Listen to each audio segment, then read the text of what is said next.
Streaming.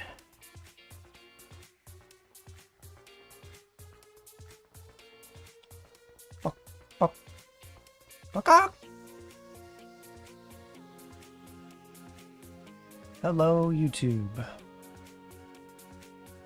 What's up, everybody? It's Aber Channel. We are back, and we're going to be doing some React content. Then we're going to play some Sonic, maybe some Portal, and whatever else I feel like.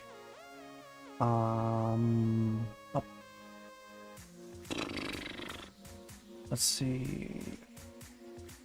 History? Yeah. Alright, this is it.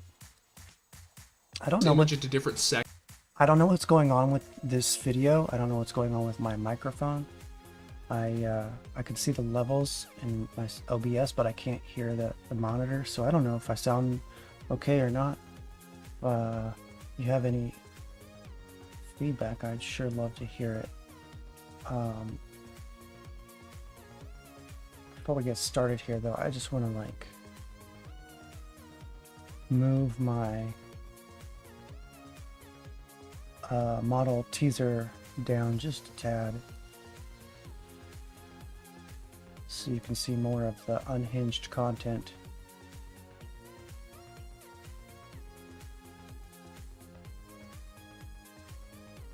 Alright, I think that's acceptable.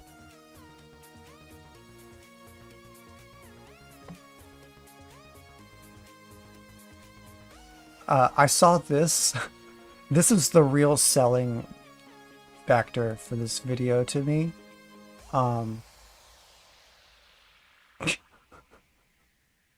This crazy looking infographic, you know, that some presumably autists spent you know, 20 hours making. So I'm in for that. Also, the word golem really tipped me off. I've heard a lot of people talk about, you know, become NPC, but you know, is there something more to this, and is it not a modern phenomenon? Is this something that's been going on always? Have there always been people that just aren't all there, or people who aren't fully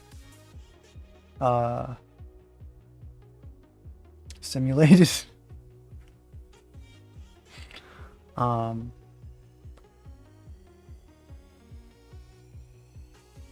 don't know. There are some who say that not everyone has a soul.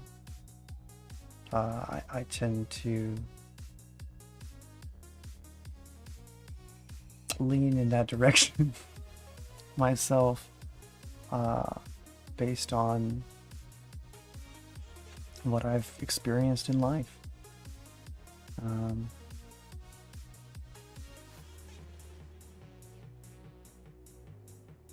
It definitely seems like some people are just going through the motions, and it kind of seems like, you know, the internet is a Potemkin village, to bring it back full circle to what I was talking about earlier. If you weren't here, sorry, but I was going through my Twitter feed, and my followers rather, and I noticed that over like 150, almost I say a very large percentage of my following were all these art bots.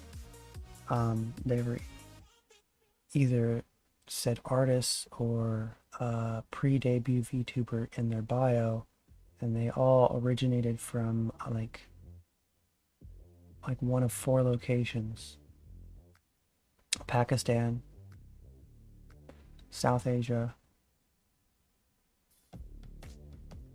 Indonesia, or Nigeria, in that order, but most of them being South Asia and Pakistan. I'm pretty sure South Asia is a euphemism for India, but I don't know for sure. So,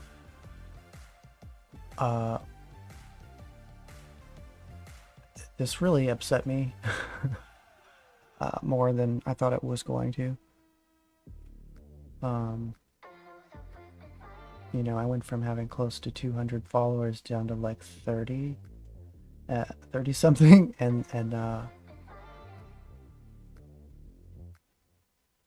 it's like, is the internet real?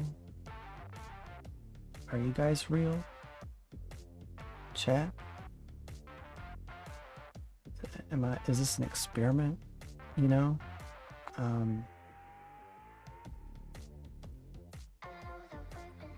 Anyway, let's watch this video and see how it goes. I want to turn the music down a bit for this portion.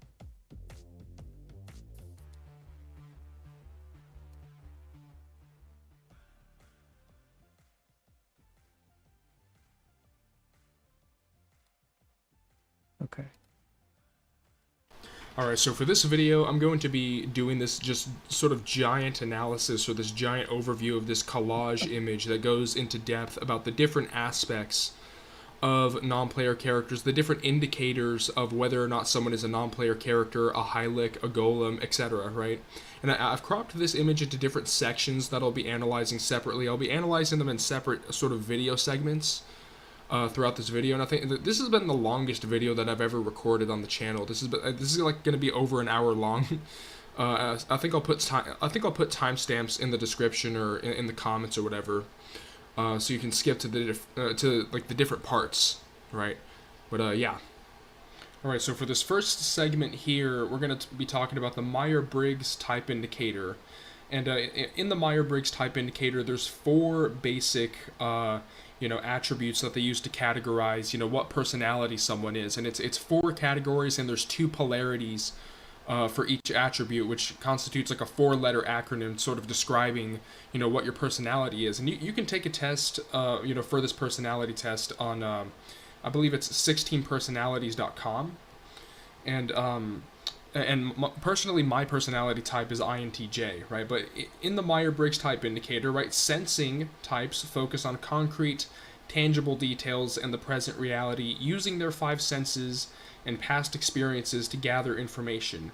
In contrast, intuitive types focus on abstract concepts, patterns, and future possibilities, looking for deeper meanings, connections, and the big picture beyond what is immediately apparent, right? So this sensing versus intuitive polarity, this is one of the personality types.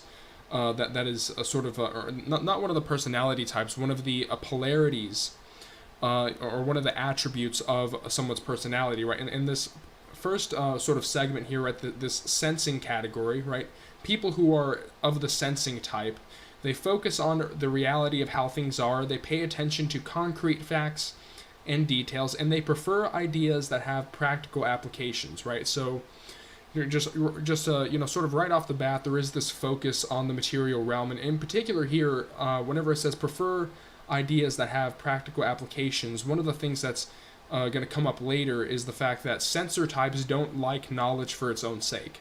They only want knowledge if there's an immediate sort of material, payoff for it. There's no philosophizing, there's no learning, there's no curiosity for the sake of it. It's all, ideas that have practical applications. It's how can I make money off of this, right? And, another thing that the sensors like to do, like they like to describe things in a specific literal way, right? So that's just some of the aspects of the sensor types, right? By the way, this framework is kind of like an astrology for people who don't like astrology, who think they're like above it, think they're like more science minded, although this is really just a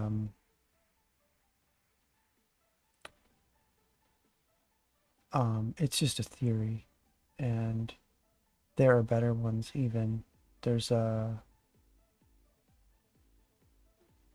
better framework than this. I can't I can't think of what it's called right now, but it's it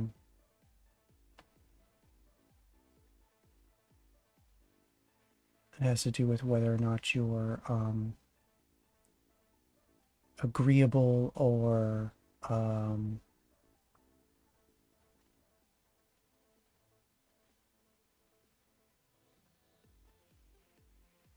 let's see, there's a few different axes. It's like agreeable and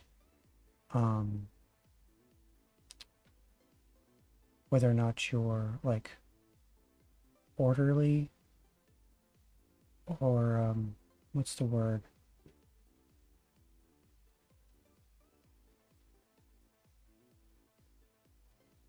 It's basically like order versus chaos. How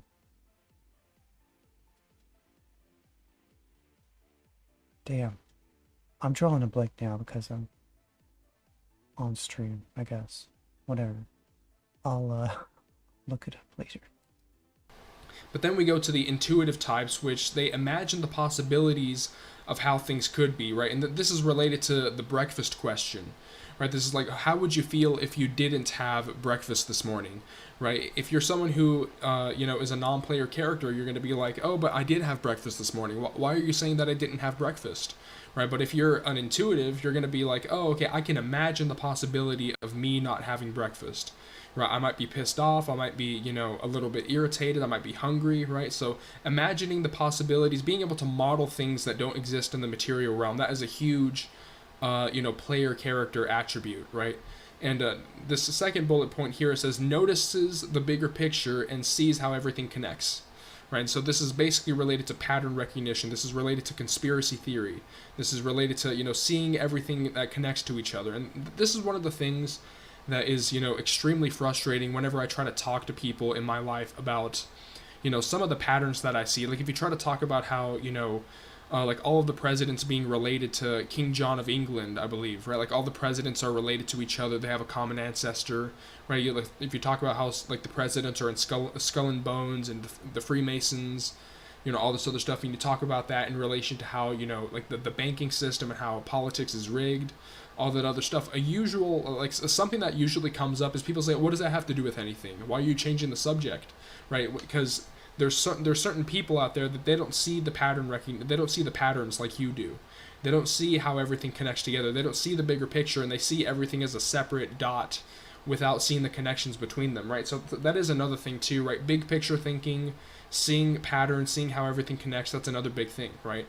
And this third one, right, enjoys ideas and concepts for their own sake, right? Like I said again, right, this is something that is a real player character, attribute, is that you have the ability to enjoy ideas for their own sake, to enjoy knowledge and learning for its own sake, right? And this fourth bullet point is kind of interesting, right, because it says that intuitives, they like to describe things in a figurative and poetic way, which this is something that I think happens a lot in my videos, which is that I love using analogies whenever I describe things. So this might be something that is, it might be relatable to you, that, if you're an intuitive type, you might... Yeah, for sure.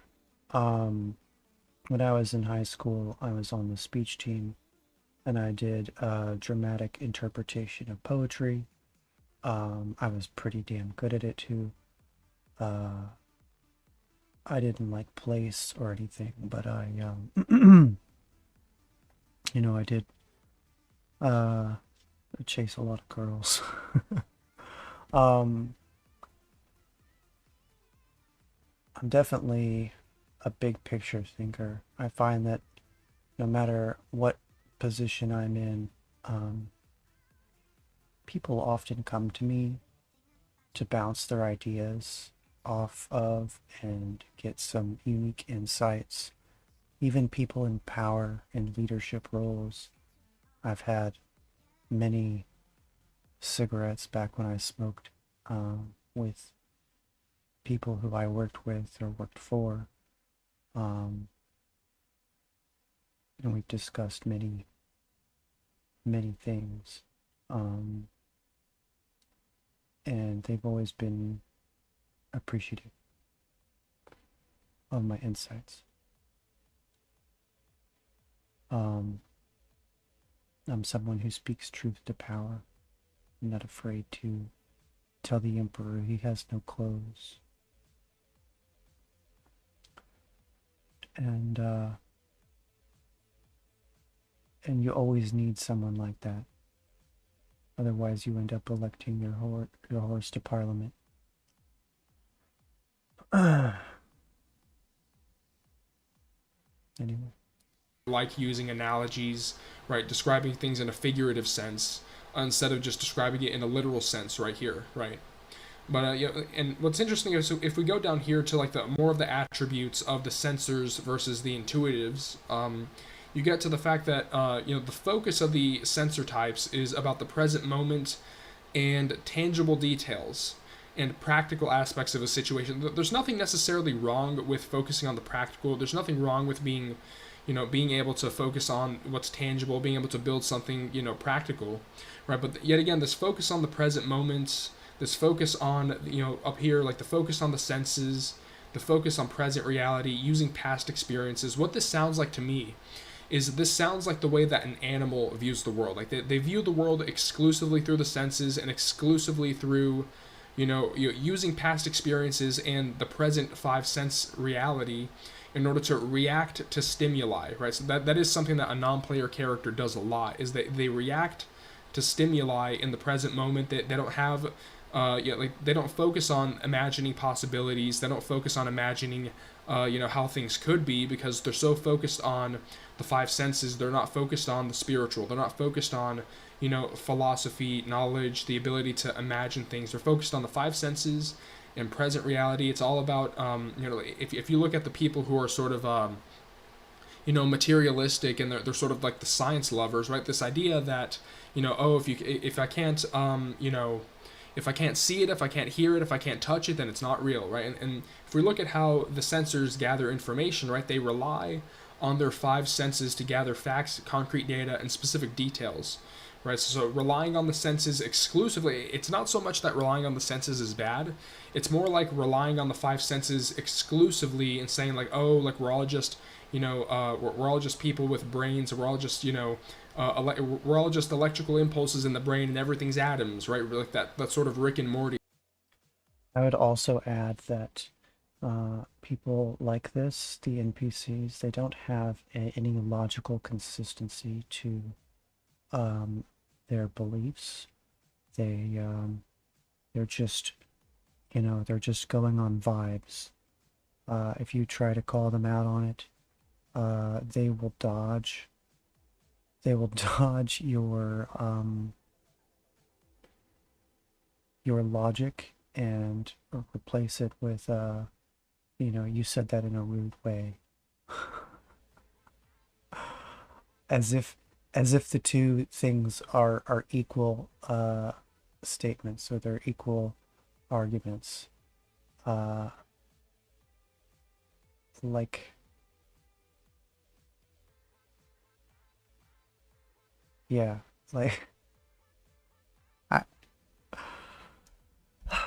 sort of worldview that definitely comes from the sensor types. Yet again, the focus on the material realm, being locked into the five senses and reacting to data and stimuli from the five senses, right? And another thing here when it comes to like the approach of the sensor types is that they prefer practical real world examples. Nothing wrong with that, right? Step-by-step procedures, which makes me think of how computers run scripts, they run programs that are step-by-step procedures, right? And information that can be verified. And it's not necessarily information that can be verified in any way. It's more like information that can be verified through the physical senses. Yet again, if I can't see it, if I can't touch it, then it's not real, right? So and that's the mentality. not just computers, but also people from foreign nations who might be outsourcing, your jobs. They've got to have very explicit step-by-step instructions, because they are trained in such a way as to not take initiative in their thinking.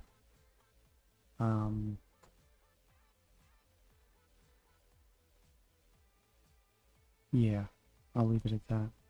and this is something that disconnects people from the spirit, right? They're not listening to their gut.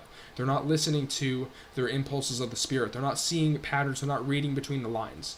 And if we go to like the whole, intuitive types right here, the focus here is on abstract concepts, hidden meanings, future possibilities, and the big picture. Yet again, the big picture thinking, right? The big picture sort of conspiratorial thinking that I believe that a lot of intuitives have. I think that, if you're a conspiracy theorist, it is a sign of being a player character. It means that you see the bigger picture, you see hidden meanings, right? That this whole seeing symbolism, right? Like abstract concepts, being able to focus beyond literal concepts in the material realm, right? Future possibilities, right? Yet again, the breakfast question, the ability to model things that are beyond,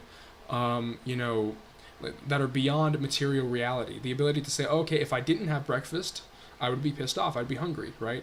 And if you go to the information, like how intuitives gather information, they gather information through their sixth sense, which is a very interesting way of saying it. They gather information through a sixth sense, recognizing patterns, yet again, pattern recognition, connections, and underlying theories, right? So this is how the intuitives navigate reality. They don't navigate reality through the five senses exclusively. It's about what you can see through the senses. It's all about recognizing patterns, being a pattern recognizer, being a noticer. You're noticing the patterns in reality. You're reading between the lines, right? And speaking of reading between the lines, this is the approach of the intuitive types, right? They enjoy imaginative, theoretical explanation, reading between the lines. So this is something that is, a really good way or a really good litmus test of, seeing whether or not someone is a non-player character. Because people who are NPCs, they cannot read between the lines. They don't have the ability to go beyond the literal meaning of things, right? And what this makes me think of is whenever celebrities in Hollywood talk about pizza or whatever, like whenever they talk about, the pizza parties that they throw, and you look at the sort of nefarious meaning behind that. You look like whenever they throw up the hand signs and all this other stuff, right? A typical NPC will tell you, oh, it's not that deep, bro. They're just talking about pizza, bro. They're just talking about pizza. It's not that deep, right? You're seeing things that aren't there. But no, reading between the lines and seeing things beyond their literal meanings is very important, right? And seeing potential outcomes is another thing here. Right, seeing potential outcomes, being able to model things that might hypothetically occur with your imagination, with your visualization, that is extremely important, right? And if we go to like the behavior of the intuitives, right, they're often innovative, visionary, and drawn to symbolism. Yet again, like this whole there's a lot of people who are in like the conspiracy sort of space that they're drawn to symbolism. They love analyzing symbolism. They love analyzing the symbology of like a lot of company logos. They have like a ring of Saturn. Like it makes me think of like Internet Explorer and Boeing. They have like a ring of Saturn sort of around their logos, right? Like this being drawn to symbolism, analyzing symbolism. That's another big thing that is sort of a player character attribute and may seem like dreamers or deep thinkers, right? You have 1 foot in, 1 foot out of this reality. Yeah, the thing about symbols is it's like a proto language. Hieroglyphics came before words.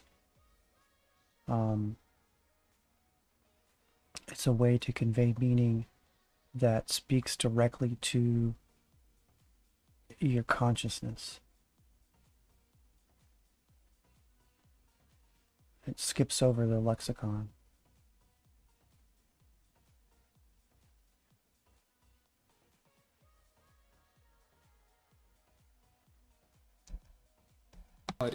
You're imagining things. You're dreaming. You're more in the astral than you are in the physical, right? And if we go here, this is one of the things that is very sort of is sort of very interesting when it comes to the proportion of intuitives to sensor types, right? Statistics consistently show that a minority of the population scores as intuitives, right? So the player characters, the intuitives, the pattern recognizers, the big picture thinkers, the people who... Chat, do you have friends with the S-type? I don't think that I have any. I think they are all N's of the people that I've known who have taken this test, like people through school or work or whatever. They've all been N's for the most part.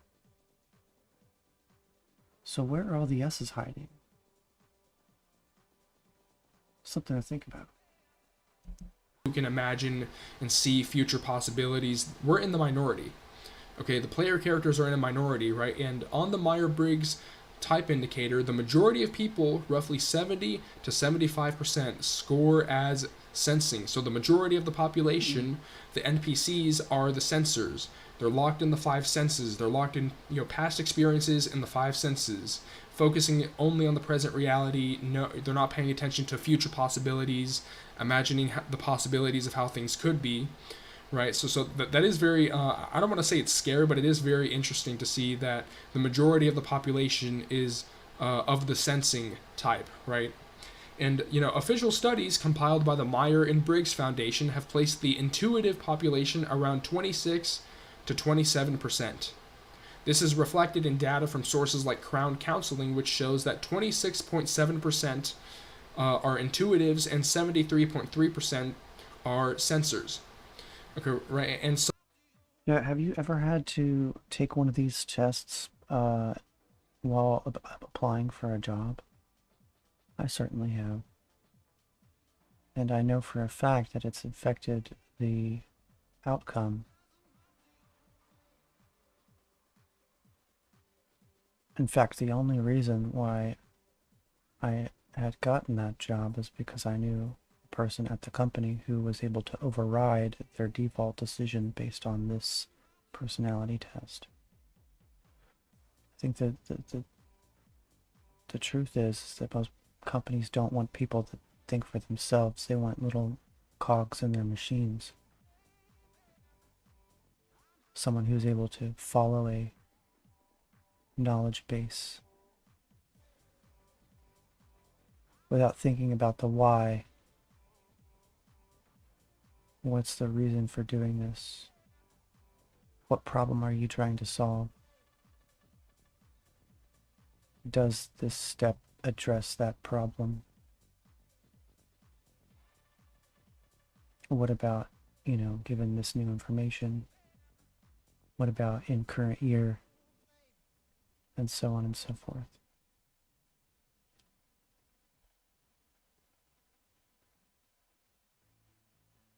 I think the people with the N type are more likely to be either in management or unemployed, unemployable, I would say.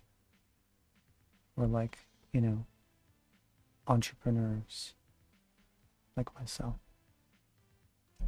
some older sources also confirm this pattern, with figures showing approximately 70% of the population preferring sensing and 30% preferring intuition.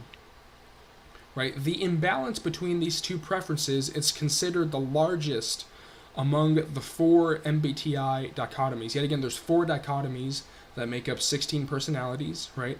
While the other pairs, like introversion or extroversion and thinking or feeling, are more evenly split, there is a strong societal preference for sensing, right? So the intuitive versus sensing dichotomy, this is the one that is the most out of balance. This is the one that is the most skewed towards one side.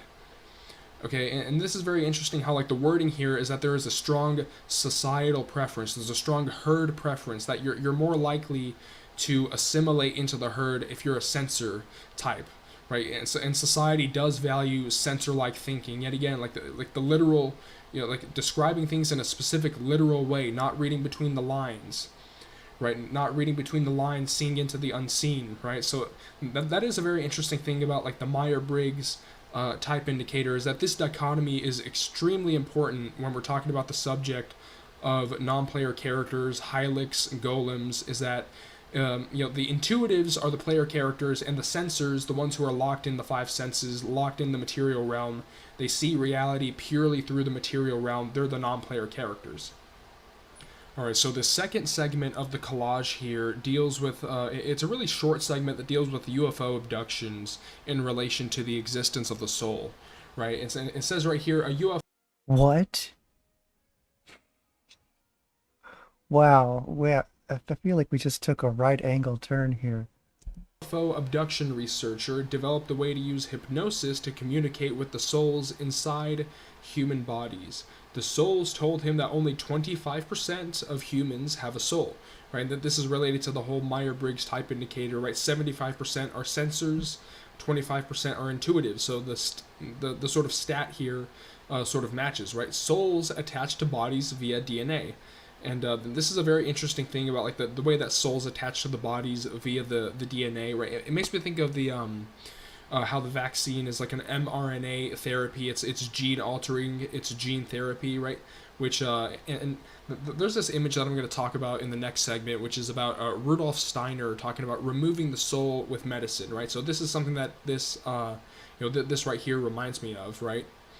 But if we go to like the translation of this, of this segment from this book here, right? It says the anima, when questioned about what all this was like, was crystal clear. Abductees, apart from other requirements, have the anima, right? So all the alien abductees, they're the ones who have souls, right? Which other human beings don't possess. Furthermore, not all human beings possess that thing, but only a minority of them, approximately 20 to 25%.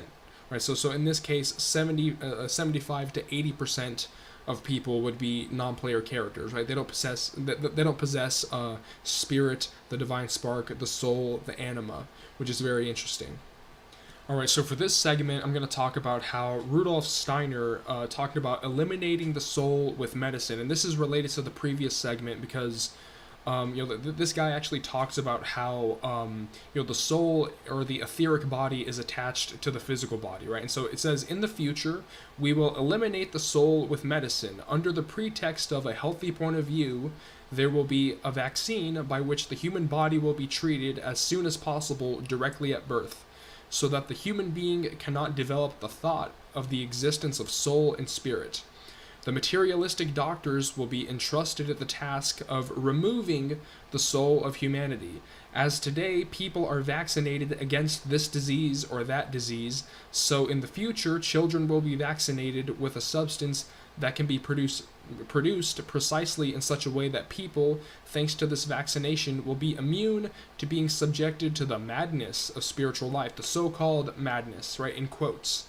Right, he would be extremely smart, but he would not develop a conscience, and that is the true goal of some materialistic circles, right? Intelligence without essence, right? With such a vaccine, you can easily make the etheric body loose in the physical body. Yet again, the whole idea of the soul attaches itself to the physical body with DNA, right? So this whole idea of like the vaccine being like a gene therapy, it really makes sense if you look at the whole the attempt here to try to make the etheric body loose in.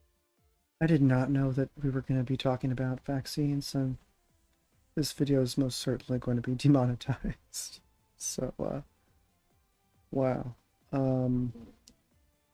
Here we are, folks. One thing I will note is that, there's that warning of the Georgia Guidestones about maintaining a certain level of human beings, a certain population number on the planet. And I wonder if that's due to the fact that there are only like a fixed number of souls that get reincarnated. And that the more people we have beyond that, it would upset the balance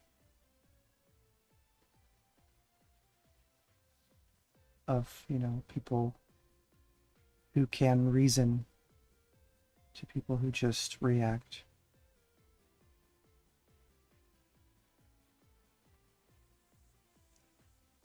The physical body, trying to loosen it or trying to disconnect it, right? And once the etheric body is detached, the relationship between the universe and the etheric body would become extremely unstable, and man would become an automaton. For the physical body of man must be polished on this earth by spiritual will. So the vaccine becomes a kind of Aramanic force. I have no idea how to pronounce this word. Please don't. That's Ahriman, I think. Ahriman, I think, is spelled Ahriman. Is an ancient Near Eastern devil deity, I guess.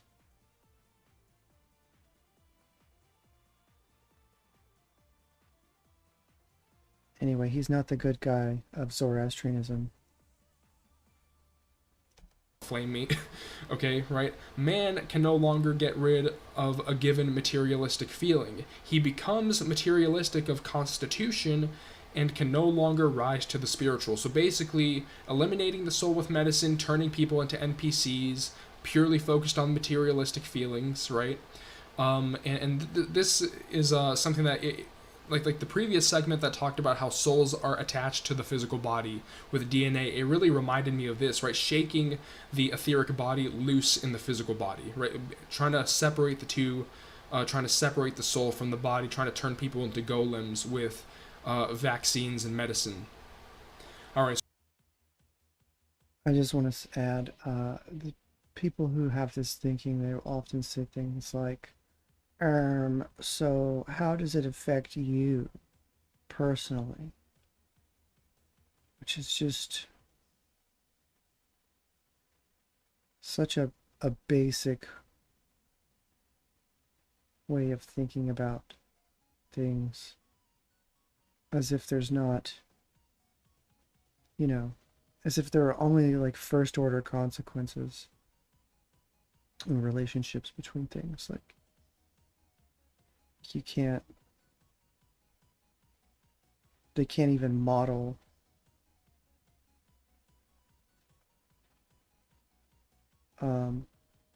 secondary outcomes. Anyway. So for this segment, this segment of the collage deals with the discussion of the inner monologue, in particular the inner monologue in relation to the near-death experience, right? But if we go up here, right, it says that about 30 to 50% of people regularly think to themselves in internal monologues. Only 30 to 50% of people have an inner monologue, right? Between 30 to 50% of people have an inner monologue. So not everyone in this reality has an inner dialogue or an inner monologue. That's an important thing to consider whenever you talk to people, whenever you look at people, is that not everyone has something going on inside their head, right? Like with some people, it's like the lights on, the lights are on, but nobody's home. Okay, right? And right here, that there's a Bible. Yeah, I always make the mistake of assuming that other people think about things as much as I do, that they care about things like I do. But that is actually a mistake. It's a mistake of giving people too much credit where they haven't proven their ability or willingness to do any of those things. Verse, sort of, or like a passage, I guess it's 2 verses listed here, right? And he said unto another, follow me. But he said, Lord, suffer me first to go and bury my father. Jesus said unto him, let the dead bury their dead, but go thou and preach the kingdom of God. So basically, holy shit, I forgot about this verse, man. Let the dead bury their dead. The dead will take care of their own.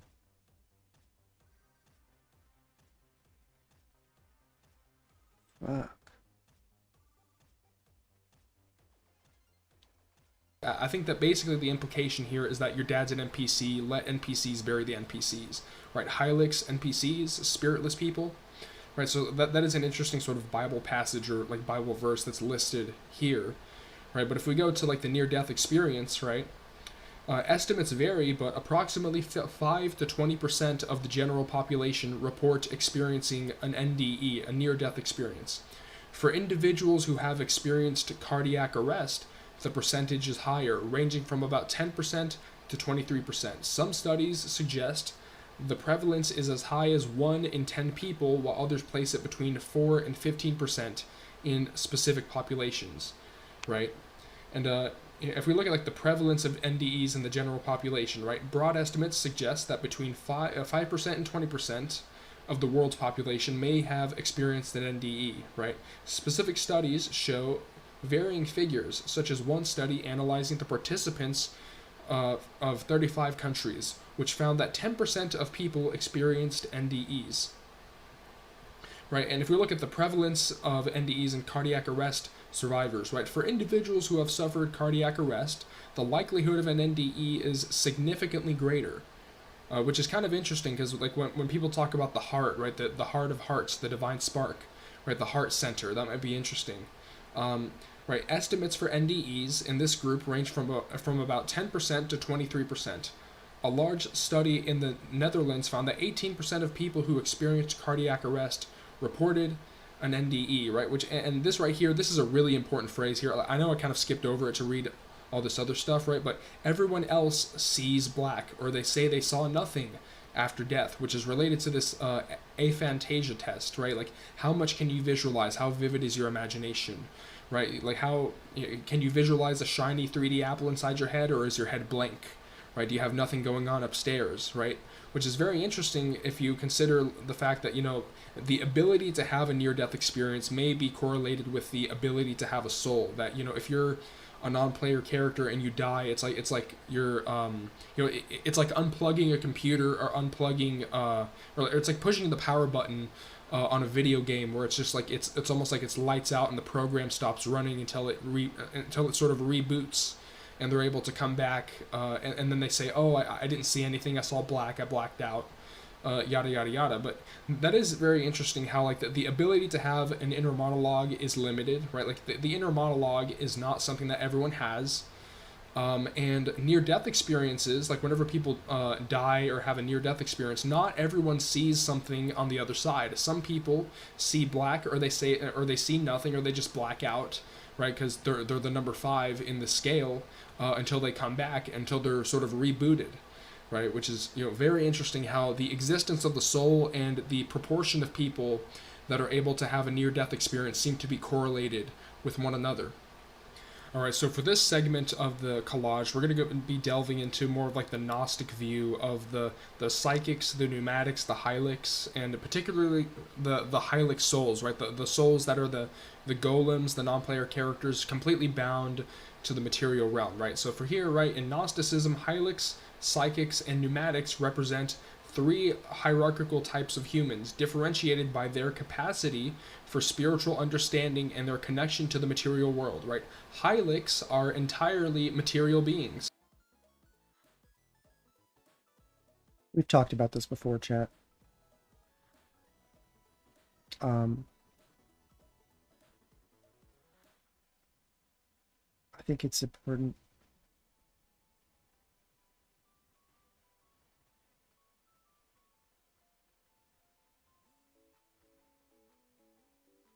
But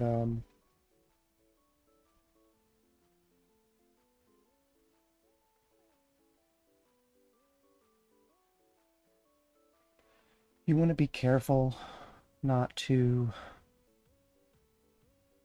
dehumanize someone into a sort of other state where they can be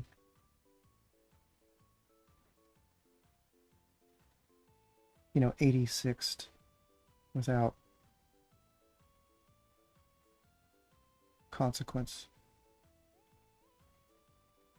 That's what I would add to this.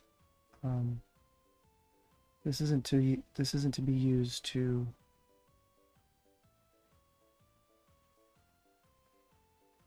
justify violence against another group. It's only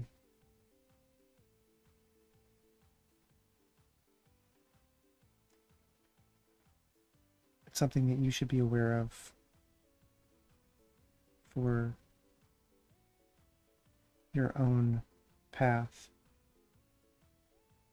and discernment of like who to associate yourself with, what kind of people you want to be surrounded with, and who you want to avoid, but not like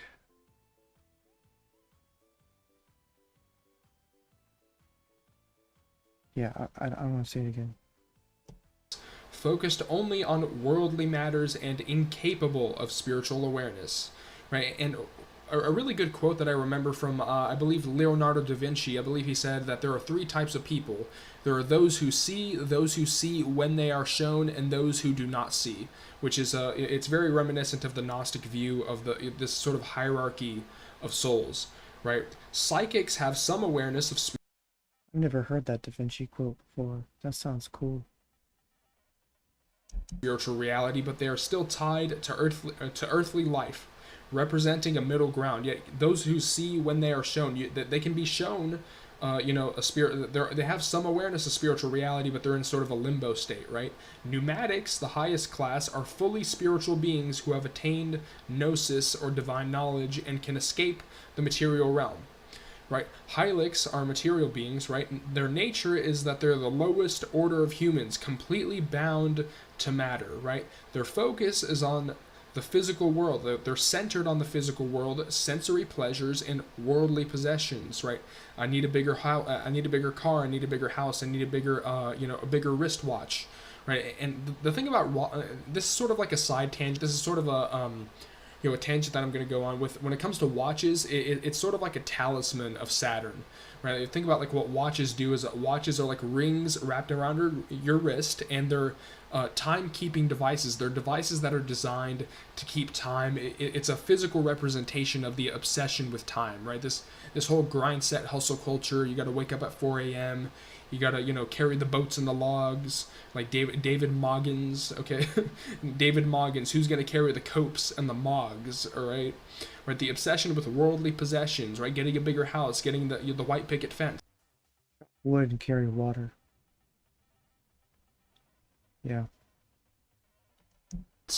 Right, the spiritual capacity of Hylics, right? They're incapable of achieving gnosis or true enlightenment in the Gnostic view, right? And if we look at the Hylic personality traits, this is very interesting, right? The material focus, they are entirely immersed in and satisfied with material values and sensory pleasures, right? Which is very interesting how they're entirely immersed in, but also satisfied. They're entirely satisfied with.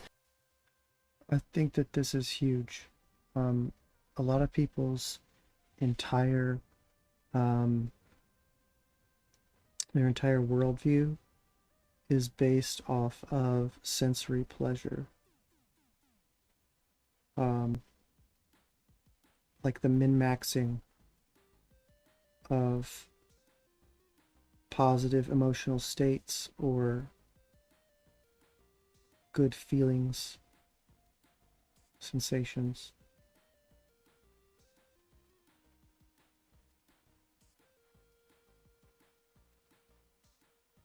As if that were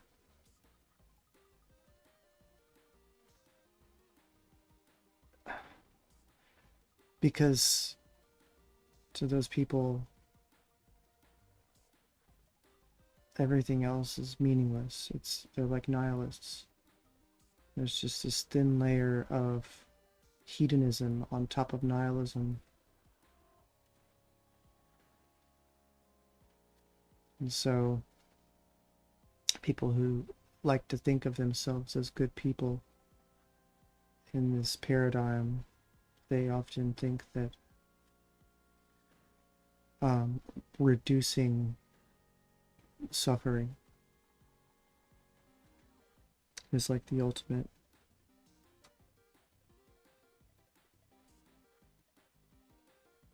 good act, and increasing pleasure or positive emotional states would be higher than that. But some people argue which one is higher, but they're both wrong. Because there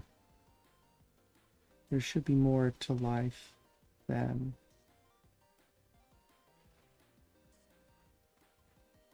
responding to the body's stimulus, which is what sensory pleasure is. There should be more to life than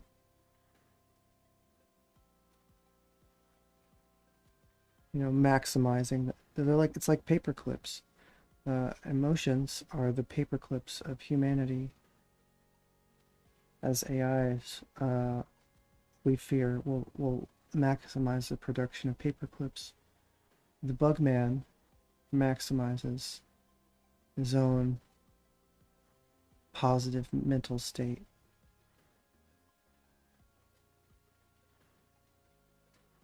Not realizing that,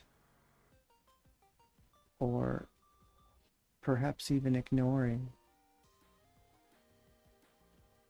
that it's more beneficial to deny your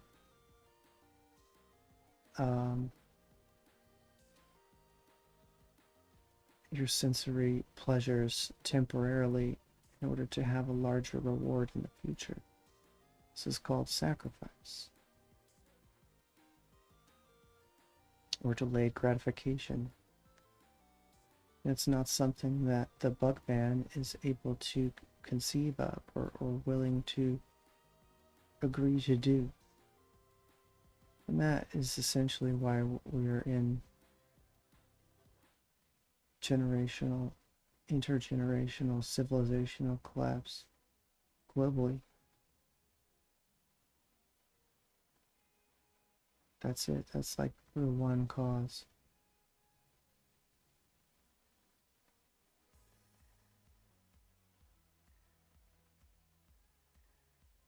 There may be more. There may be more we can do about it. Let's continue. Material values, okay?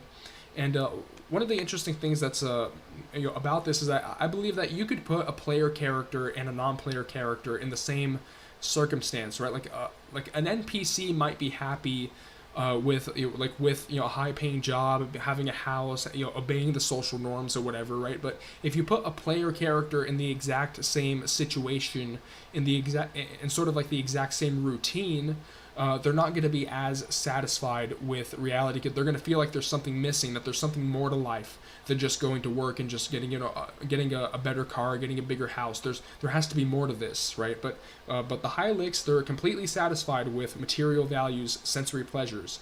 The physical world represents the totality of their reality, right? It's their entire reality. They don't live in a world inside their head. They live in the material realm, and that's it, with no conception of transcendent meaning beyond immediate experience. Yet again, this very animal-like focus on, it's all about what happens in the now. Like you can't plan for the future.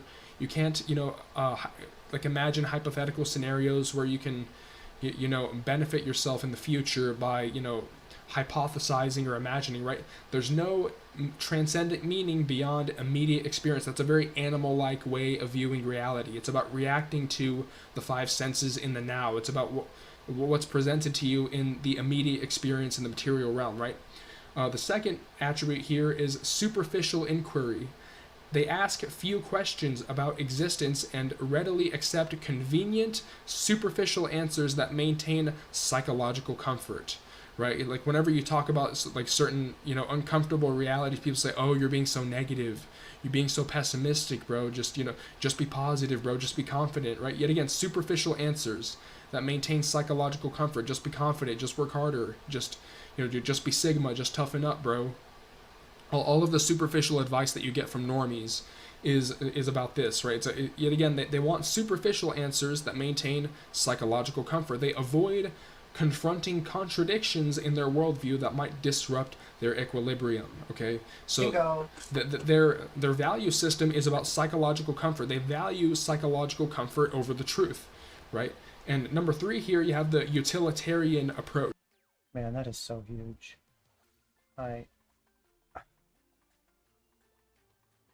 I think we should back up and we should listen to that part again. Or just to hammer it home, really. Just work harder. Just be Sigma. Just toughen up, bro. All of the superficial advice that you get from normies is about this, right? So yet again, they want superficial answers that maintain psychological comfort. They avoid confronting contradictions in their worldview that might disrupt their equilibrium. Okay, so they're You take the red pill or the blue pill?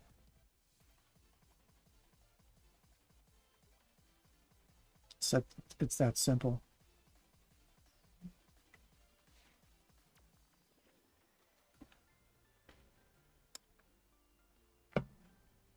their value system is about psychological comfort. They value psychological comfort over the truth, right?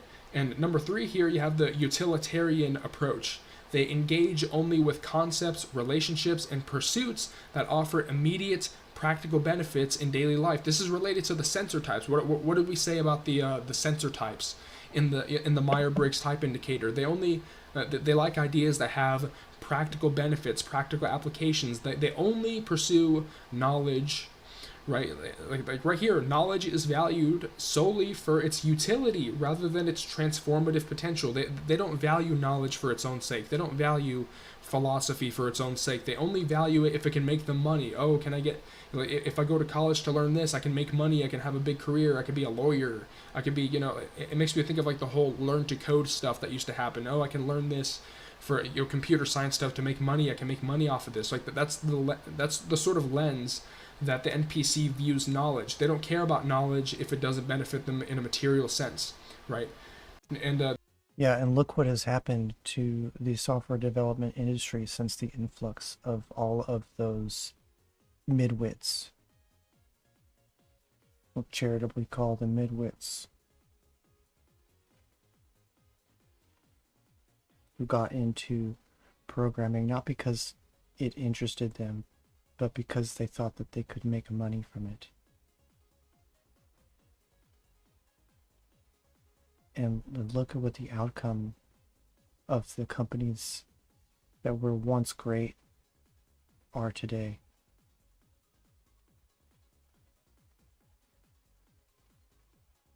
It's not that hard to connect the dots.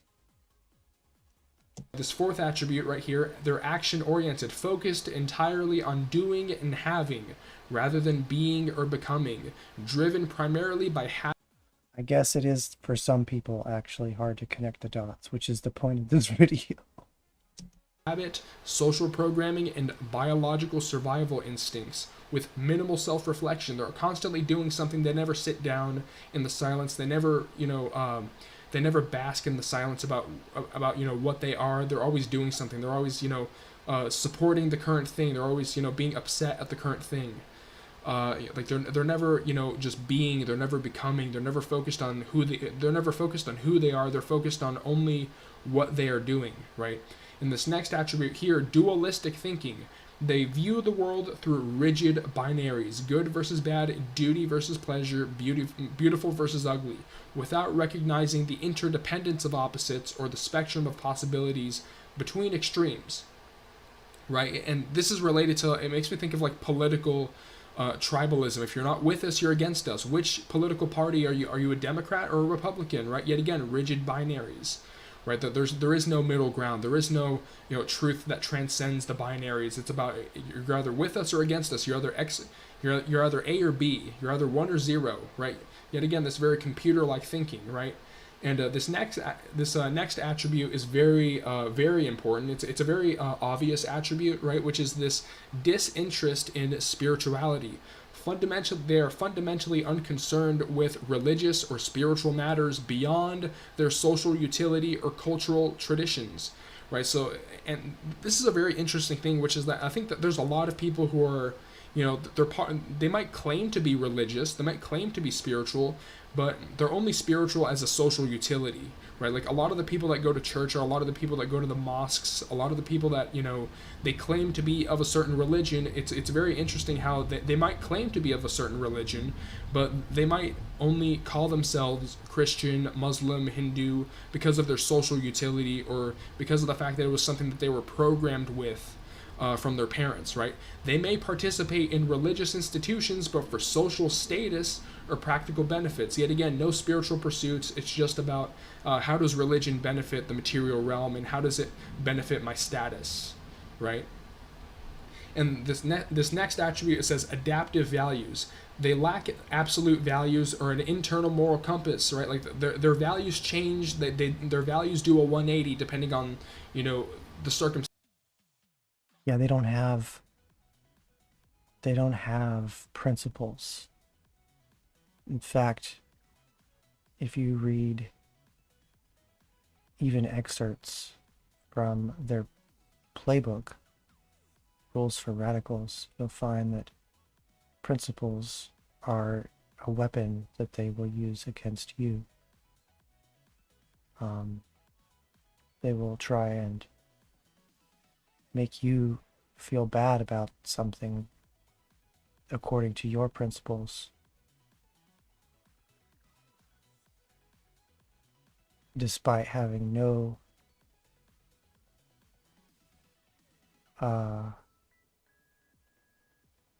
reservations when the tables are turned.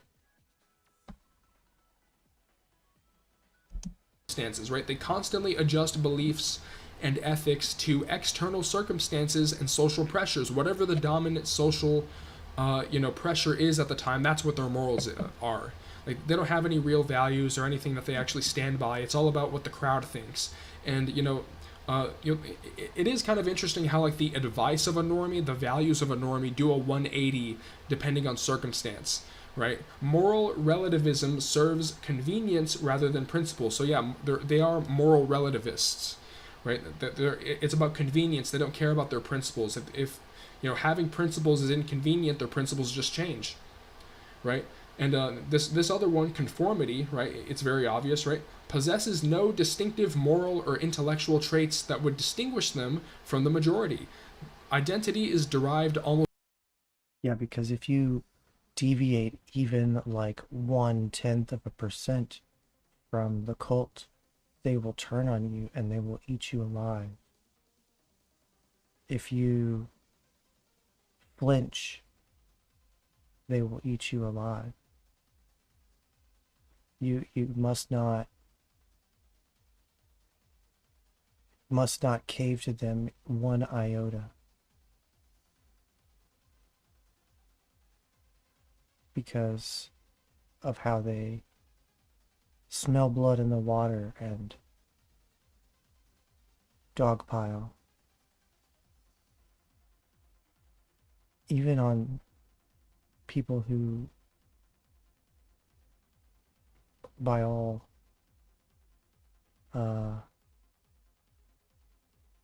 sane measures, are on their side in 98% of the of other issues. This behavior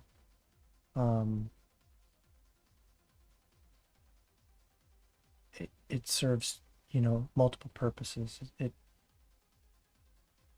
It's not just about the individual, it's about showing the group what happens when you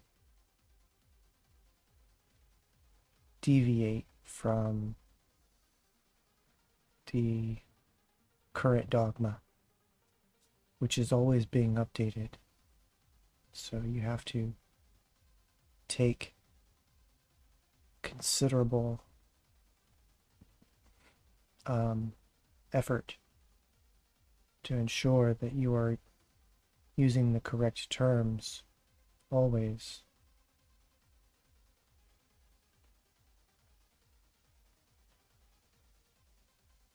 Almost entirely from social roles and cultural programming, right? So they don't have an identity outside the herd.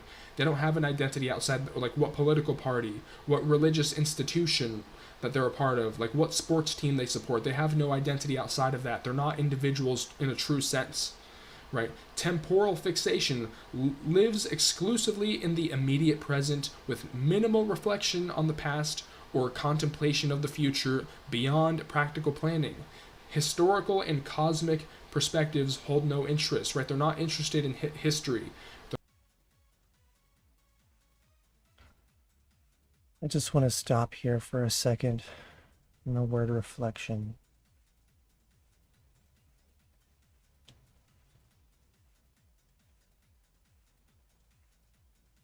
Um,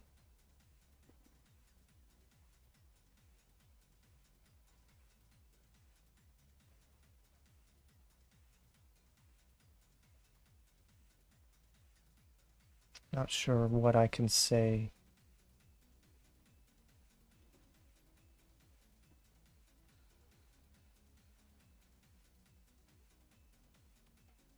I can talk about things that are public knowledge. There is this concept in alchemy called vitriol that basically means to look within.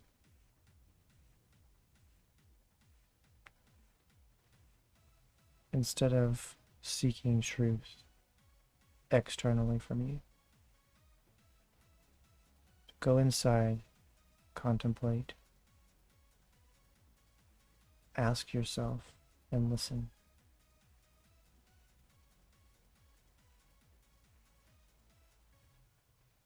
Reflect.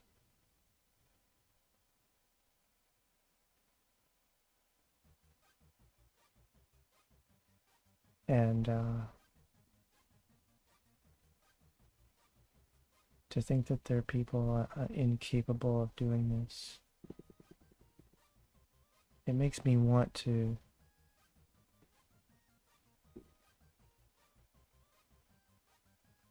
makes me think that we should have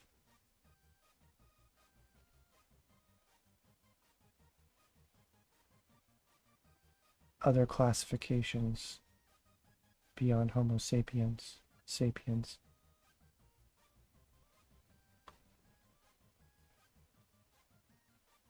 It's like there are people who are here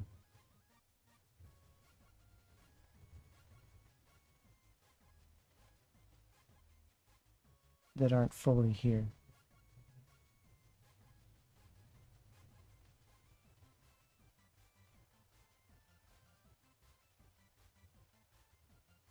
They're automated.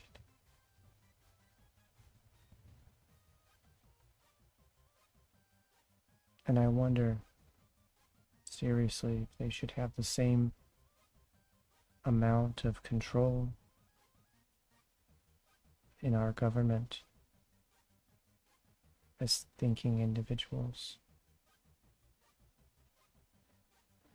And I say wonder, I mean that I'm skeptical. I would argue that they don't, or should not.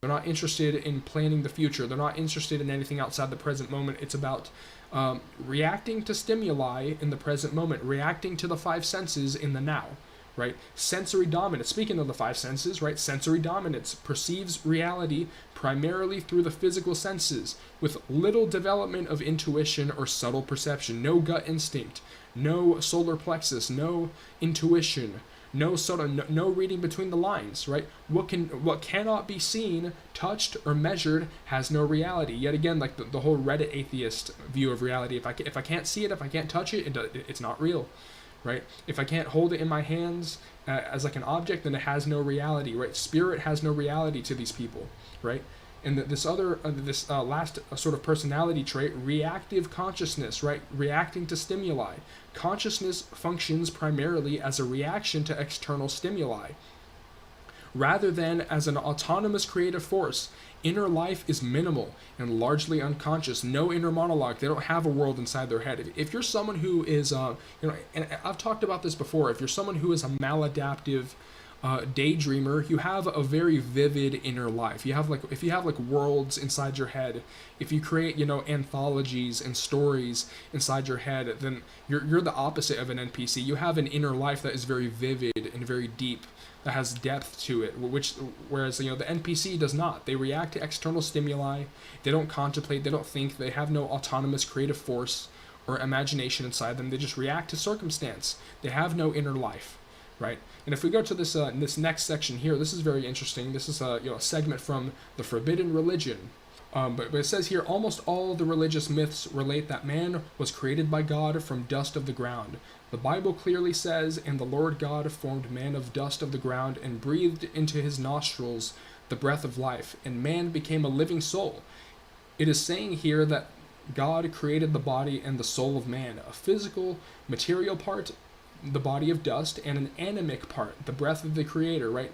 And anima means soul. Anima is Latin for soul. The Latin word anima is reminiscent of the verb animate, or the noun animation. Hence, the author uses the improvised term animic, which is not an official English word. This term refers to the liveliness or physical motion, that is, the animation of living animals, which are a connection that should not be overlooked and should be contrasted with the idea of a spirit or divine spark providing consciousness, which is very interesting. Like this idea that the soul is not the same as the spirit, right? The anima is not the same as the divine spark, which is very interesting, right? Right, yet again, a physical material part, the body of dust, and an animic part, the breath of the Creator, which we call a soul. Now then, if man were only a body and a soul, he would be like any other animal, slightly more intelligent than the others maybe, but inside he would be more or less the same as an animal. Later we will see that after his so-called fall, man, such as we know him today, is more than a body and a soul. Although God created the body and the soul, there is something else. There is an uncreated spirit, not created by God, which has been imprisoned and closed in the soul of man. The Bible doesn't say so, because the Bible speaks of that created by God, and God created the body and the soul. But Gnostics maintain that man has a body, a soul, and a spirit. Where did this spirit, not created by the Creator God, come from? Why is it there? This is one of the next issues we will be looking into, right? If man were only a body and a soul, if those two entities created by the demiurge were the only things that a man were made from, of course there would never be any rebellion at all. Nothing created rebels against its creator. What happens is that there is something in man which is not created by the Creator God, the eternal spirit, the divine spark, right? The spirit has been brought from outside and does not belong to this world, right? It has been added to the monstrosity which is the body soul, to make it function and evolve. But it was put there against its will, and it finds itself imprisoned in matter. It is the spirit which rebels. It is not rebelling against its creator, but against the one who imprisoned it. Take note, this rebellion comes from the spirit. It is the uncreated in man which loathes and opposes the creator Satan and his work. Okay? So the spirit is the thing that rebels against the imprisonment of this reality, right? This world is an enemy ground for a Gnostic. A Gnostic will be able to appear, speak, and quickly disappear, since all creation will automatically turn against him. How many years ahead could Jesus Christ predict according to the Christian myth? Only 3, but in these 3 years a successful religion was formed, which has now been known on earth for 2,000 years. Right? We were saying that this world is an enemy ground for a Gnostic because the whole of this material world and all of the beings that populate it are made from matter and are devotees of matter. They belong to and defend matter and its creator and cannot conceive of anything different, right? That they're in the world and they're of the world, right? And this red text right here says why NPCs can't go off script, right? They can't go off script. They don't have a free will because they're of the world. They're made of matter, right? They're devotees of matter. Matter is their religion. The material realm is their religion, right? All those opposed to the material world and the Creator God are dangerous and must be destroyed in the mind of an NPC. Gnosis is therefore perceived as something unthinkable and horrific, which must be eliminated, right? NPCs defend the Matrix because they are the Matrix, consisting of its programming, consisting of matter, yet again, devotees of matter, which is, I think, is a very powerful description, right? But that is a very interesting sort of dive into like the Gnostic view of like the non-player character, the existence of the Hylic and the Golem, the material beings, the material souls. Alright, so for this segment, we're going to be going into the phenomena of terminal lucidity as it relates to the NPCs, right? So terminal lucidity is an unexpected return of consciousness, mental clarity, or memory shortly before death in individuals with severe psychiatric or neurological disorders. So people with mental disorders, neurological disorders, brain problems. They get this sudden resurgence of consciousness and mental clarity just before they die, right? And right here, like this is sort of like an unrelated thing, but near-death experiences have been reported worldwide, independent of culture, right? So the near-death experience is independent of culture. It's independent of religion, okay? And that's one thing to notice, right? And there's also like the fact that people have described their near-death experience as an out-of-body experience, a sense of unity with nature, and an apparent memory of a previous life, right? Near-death experiences are similar to terminal lucidity because they both occur just before death, or some near-death experiences occur after death, right? Like their body dies and they exist apart from the body, right? But it's very interesting how like there's also like the past life memories, like yet again the resurgence of consciousness and memory of past lives, right? In other words, mental clarity, right? Clarity which, in the absence of a functioning brain, is now being derived purely from consciousness, spirit, and the divine spark, right? The brain only provides sentience and the ability to react to stimuli like an animal, which is what demarcates the behavior of NPCs, right? So, in other words, mental clarity returns as the body dies and the spirit is bursting at the seams, preparing to leave. Perhaps this bursting at the seams could even be described as a momentary spilling over of the spirit beyond the body before the ultimate crossing, which may be what is giving rise to the sudden terminal lucidity as well as the out-of-body experiences. Maybe this is the issue with LLMs currently. We're only modeling the human brain, and therefore the creation is going to be more animalistic in nature.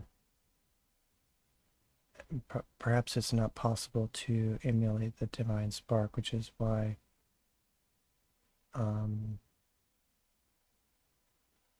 which is rather the point, isn't it?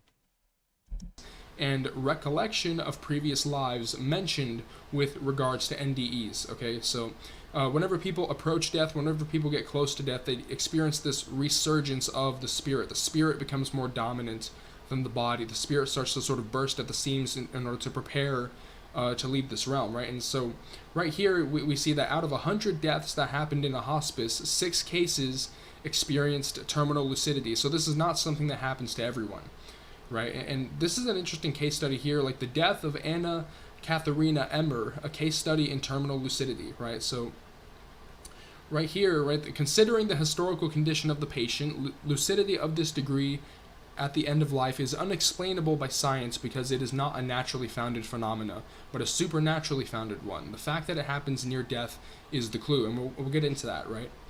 So Anna Katharina Emmer, right, a 26-year-old woman with severe mental disabilities who lived in an institution for people with mental disorders and who had allegedly never spoken a single word during her life, yet she was reported to have sung dying songs for a half hour before she died. Right, so yet again, considering the historical condition of the patient, right, lucidity of this degree at the end of life is not really explainable by the physical science, right? Because yet again, not speaking a single word her entire life, that's kind of weird. That she would suddenly start singing right before she died, right?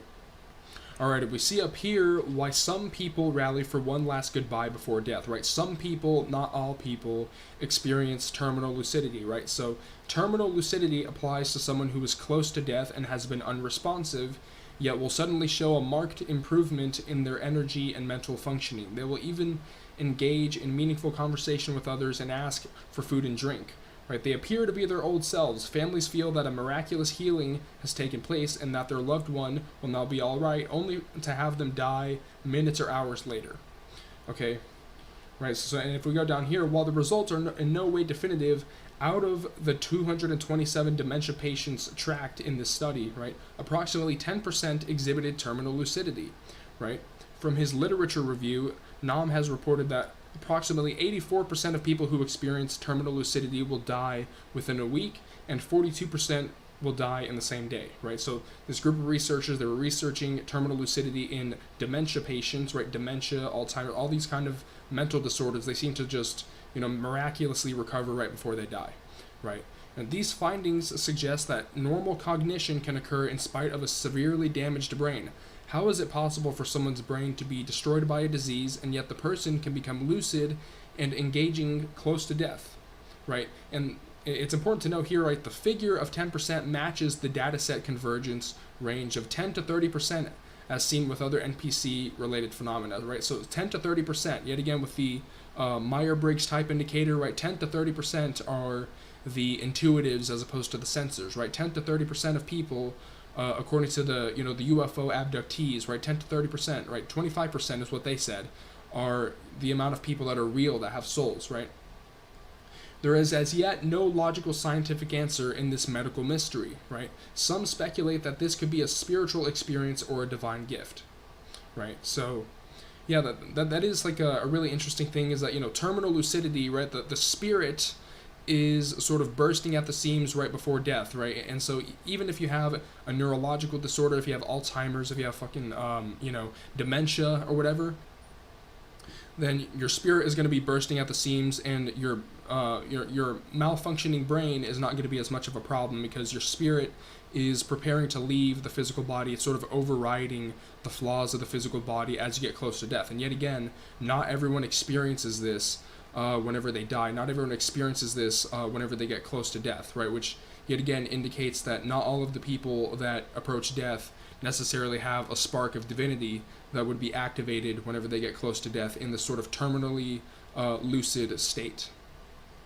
Alright, so for this segment of the collage, this is probably going to be my favorite section, because we're going to be talking about the role of visualization as it relates to whether or not someone is a player character or a non-player character. And as William Shakespeare says here, right, the eyes are the window to your soul. And if we go up here, we see the difference between a real person and an NPC is the ability to observe one's cognition, right? The windows to the so-called soul, or the spirit, the divine spark of a real person, is cognition with observation, as opposed to the non-player character who has pure cognition without true observation, right? This is an NPC. This is someone who is just running on computer code, running on electrical signals in the brain. They have no observation of their cognitive processes, right? And here, this is a really important thing, right? Hyperphantasia versus aphantasia, right? Aphantasia is the complete lack of the ability to visualize, which is a really important thing that we're going to go into in this section. It exists on the spectrum, right, where you, at the highest end, you have the hyperphantasia, which is the ability to visualize things extremely vividly.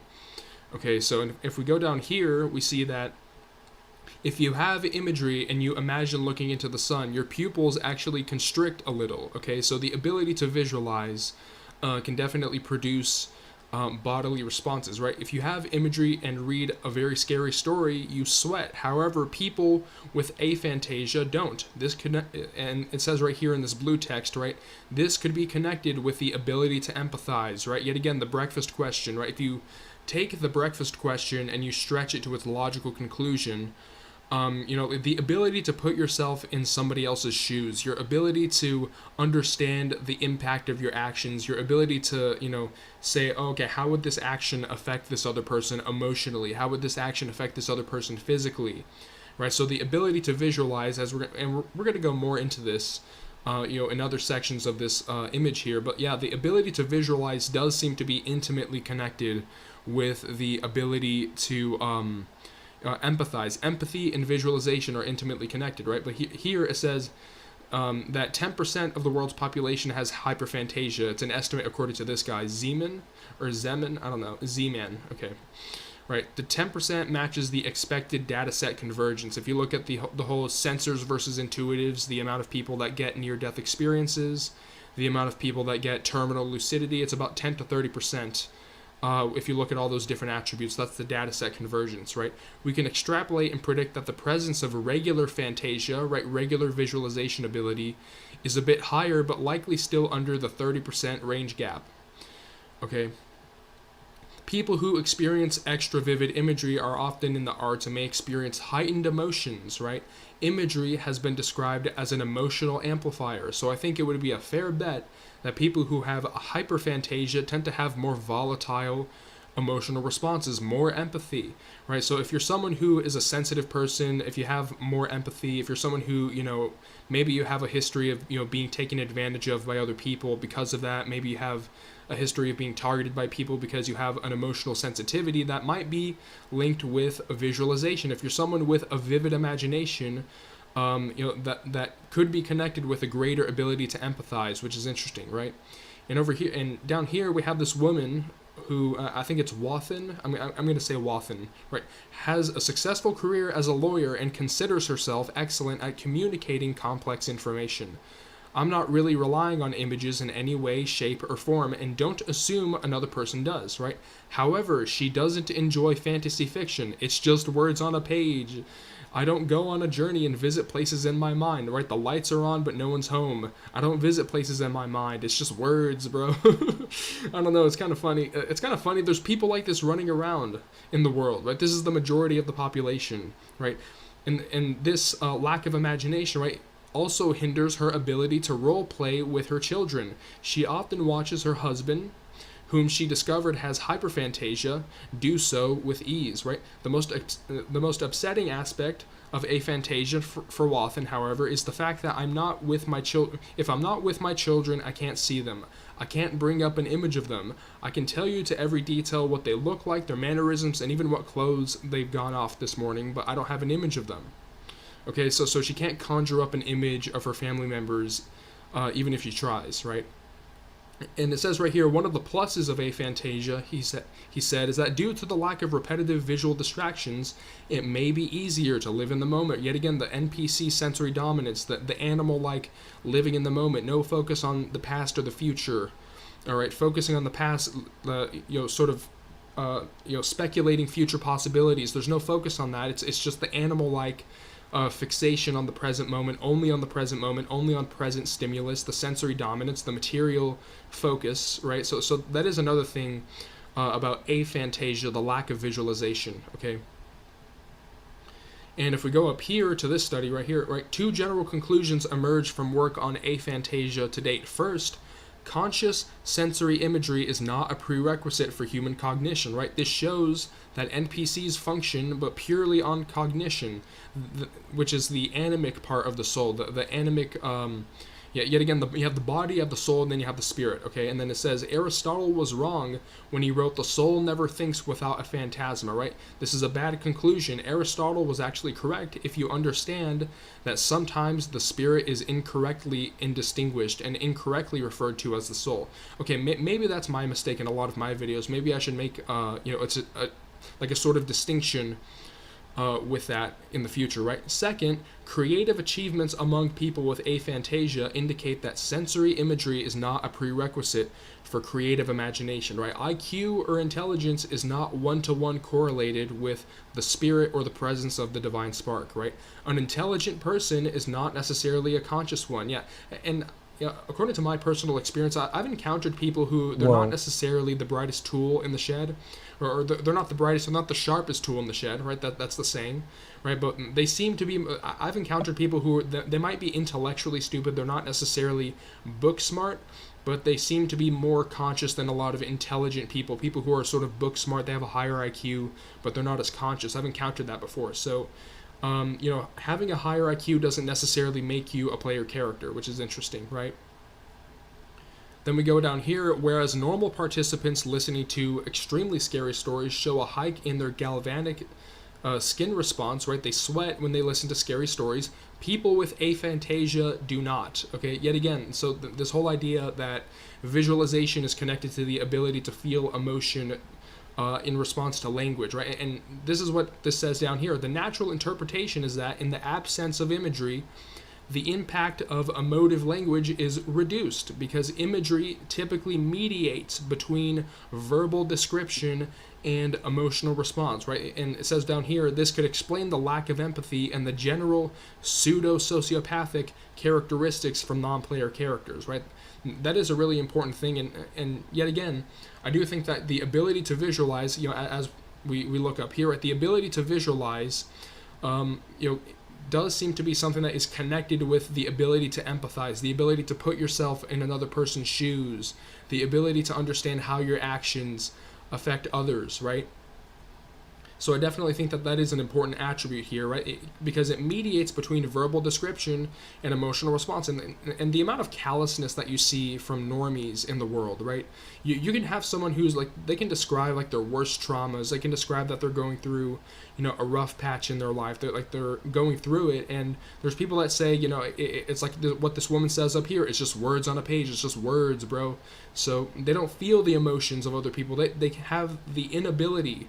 They don't have the ability to put themselves in other people's shoes, which explains how sociopathic society is, right? But if we go down here, we go into, sociopaths, psychopaths, right? And the condition of sociopaths and psychopaths is known as APD, antisocial personality disorder, right? And if we go to this highlighted paragraph here, right, it says, eventually I realized that this same root condition was present in some others who were not outwardly sociopathic, but whose lack of heart was masked by a well-adapted social exterior. Okay, so some people might be psychos, they're just better at being in society, right? In other words, what psychiatry would diagnose as APD was only the more extreme, criminal, and sloppy manifestation of a condition that otherwise expressed itself more widely in a socially acceptable and less incriminating manner. So the majority of the population could be psychopaths, but because of the fact that they're good at putting on a mask, they're not identified as having APD, right? The latter is what may account for the body of empty people present in the population. Yet again, like this idea that antisocial personality disorder might be a lot more common than we think. It's just the fact that there are people out there that are better at masking. They're better at wearing the normie mask and faking emotion, and sort of enforcing the social norms out in society. So we might be I do think that we're living in a society that is full of sociopathic people, or at least the majority of the population, right? Psychically scanning their consciousness reveals something interesting. There is a certain simplicity, flatness, and inertness to their essence, even if their intellects are highly developed. So yet again, the ability to, having a high IQ, having a high intelligence doesn't necessarily mean that you have a divine spark, right? Yet again, even if their intellects are highly developed. So, being book smart, being intelligent, having an IQ doesn't necessarily make you a player character, it would seem. Right? Phantasia refers to the ability to imagine. The number of people said to experience aphantasia is 5% or less, according to the scientific literature. This seems a bit low and implies a corresponding figure somewhat shy of our expected 10 to 30% dataset convergence range, as it would mean imaginative capacity exists for 95% of the population. But there is strong reason to believe that the figure of 5% is wrong. And not only wrong, but underreported, as you cannot literally see into someone's head, right? So even though it says that people with aphantasia is 5%, it might be more, it might be a lot more, right? This means all data on aphantasia is self-reported. How can you report about something you don't know? A lot of people with aphantasia wouldn't know that they have it and thus wouldn't be able to accurately report whether or not they do, since unlike someone who can imagine, they have no reference point for the opposing experience. As they say, out of sight, out of mind.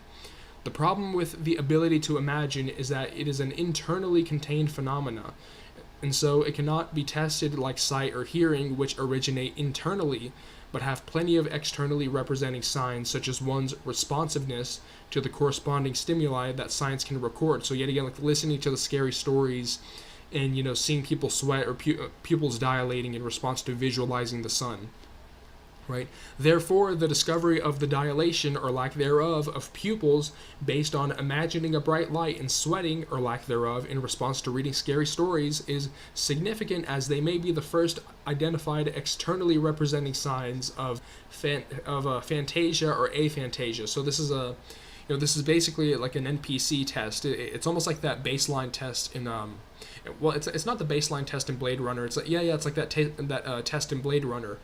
Where they have that device that looks into their eyes to see whether or not they're a replicant, right? It's like, okay, listen to this horror story. If your pupils dilate, if you sweat, you're a player character. If you're not, then you're a non-player character, right?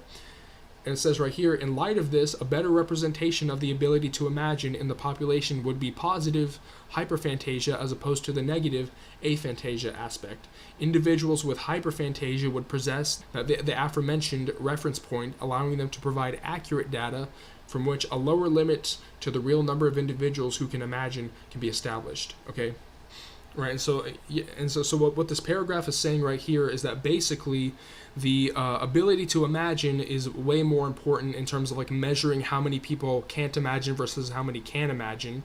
Right, so like you have to use the people who can imagine as a baseline for how many people can't, basically, right?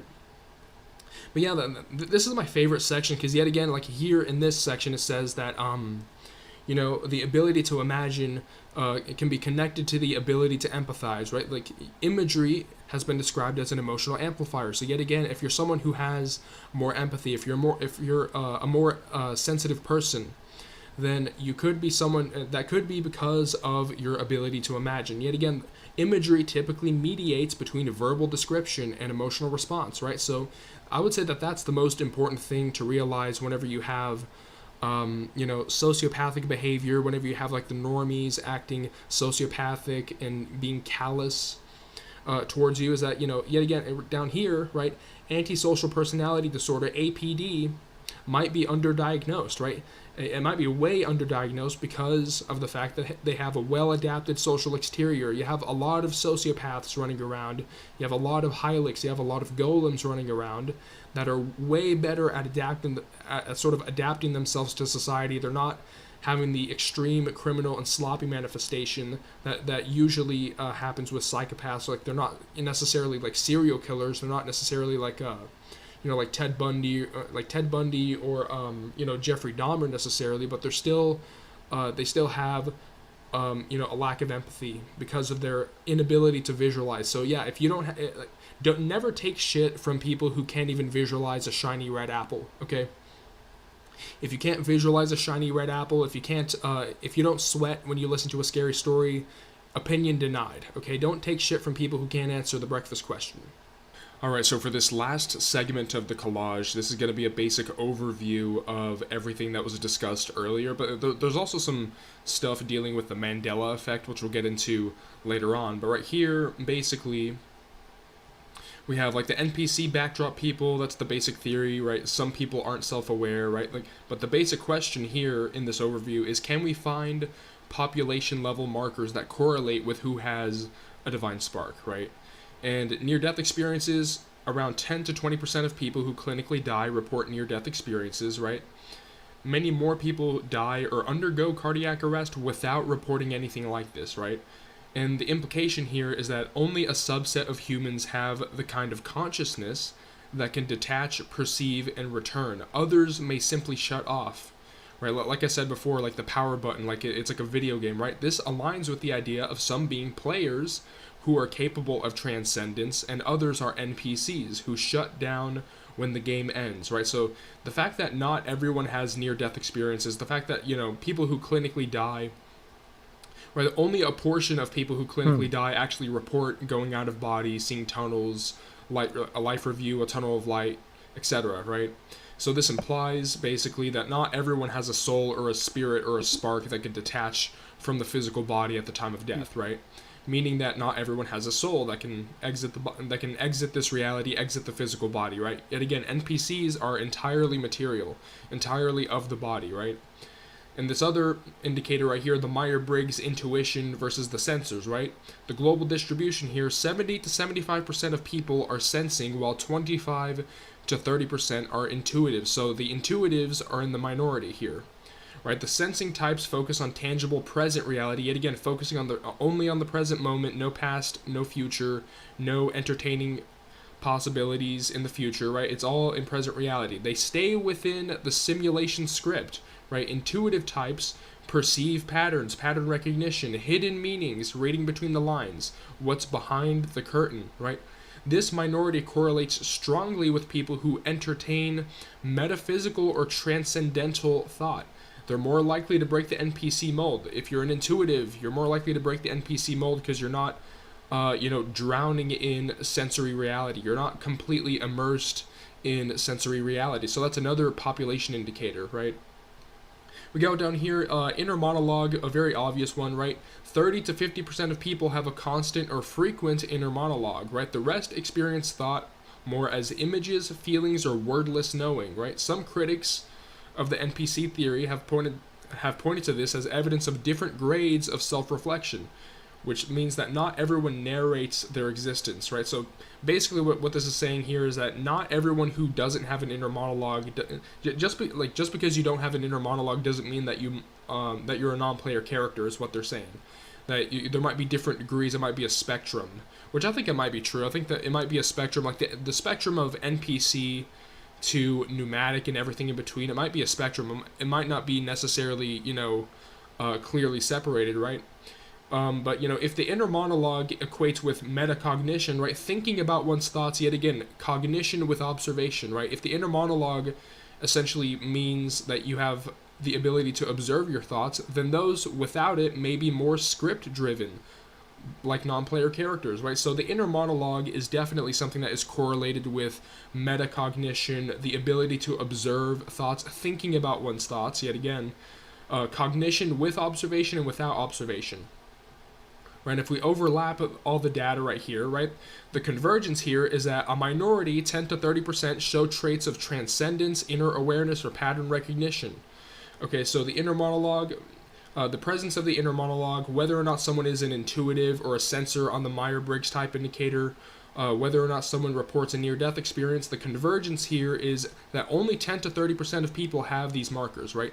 The majority, 70 to 90%, functions on a more material sensory level without reflective depth, right? Wow. Chat, that's way more than I expected.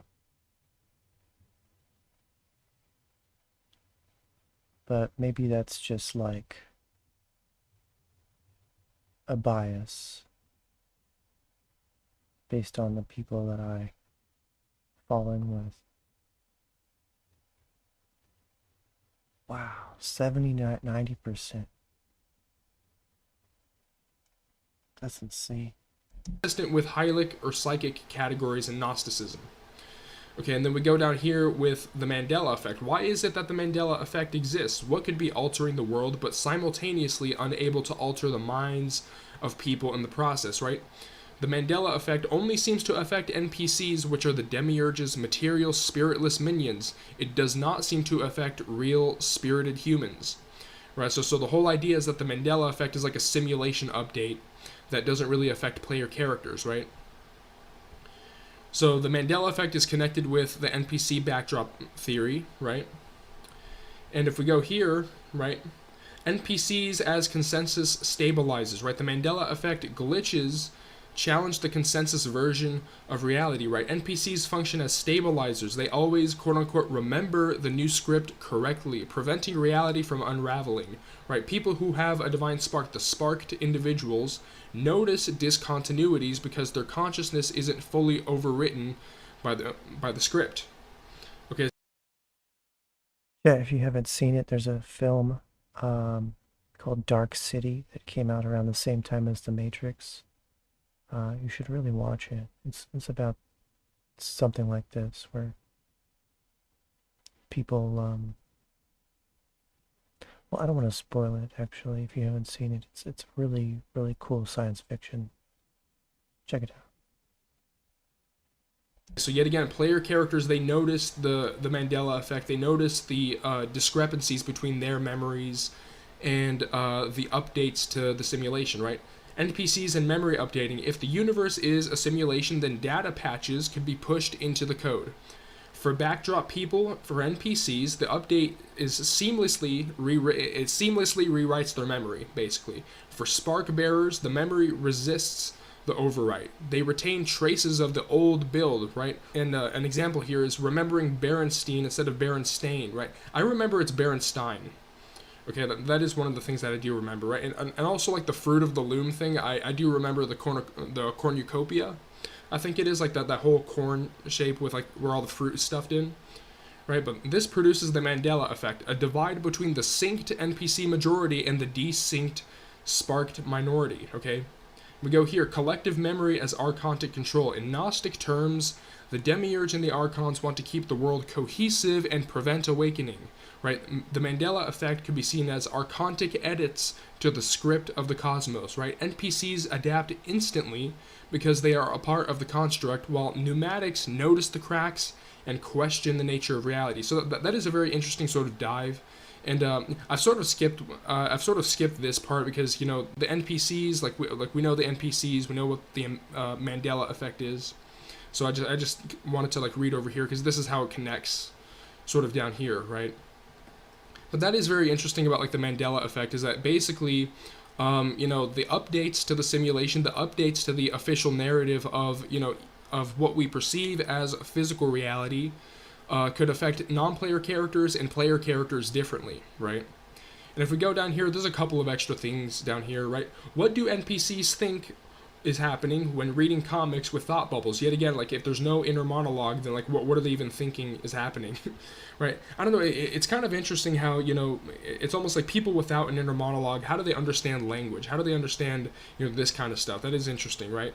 And right here, I think this is something that has been mentioned before, right? The Bible only speaks of what God created, so there is no mention of the Spirit or the divine spark, but only of that animating aspect and energy called the soul, which compels all living matter, including animals, to move, right? And man became a living soul, right? So the idea is that there is a created soul and body, and there is an uncreated divine spark that can be that can essentially exit this reality. That there's a part of us, or that there's the true us that is, from outside of this reality, that we need to tap into in order to liberate ourselves, right? But that is just like a basic overview of like all the data set convergence. And yet again, 10 to 30%, right? So this means that optimistically 1 in 3 people, and at the minimum, if it's 10%, then 1 in 10 people are real people, right? So not everyone has a voice inside their head, not everyone has metacognition, not everyone has a visualization, not everyone has the ability to detach from the body, from the physical body, and experience other realms, which is very interesting. Yet again, some people, and I think the near-death experiences are really interesting to me because yet again, people report it's like, oh, they just experience a blackness. They just shut off like a video game. They don't experience the out-of-body state. They don't experience the other realms, which is, that is sort of like, I would say that that's the most accurate indicator of whether or not someone has a soul, is if they have, or whether or not someone has a spirit or a spark or a consciousness that can detach. Is, okay, if your body dies, is there something else besides the body, right? Because yet again, the Hylics are entirely material. They're entirely material beings, meaning that the physical body and the electrical impulses in their brain, that's all that they're running on, right? But that is a very interesting sort of overview about like the nature of non-player characters, right? Not everyone has an inner monologue, not everyone can watch their own thoughts, not everyone has visualization ability, not everyone has the ability to detach from the physical body, right? And like the Myers-Briggs intuition versus the sensors, that's also a very interesting thing. Which like I didn't know about this sort of discrepancy, this sort of, yet again, this sort of imbalance, because this is like the attribute that is the most skewed in one direction, like I said, or like it was discussed before, which is like introversion versus extroversion. Thinking versus feeling is more evenly split, and this is like the most skewed towards being sensors, right? Being entirely immersed in sensory physical reality, right? But yeah, I think that NPCs are real, right? Not everyone is a real person. Not everyone has a spark of divinity, right? Which is, I think that is something that's really important to know. And I think that I've kind of enjoyed doing this sort of deep dive into this sort of collage image. This is sort of a new format, and I think this is going to be like my longest video on the channel, right? But yeah.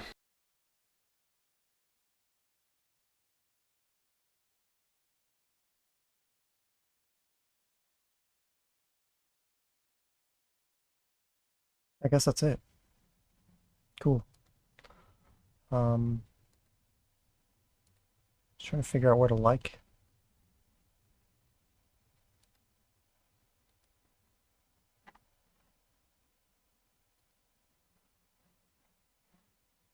Give them a like.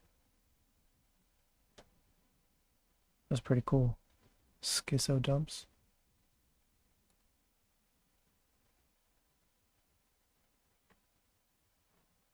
It kind of makes me want to look up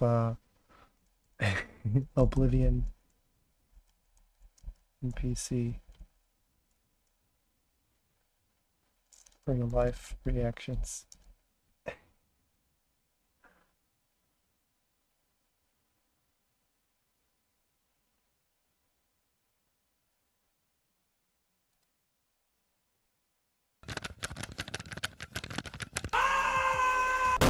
Oh no, not the Freddy shit. I hate... Oh my god.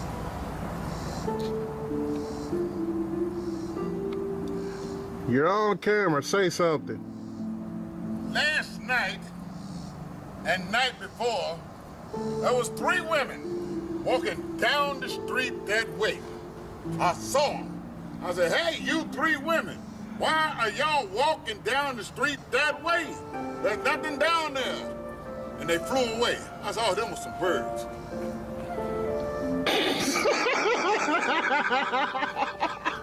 What the hell?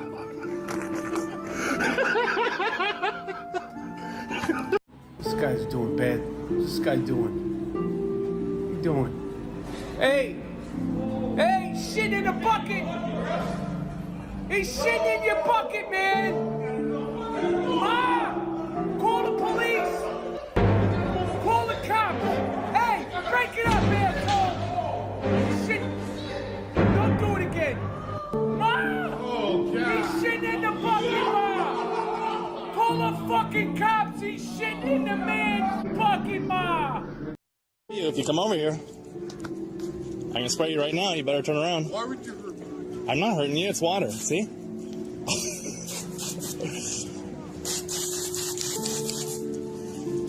It's really fucking weird looking, man. Does that feel good?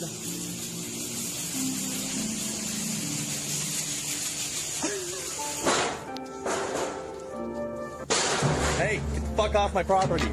Right now. Get the fuck off me. The fuck off of my yard. I will spray you again. Very funny. Take it off. No, get off my yard. Get off my yard. Go home right now. Turn around. Go home. Go home. You're drunk. Of course I'm drunk. Go home. Go home. Right now. You know what? Go in. You lose what?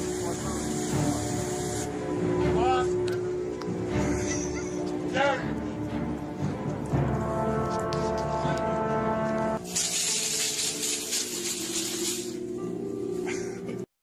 Are you quite legal to park over somebody's drive? Is it? Don't get too close, please, because I don't want to breathe the same air as you.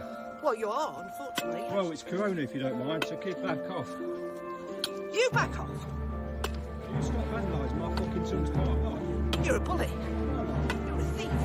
Just get her in with You're like stealing from your workplace. Why am I stealing from the work? You're a criminal. She fucking screamed. What? What are you doing, dude? Can you get away? What are you doing? Is there a problem?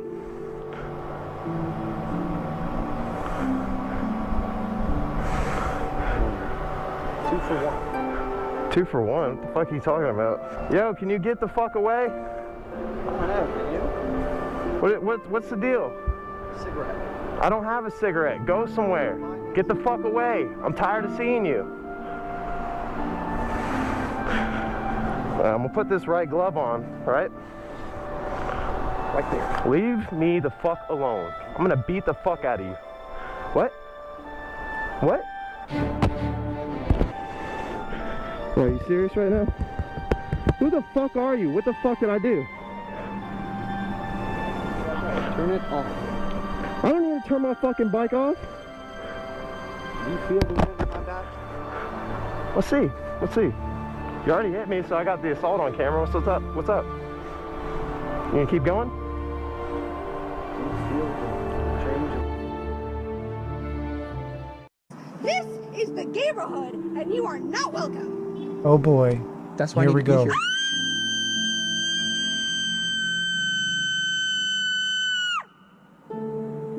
Is that it? Is that all you got? You need Jesus, man.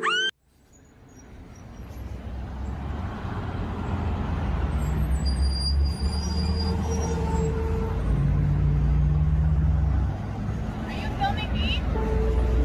Dude, are you filming me? Are you filming me right now? Why are you filming a child? Are you a pedophile? Are you a pedophile? Are you a pedophile? Don't film children, dude. I'm a kid. I'm a child. Don't film. What the fuck?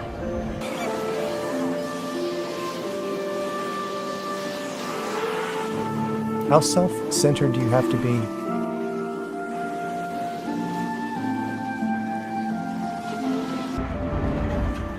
Okay, this is a porno for children if you film kids. I'm a child.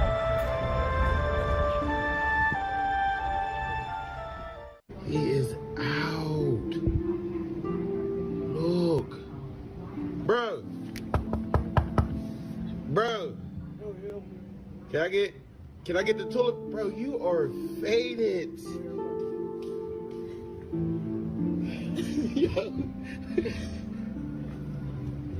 Yo, bro, can I get the toilet paper? You want to get robbed faded. tonight. Yes, Yeah, that's crazy, bro. You need to shut She down. trying to get gas. I need toilet paper. And that's what you do. Yo! She need gas and I want toilet paper. I'm calling the cops on you. Yeah, you gonna get robbed, bro. You're getting robbed. I might just take what I want. Like, this is... Alright.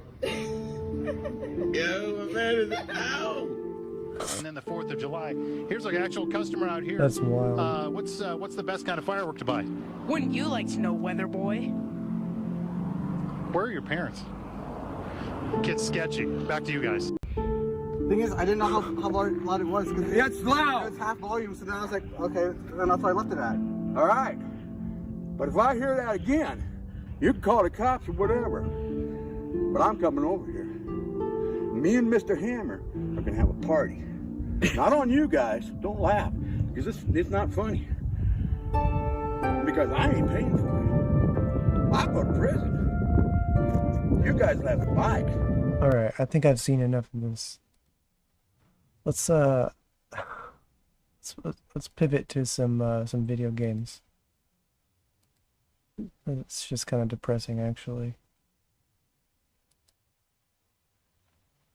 Give me a sec here. I'm going to switch a cable around and boot up the system.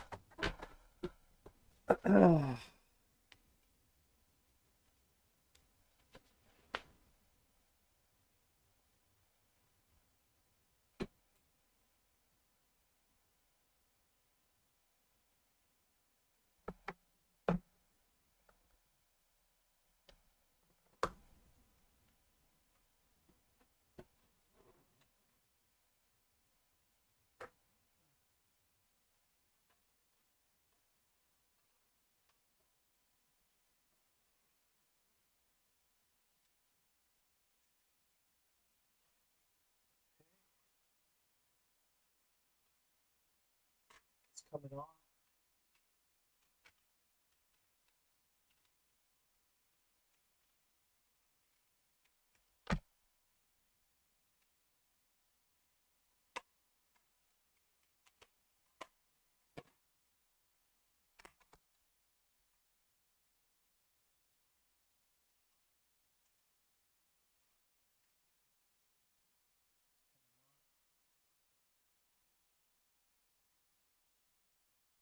Put it on,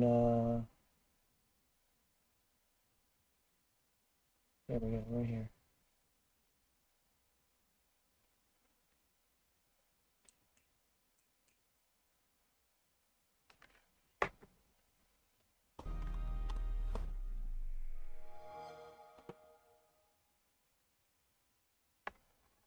That's right, folks, we're playing Sega Genesis on the 360.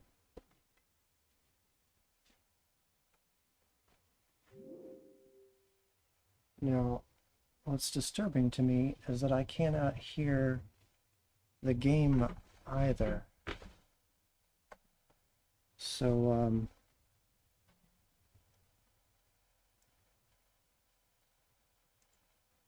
maybe if I go into OBS settings,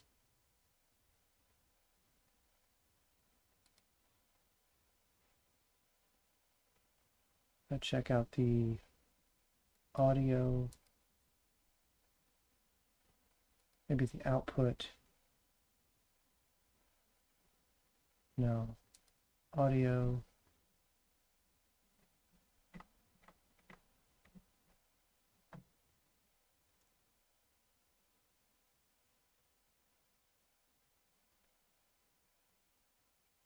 Monitoring device. We'll just change it to something else and then back to JBL. Apply.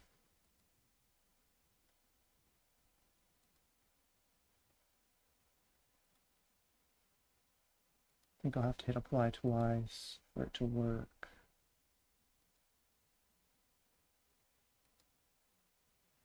Okay. And then launch the game.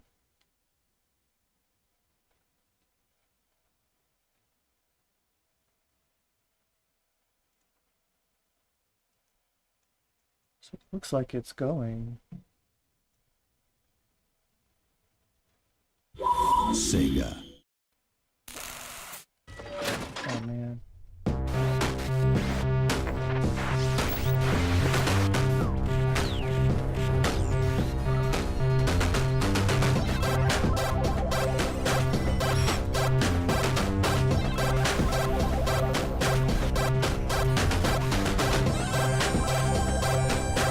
Hey.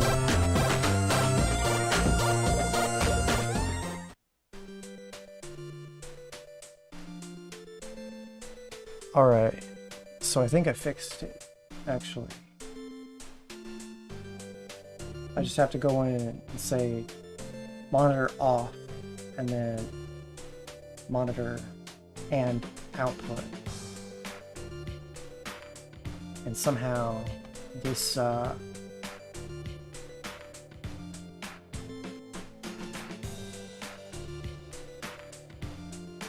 refreshes, or sorry for the there.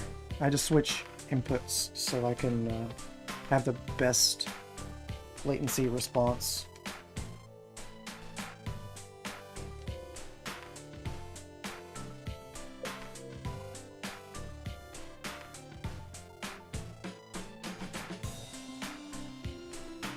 Yeah.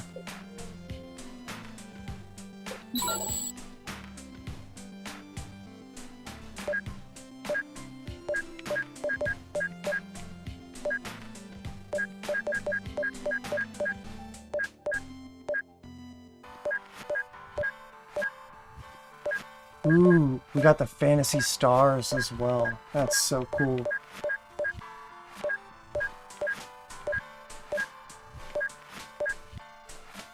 What's this about?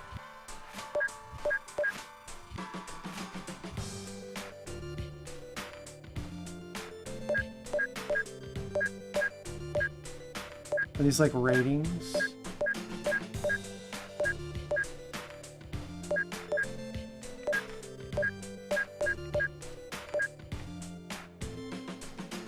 Oh, it is ratings. You can rate your favorite games. Wow. Okay.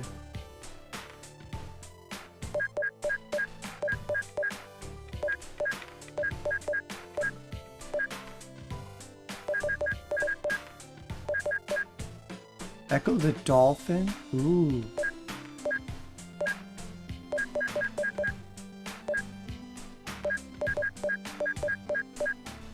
Alright, we got some good ass Sonic Spinball. Fuck yeah. Dude, these are all great, actually. I'm gonna say 3 and Sonic and Knuckles are probably my favorites.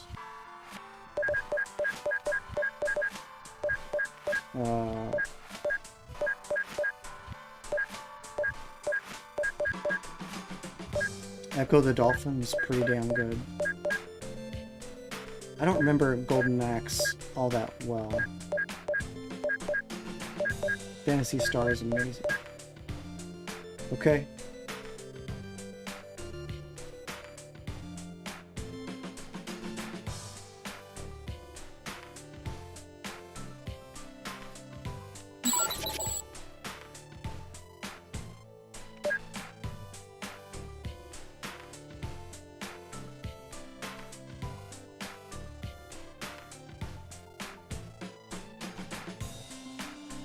Yo, do you think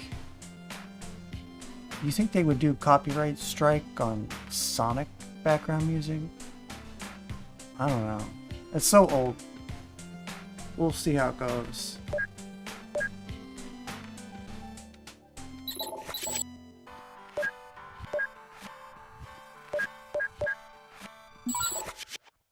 Whoa.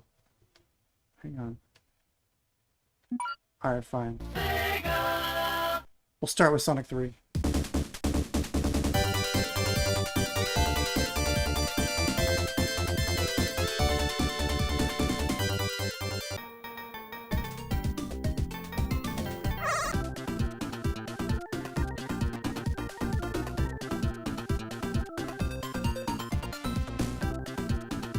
Hell yeah.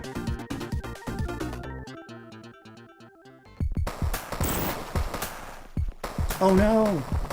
It's Knuckles! He's got all my gems! Well, that was stupid. Why'd I drop him?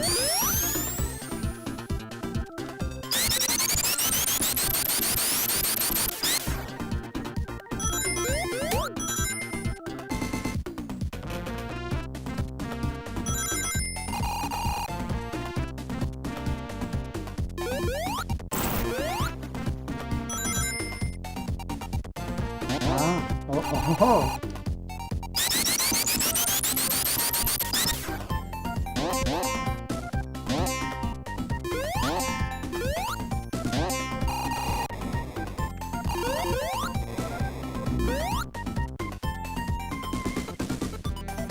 Where's he at? Oh, he's gone? Okay.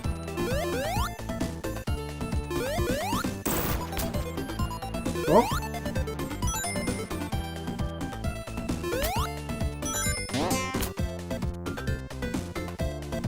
Alright, cool. What's up, Tails? Glad you're back. Buddy. Let's get this little power-up thing. Here we go! Aw. No!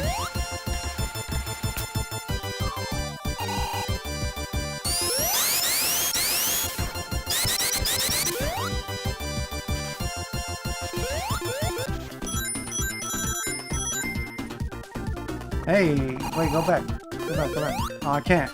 Damn. Are we at the end? We are.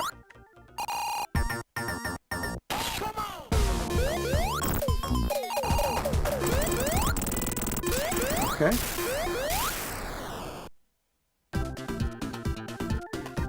Well, shoot. Can I go back now? Nope.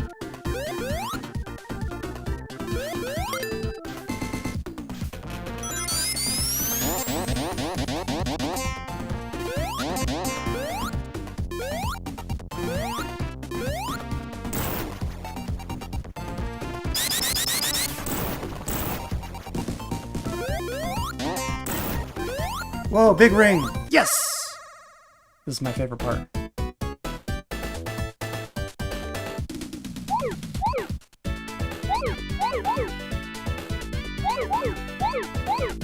Shoot. No!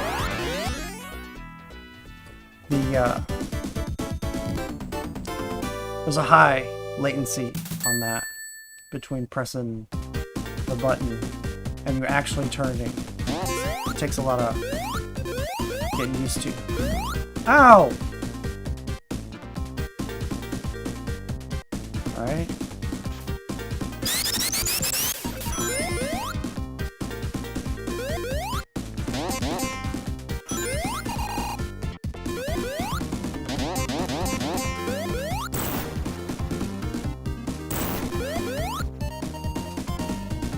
Forget those coins.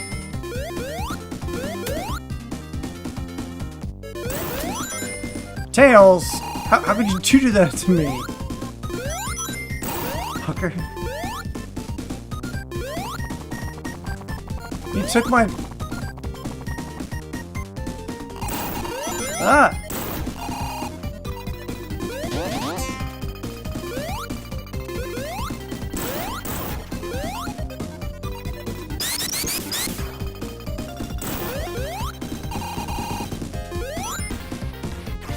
Whoa!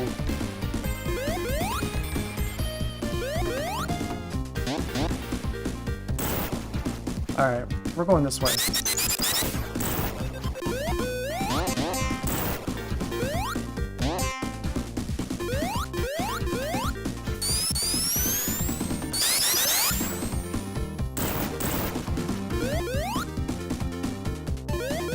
Don't do it, Tails.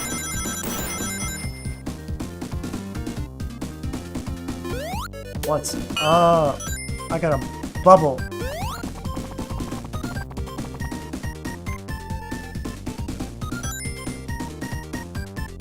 It's magnetic. Nice.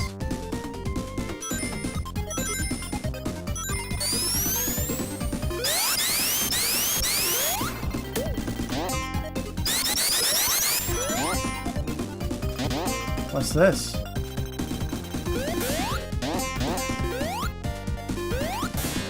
Oh, I get an extra jump.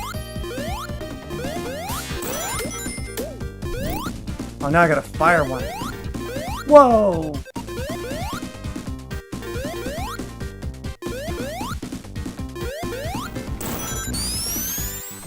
Alright. Let's get him.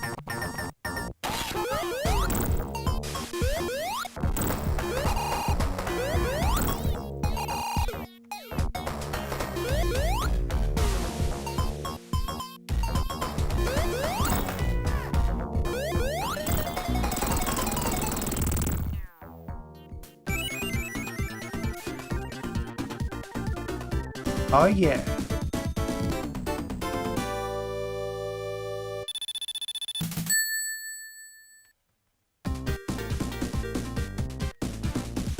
Yeah, that was a lot harder than I thought it was going to be.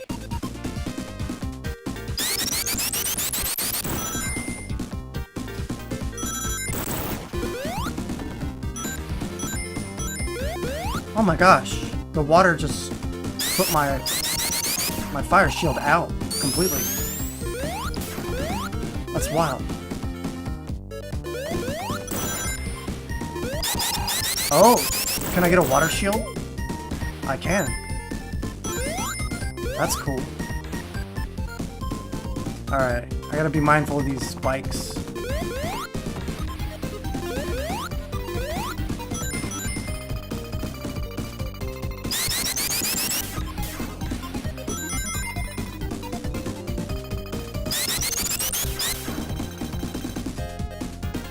Okay. Do I get like an extra jump? Oh, I do.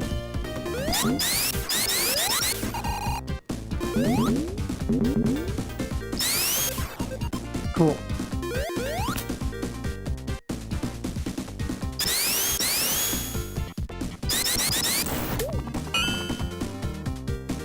Nice. Ah, shit.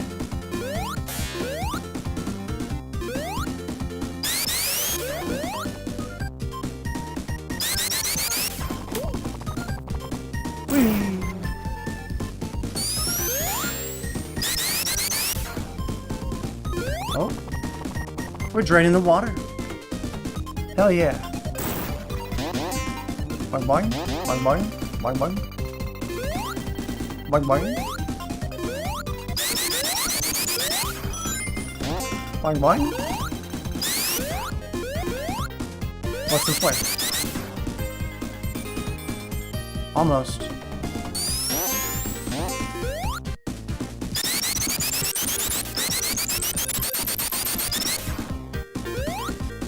Nope. Can't do it.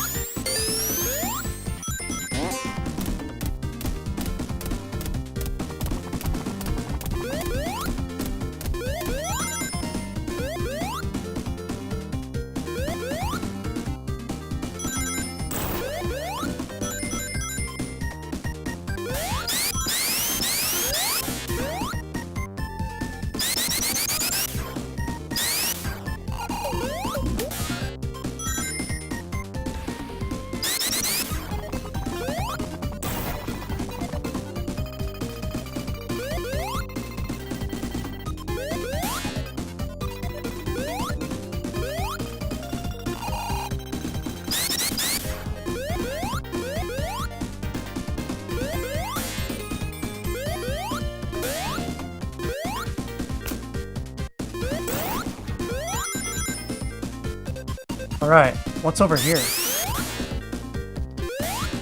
Stop it.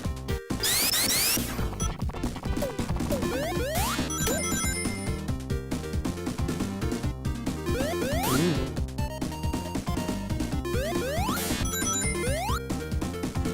Gotta be careful here. Don't want to lose the spike.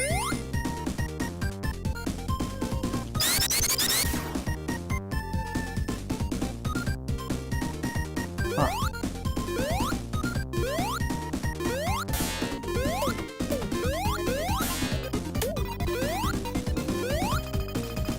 A fire one. Okay.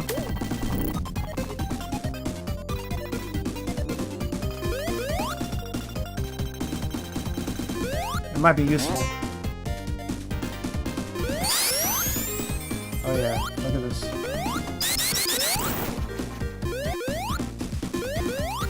Another switch. Boing boing, boing boing, boing boing, boing boing. Alright, let's go back there. No? Boing boing, boing boing.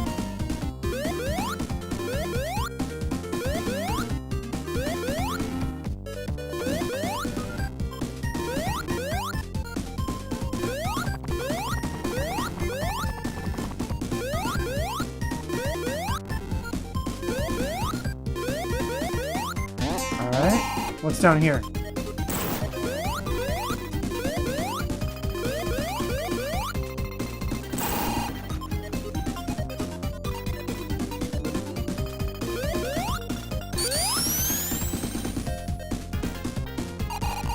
What about boing boing?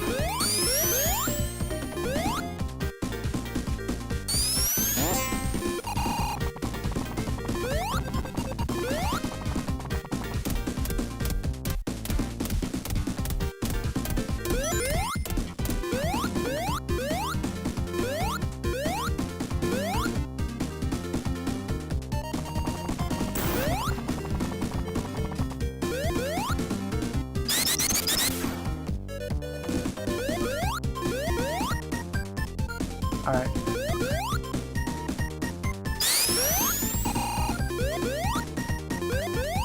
Once more.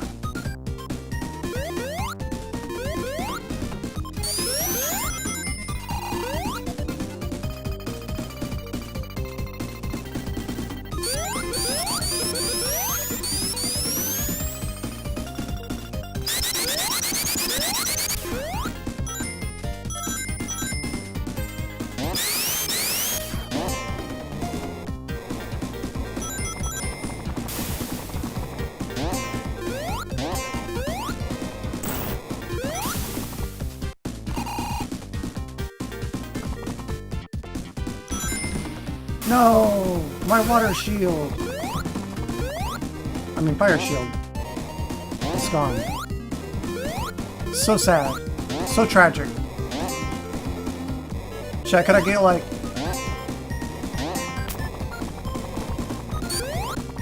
Ooh. No! No! At least I get an extra life. Ah, I needed it. Fuck.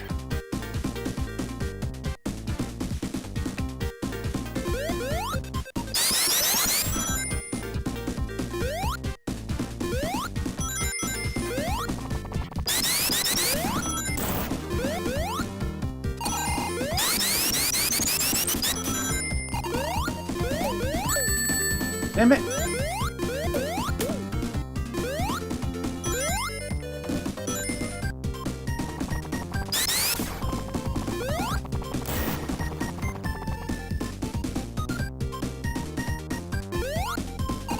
I don't think I can get up there. Not without, boing boing, some kind. So here we go. Proceeding.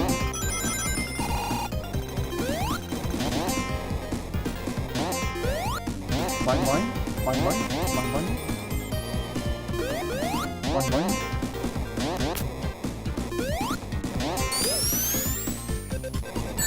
No! Again, the same fucking thing happens. Oh my gosh. How is it? I didn't even get the... Ah!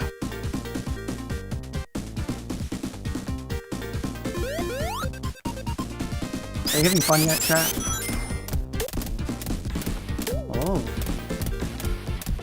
Underwater part. Cool.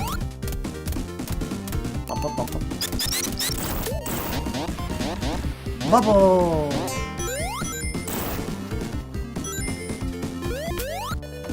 Oh, hey, look! It's the extra life place.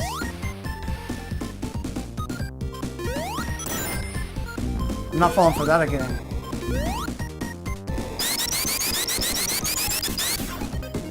Oh yeah, I am. I totally am. I just did.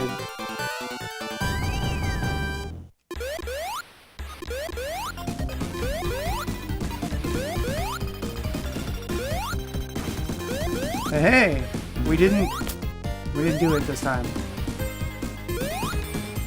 Alright, well, now what?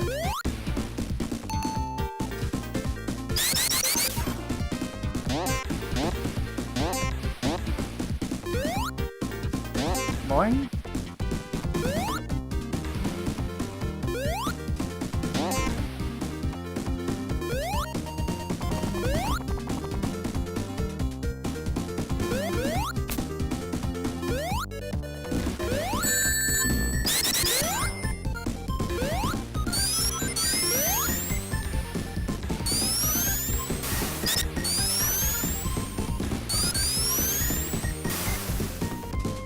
Hello.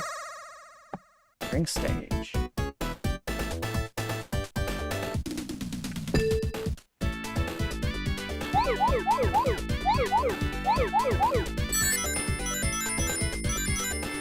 Ooh.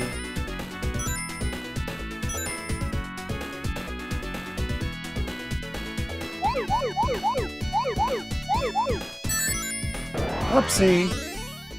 Too soon.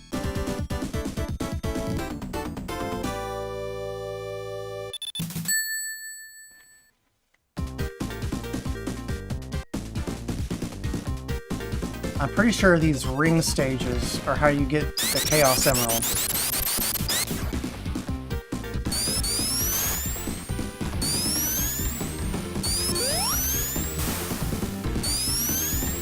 I think this water is going to slow us down.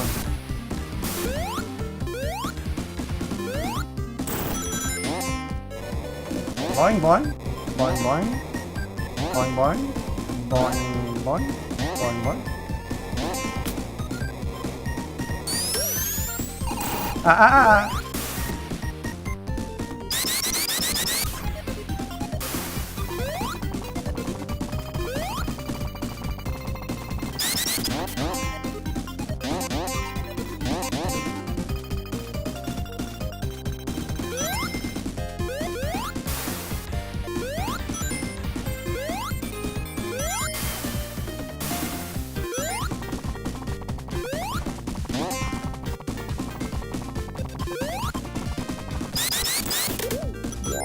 Nice.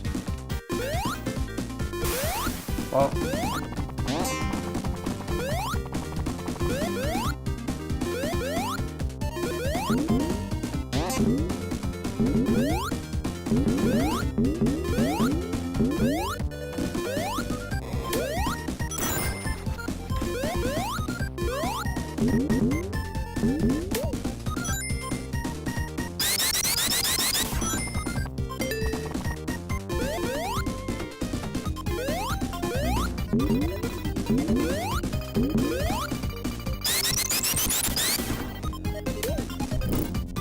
Ha!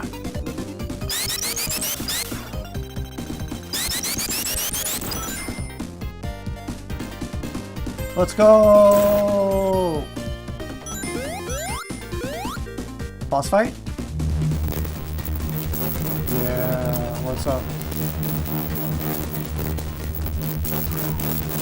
Ow!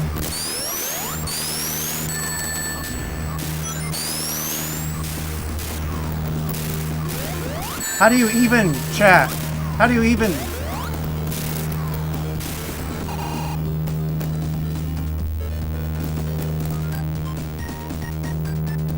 I just got bombed.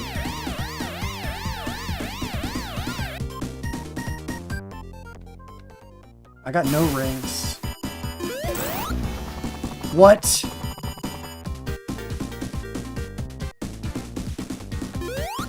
That was insane. Hang on.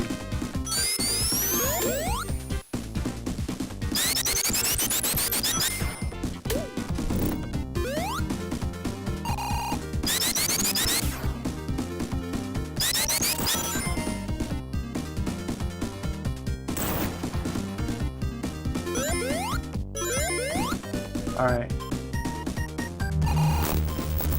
Keep running.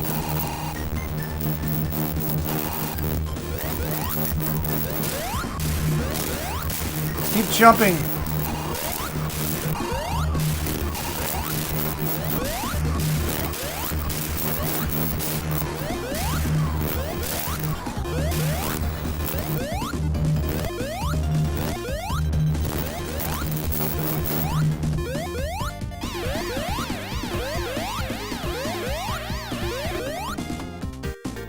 All right, here we go.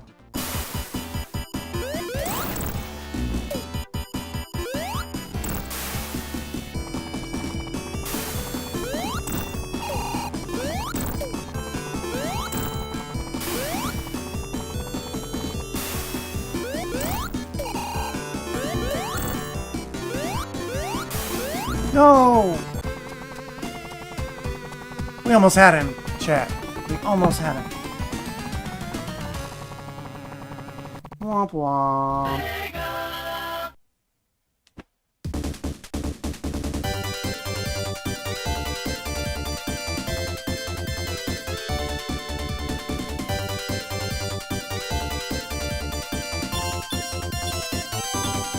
What's this? Competition.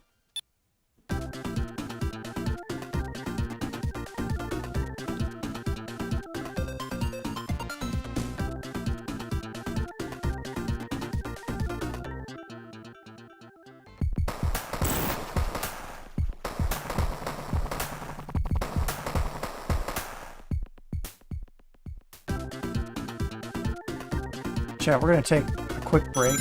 I've got to use the restroom and get a refill on my beverage.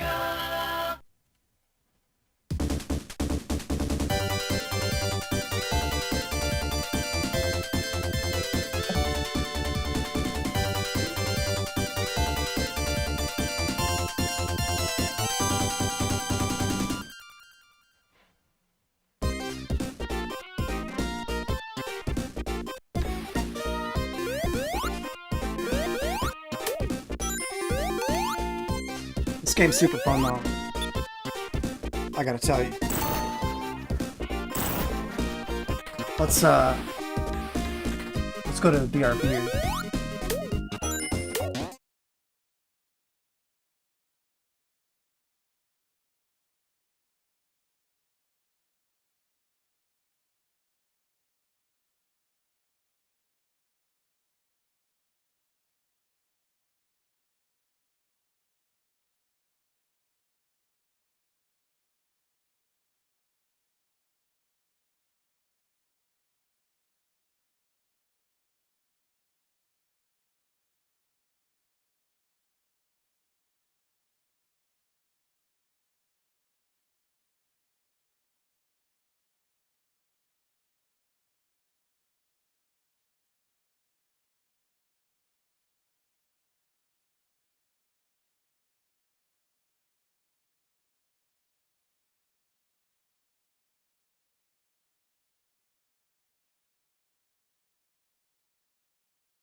Alright guys, I'm back. As you can see,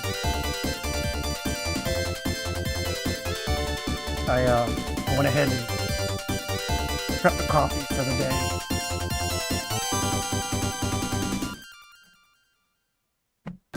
Now, I'm gonna go ahead and duplicate this scene here. We'll call it Sega Genesis.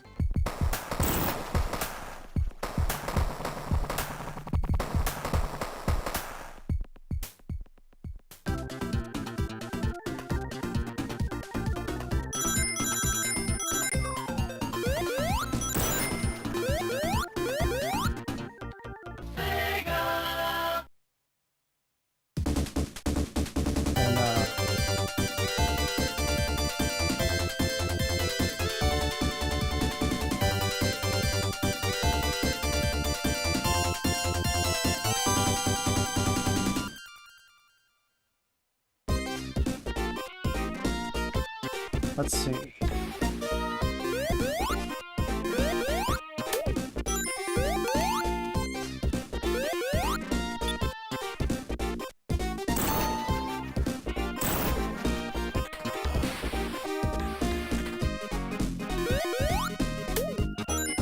That's not what I want.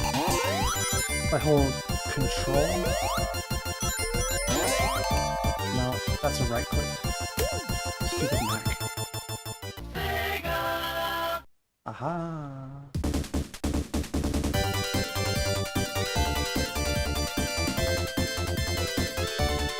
Sega.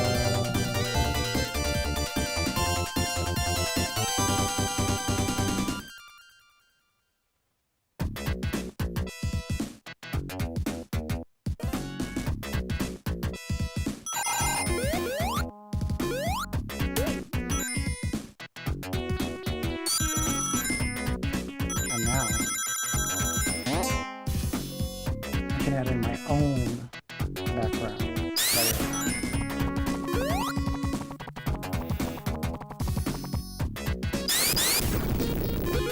Just gotta get rid of a couple of things that aren't really needed.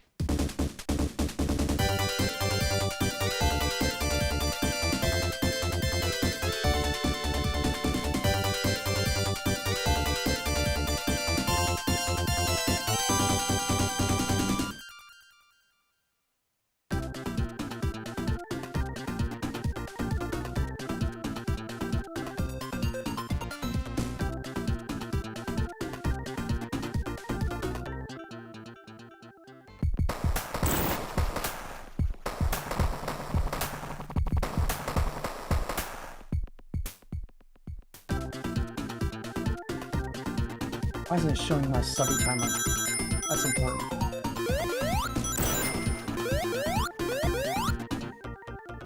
Okay.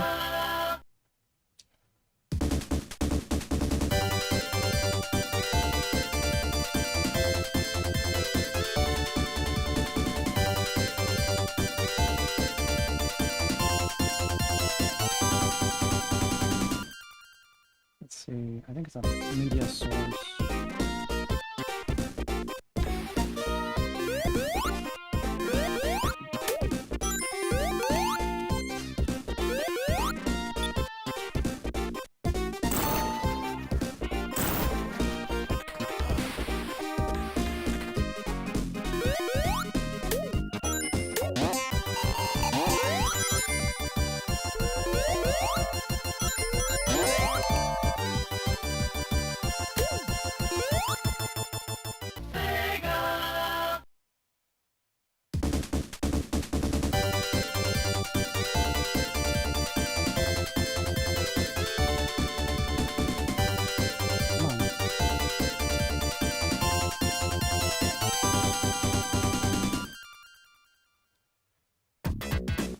Move this down, way down to the bottom.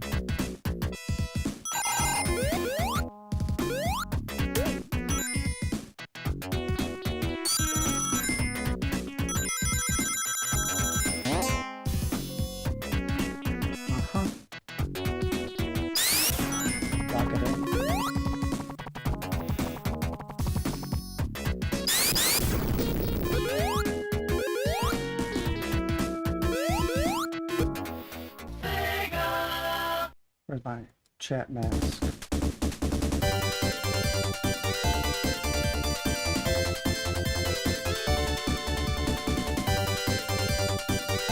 Put this over here.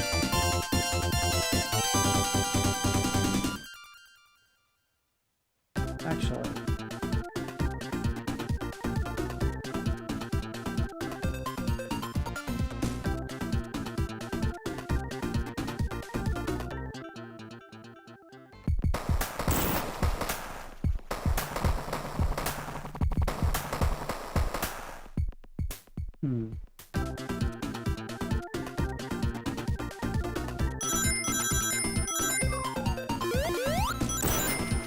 looking at the game.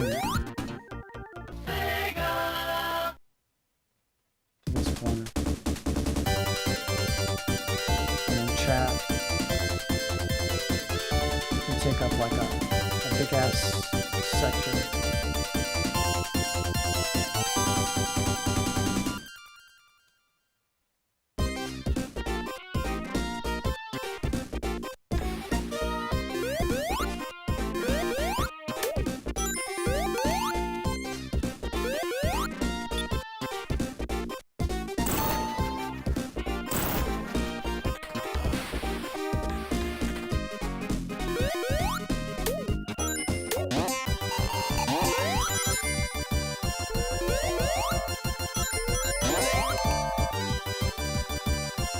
Let's say something real quick in chat.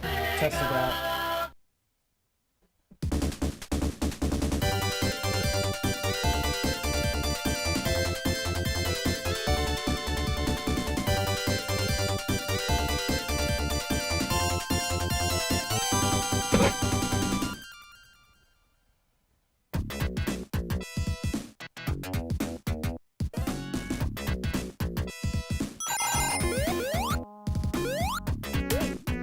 I wonder if that's too much.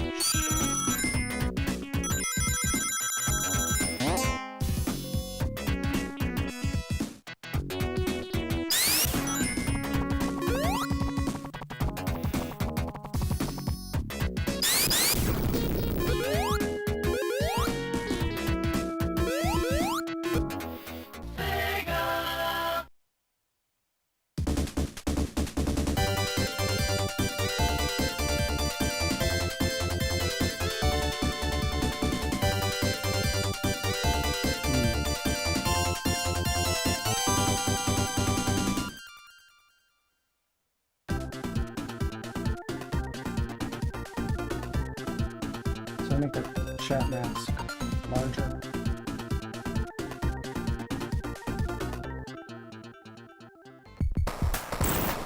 Potentially.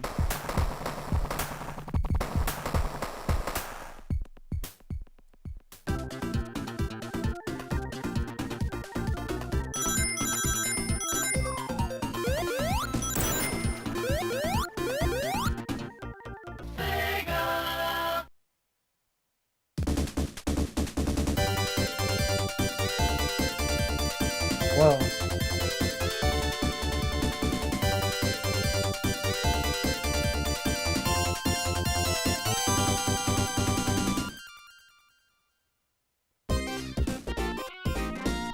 That's pretty cool.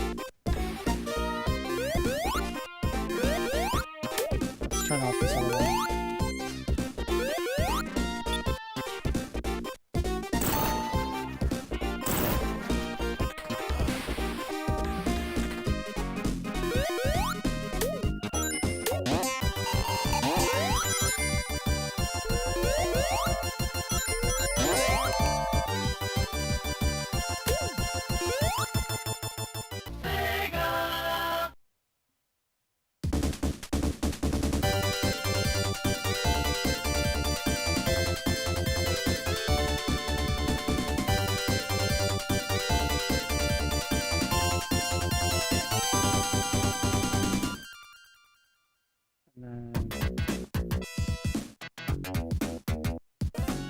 Move the chat box up.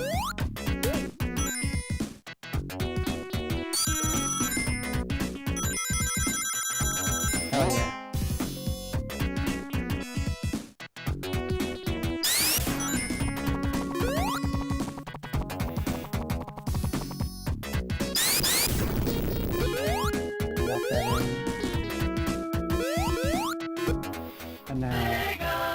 the game.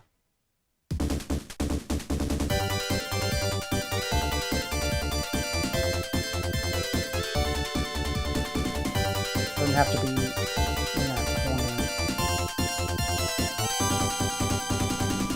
Be like this.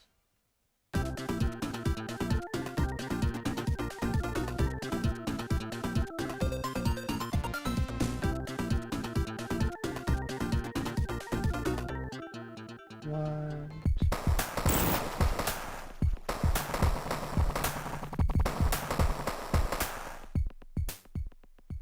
I could actually grab the subby timer and bring it down here. Like, by the lives.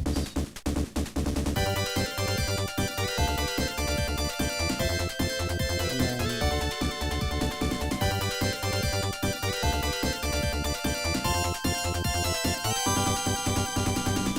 move the game up.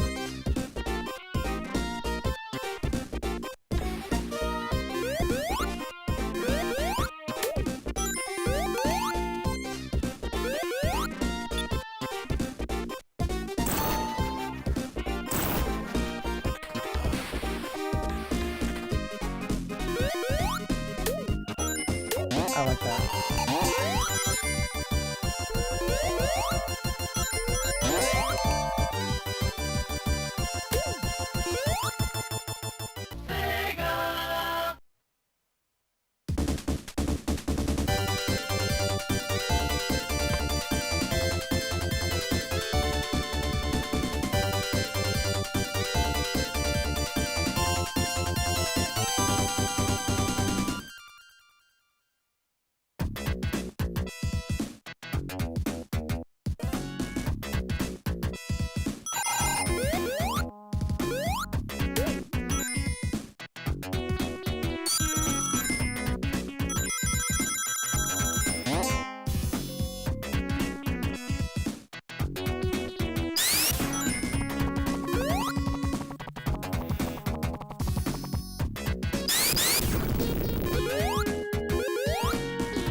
I get it right?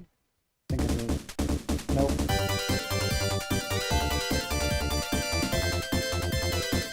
You can really tell on these dark screens. It needs to go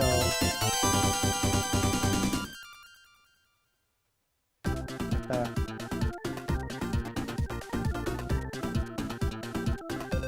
Alright. Cool. Cool. And that BPM, that needs to move.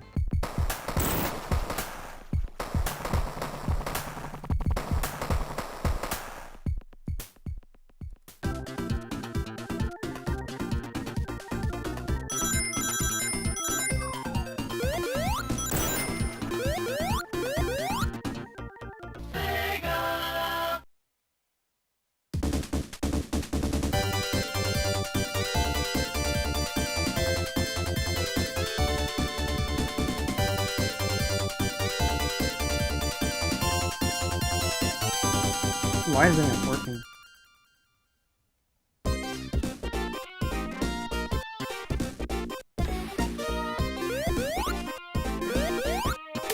Alright, cool.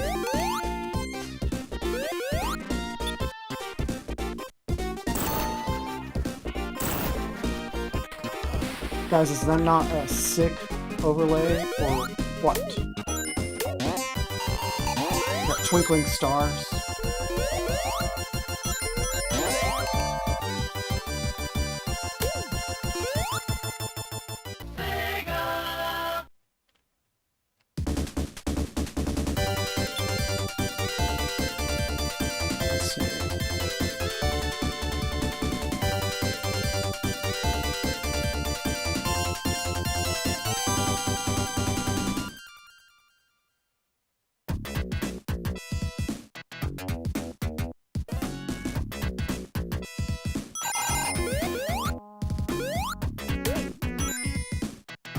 Now I'm going to switch inputs on my main screen here.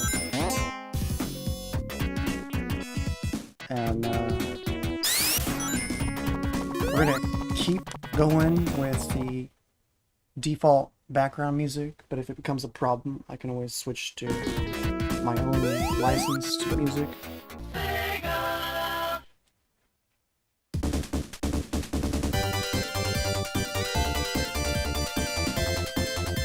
God, that looks sick. Okay.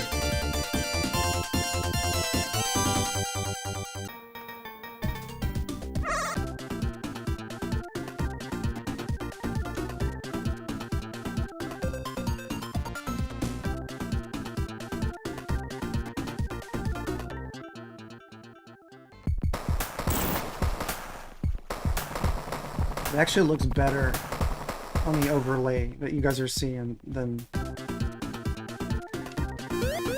the built-in emulation screen that I see on my main monitor.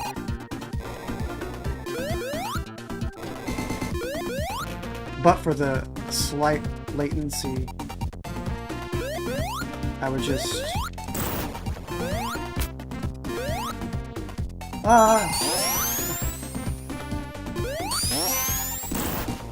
Hey! Alright, can we do it? Can we do it, chat? Blue spheres. Always blue. Always blue.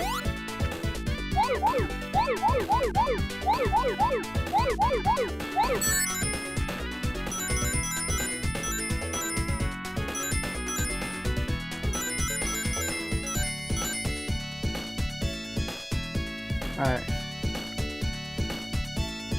Shit. I was right. I was right. It gets progressively faster, so you gotta like...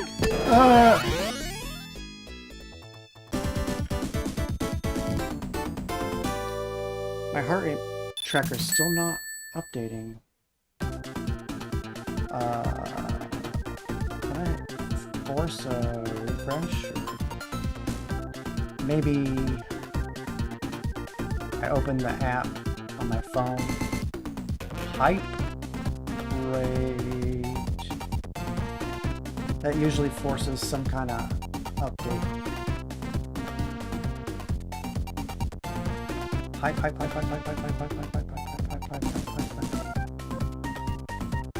Maybe hide it and then turn it back on. There it goes. Okay. He's tapping his foot at me like, come on, bro. Whoa! Not cool, monkey.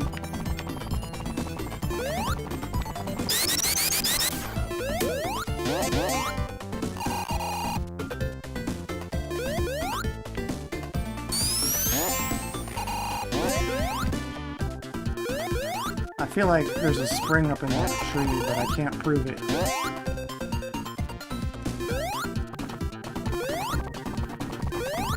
Come on, give me the thing. There we go.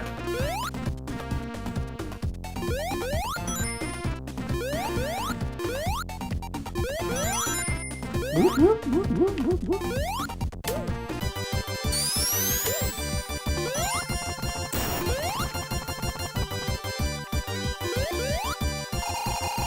No.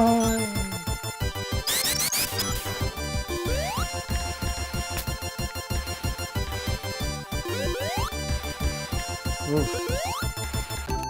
Of course. Of course. Why would it? Why would it protect me? Let's get some rings.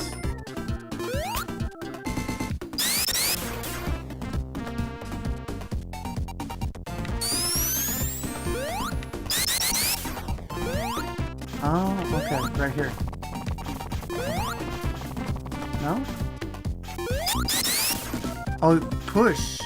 Look at that.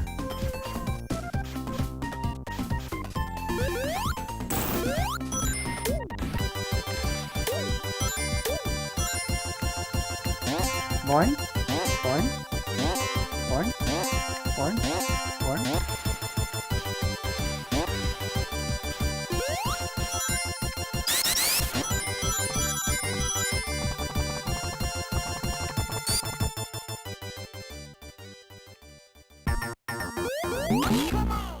Ouch.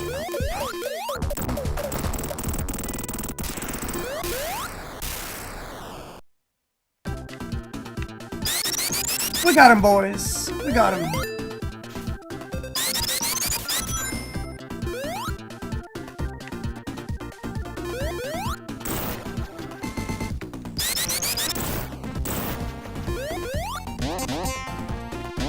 What? Where's the big ring? Do I need to get 50 rings or something? I bet it's like that.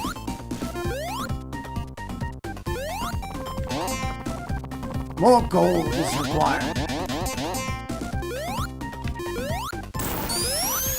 Harvest more Vespine gas. No!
All right.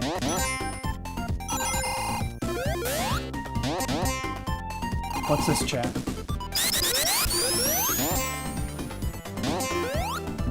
Oh, that was stupid. That's what it was. My big dumb idea.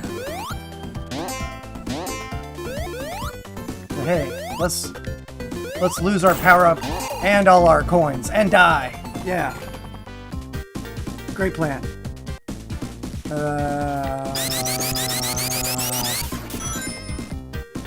Big brain. Big, smooth brain. Maybe I don't have to get every power-up and every item. Maybe I just need to clear. What do you think? What do you think, guys? It's a crazy idea, right? Bring, bring. Two kings.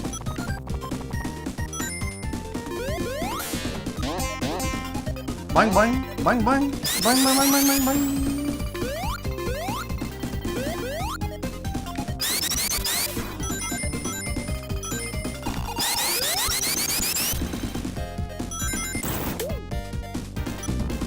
Wow.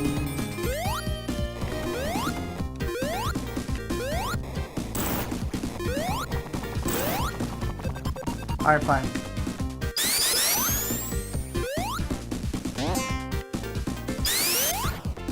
Now remember where we are. We're gonna jump up here and roll immediately.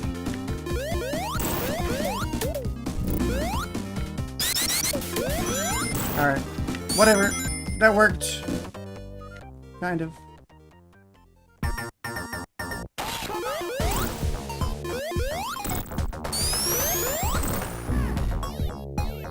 Oh no. My stupid fucking stick pad has slipped off. I should be using the D-pad anyway, but like...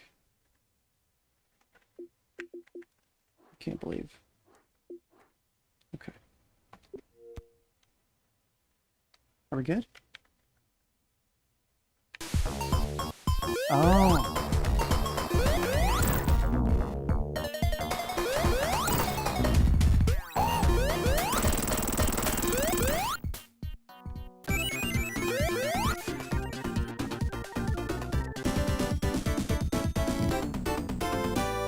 Big brain, like Yakub.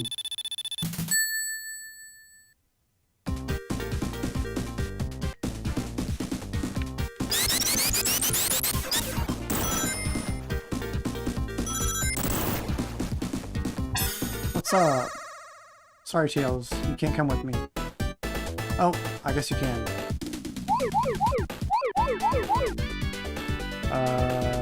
That's awkward.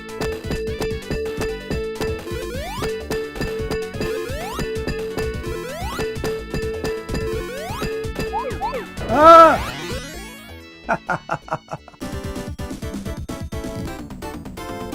I'm not as good at this as I used to be. Tell you what, it takes a lot of practice.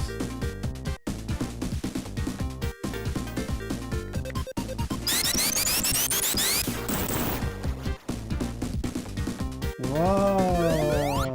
Alright.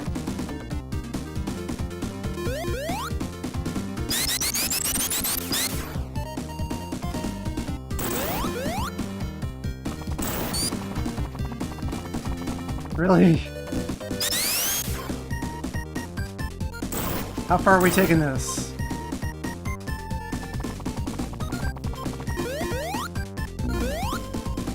Boom.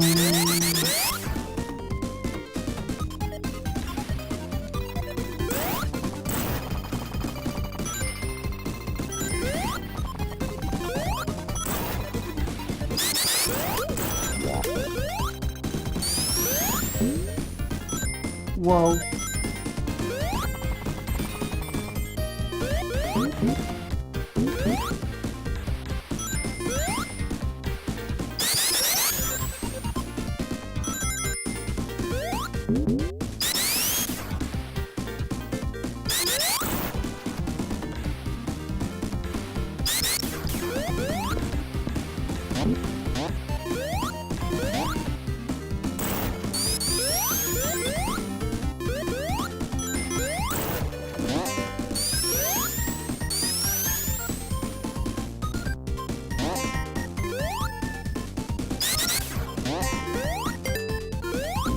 Hello.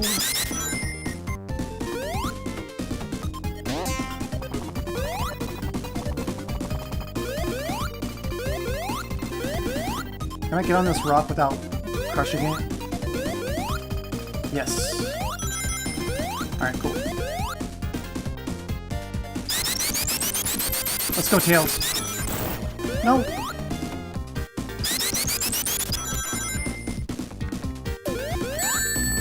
Fucker! Give me back my points. I mean rings. Obviously. Obviously I mean rings.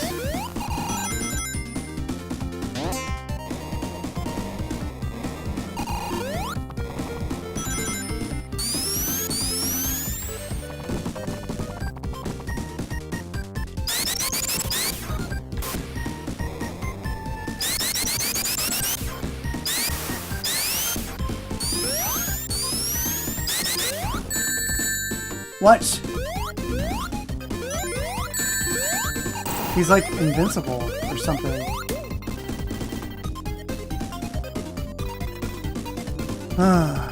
Shall I get the 1-up, guys?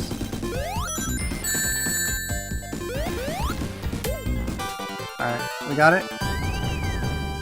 Can we get out though? Yes, we can. Haha! Got a couple of coins. I mean rings. Eventually I'll stop saying coins. Right, guys? Boing, boing, boing. Boing, boing. Ooh. Nice.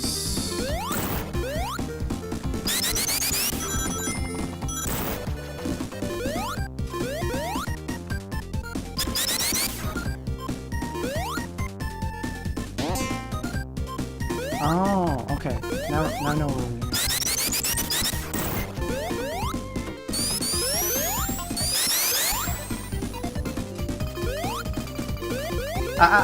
Go back. Boing boing. Boing boing. Boing boing. Boing. Boing boing. Boing boing. Ha. Yep. Yep. What's up? You got secrets for me? Ha! Thank you, Tails. You're a gentleman and a scholar. Fox. Foxu.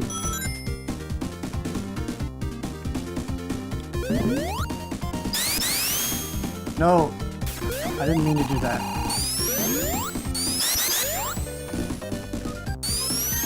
Let's see what's over here carefully. Okay.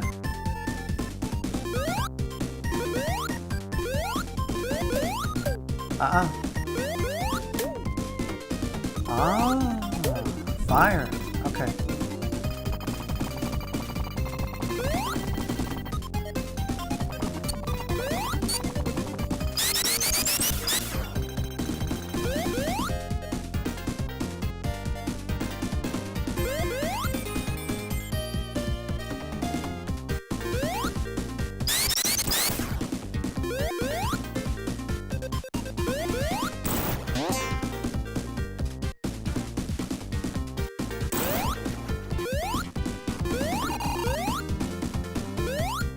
We're gonna drain the swamp, chat. What's this button do?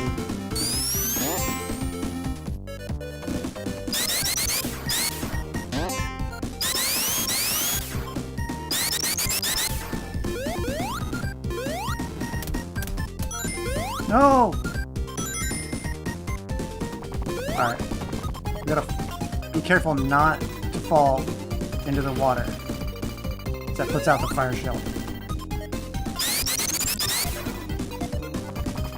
Whatever we do, don't fall in the water.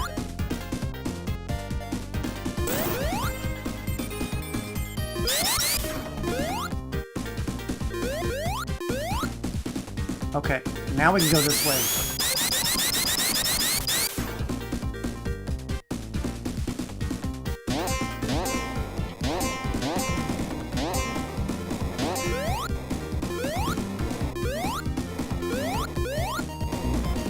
No way! That should have killed him! That's okay. I'm learning. I'm learning what these shields are used for and what they can and can't do. I was testing it. Yeah. Yeah, that's what I learned. 100%. Meant to do that. Okay. Like I meant to jump over that coin twice. I'm calibrating my jumps.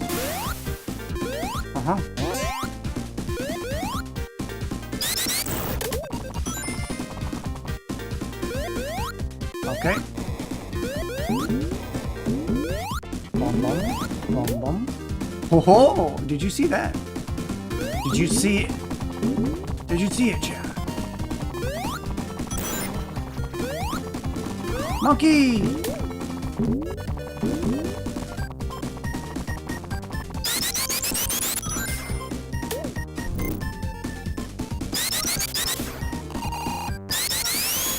Wait. No.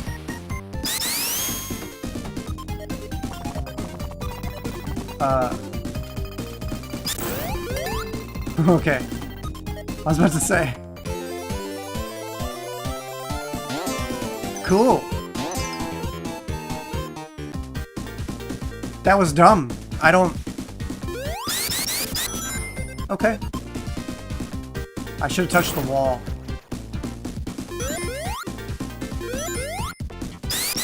That took away my fire shield and gave me nothing. Run!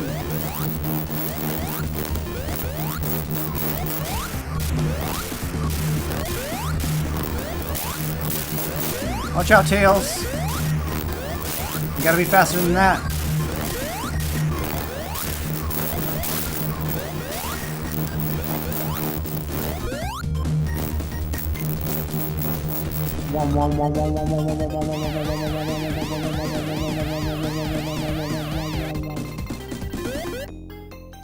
Alright, so Robotnik is here.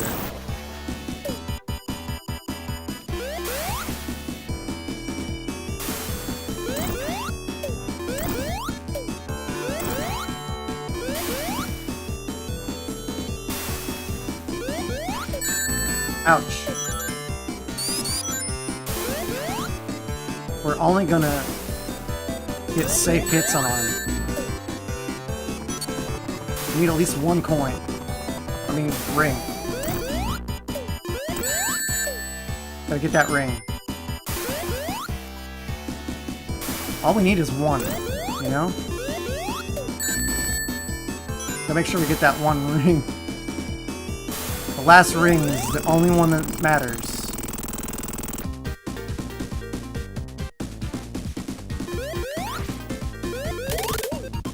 Yay, birds!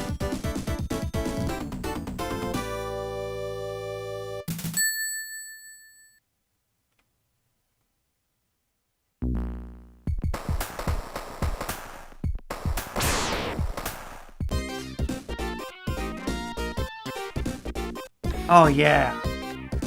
Water level. This looks fun. Ow! Game over.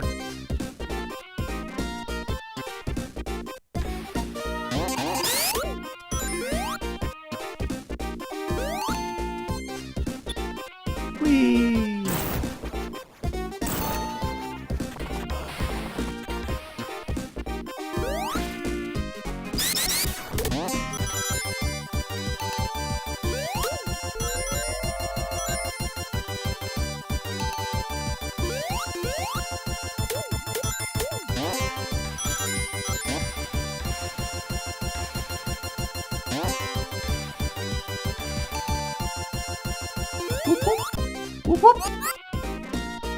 It's crazy that I remember how that sound effect sounds after all these years.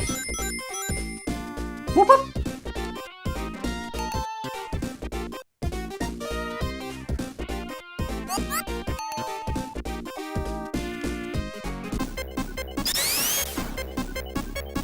Okay, fine. Whoop whoop!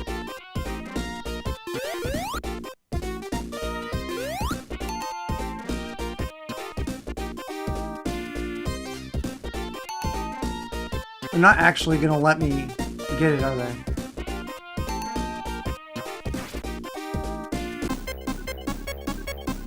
That's crazy. Whoop up! Tails drown. Poor Tails. Come back, buddy. Whoop whoop!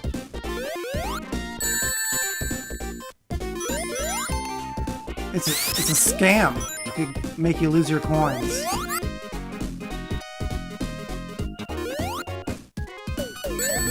Oh my goodness.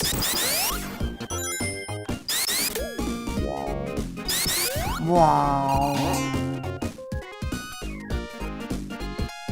Can I breathe? Whoa. Can I breathe in this thing? Yeah, I can. Alright, cool.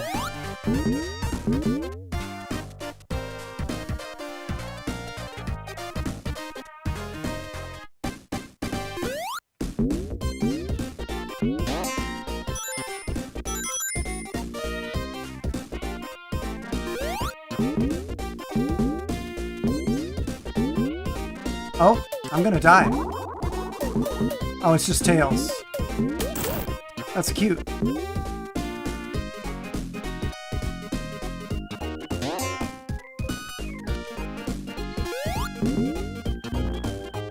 No! I need that. Whoop, whoop.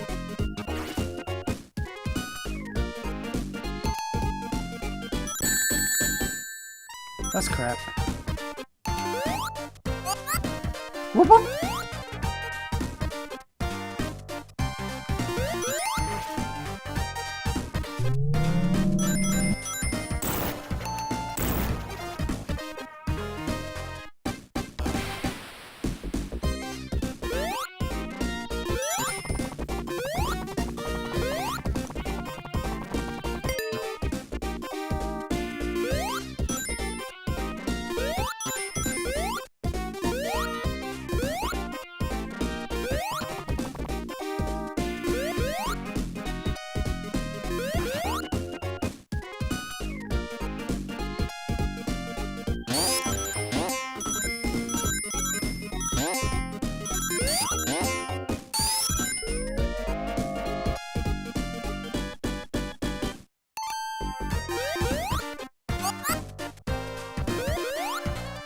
We're not gonna take the easy way.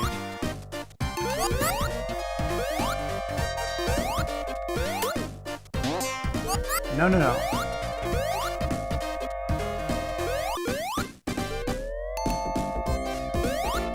Oh, I see. I see. We gotta kill that robot first.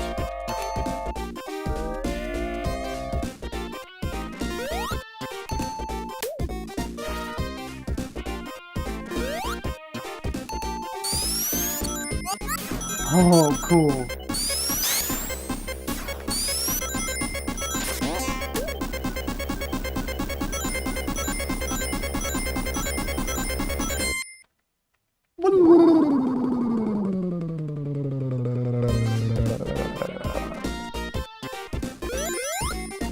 You have died of drowning.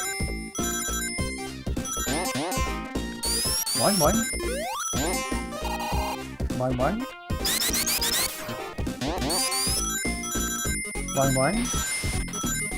Oh. Now that's just rude, guys. Come on now. What the fuck?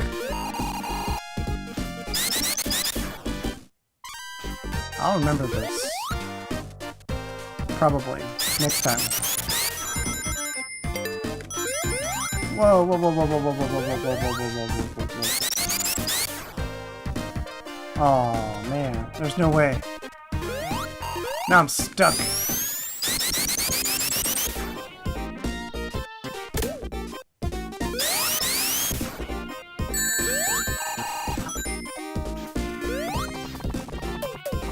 Why do I remember this game being a lot easier than it actually was? Fuck.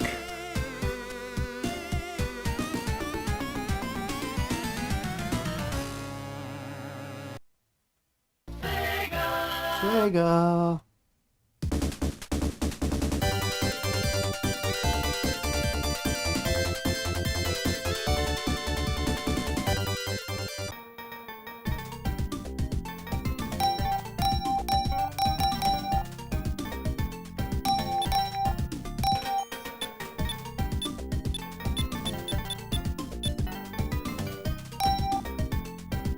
Huh.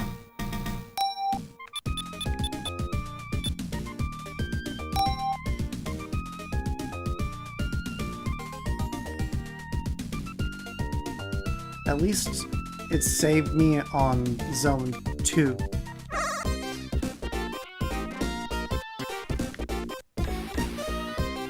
Oh, well that's nice.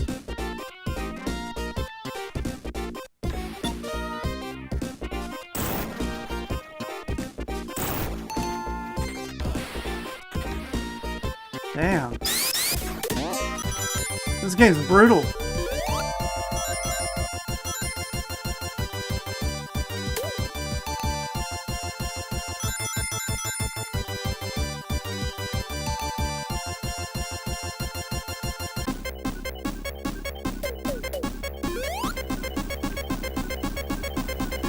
Whoop, whoop.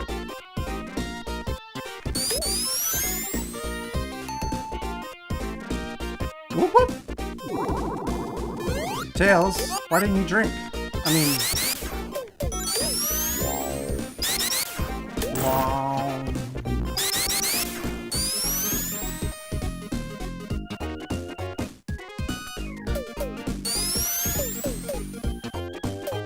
Oh, that's cool.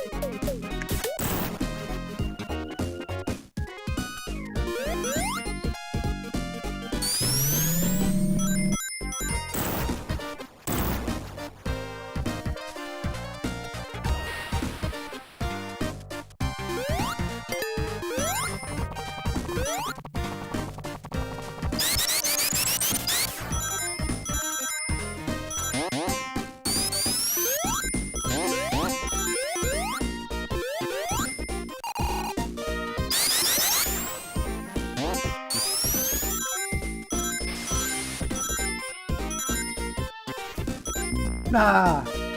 At least I didn't lose my coins this time. Yeah?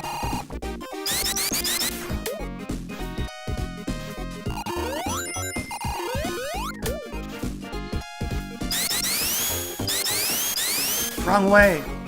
Damn it.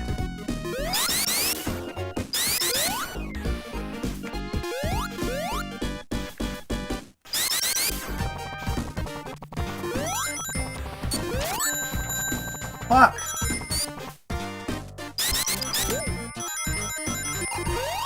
Whoa, hang on. Whoop, whoop. Whoop, whoop. Alright, I guess I'm not getting that shit.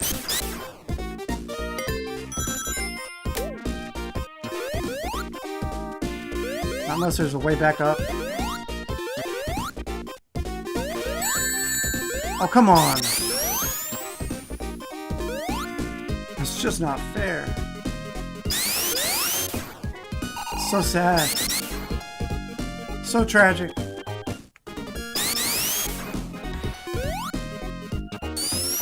No! No! Chat. Gonna get like 5 gifted.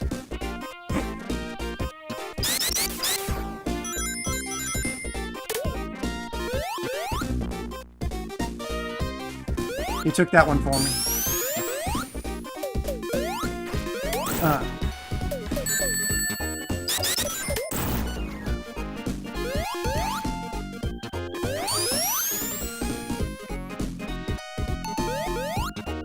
Whoop, whoop.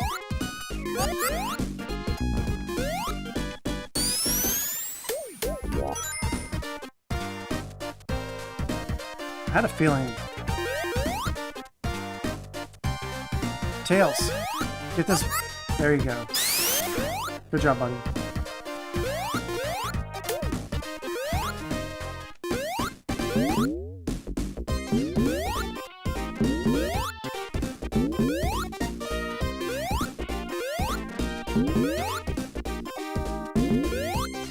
I think killing that guy was the way up there.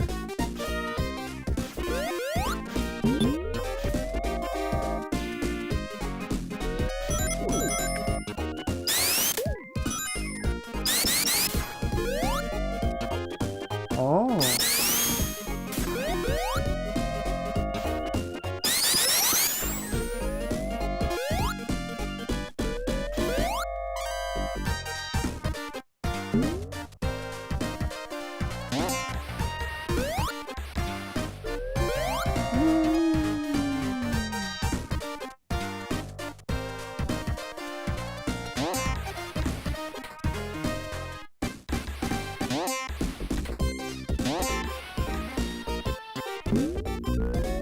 Are you kidding me? Come on now.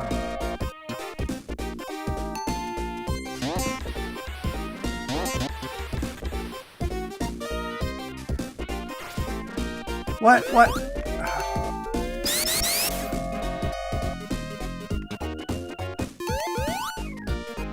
Whoop, whoop.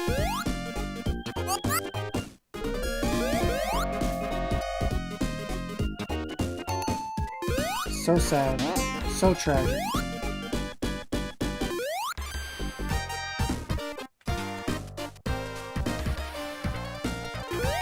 We did it, chat.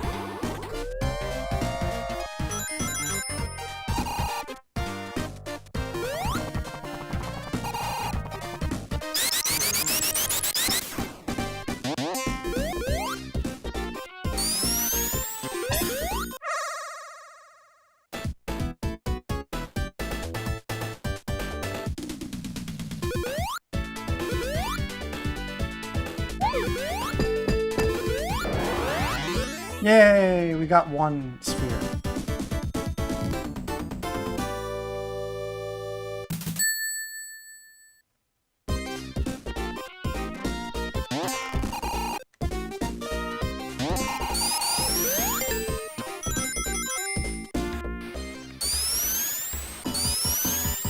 Chat, I don't know how I was ever good at this game.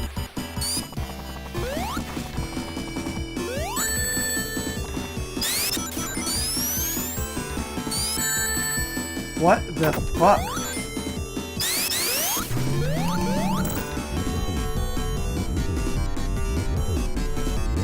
I guess I just gotta hit him in the middle. And it... What?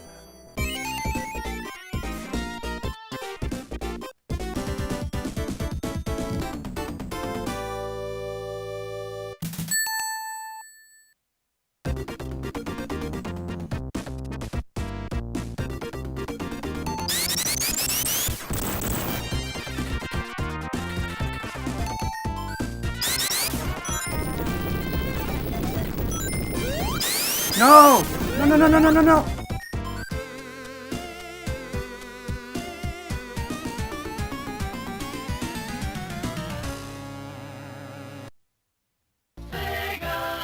So sad.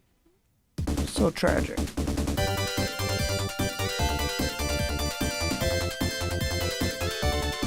Alright, chat.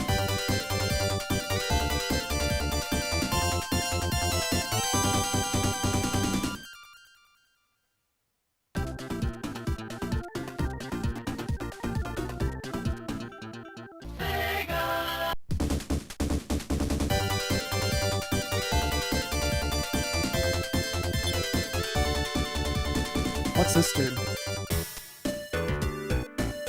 Oh. It's a versus mode.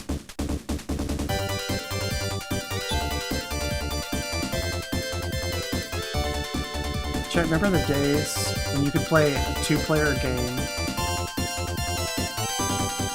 on the console and it would split the screen? Remember that? That was good times.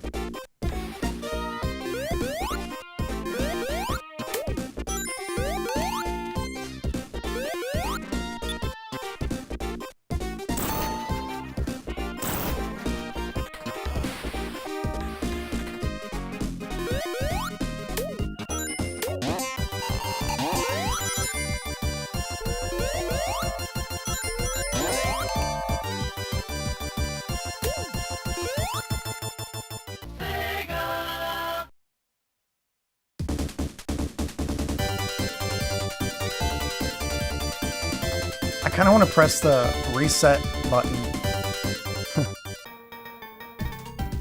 But, I'm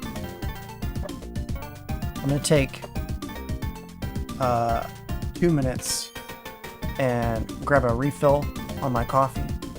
I brewed the coffee. Well, actually, I prepared the coffee pot with the water on the grounds, and it should be ready to go now. I just gotta pour my cup. So it'll be 2 minutes, okay?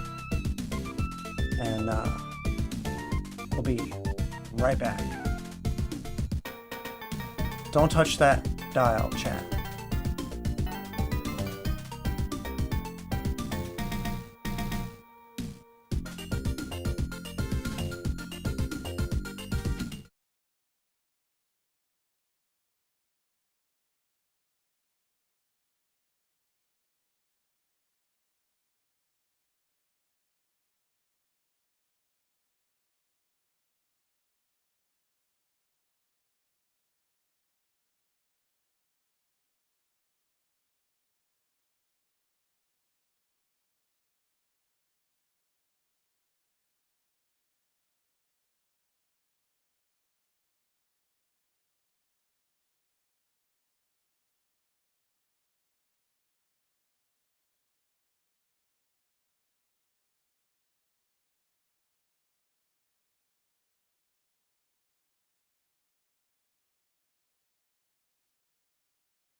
Okay, I'm back.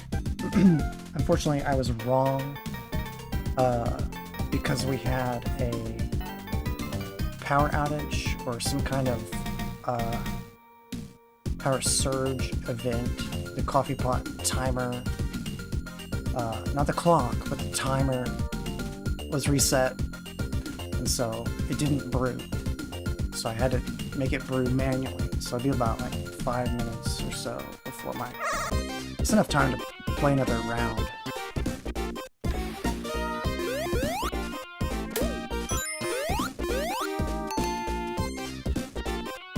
Let's see what's over here. Yeah?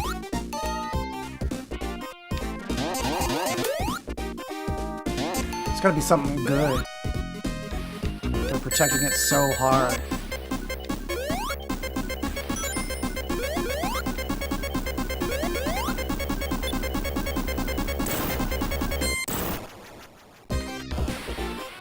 Oh, that was slick.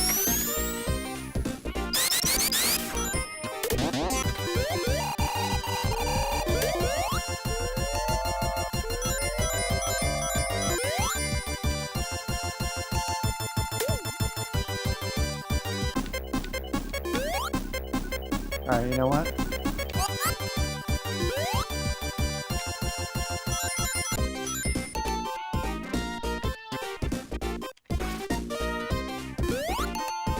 Give me that bubble. Whoop, whoop.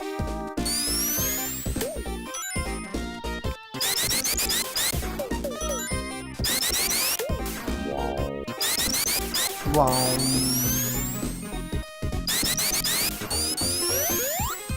Now remember, this reflects bullets.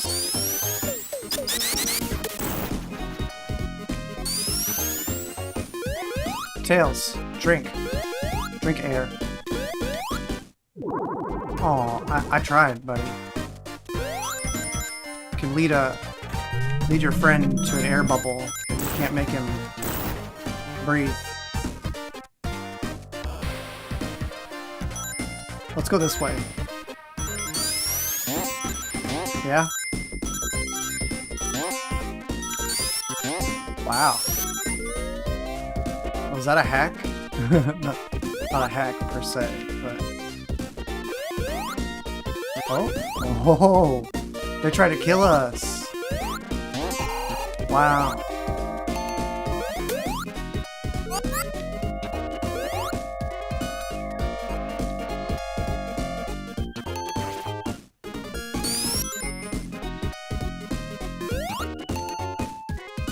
Hang on. Hang on. Can I get up there?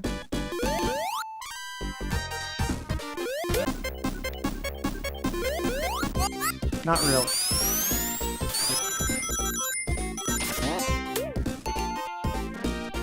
Okay. Yeah, I'm good with this. Let's go.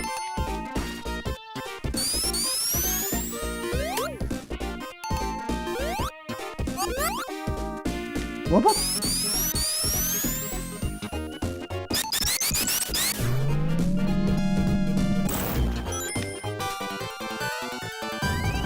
$100 coins. I mean rings.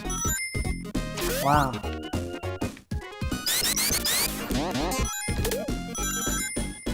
Ain't that something?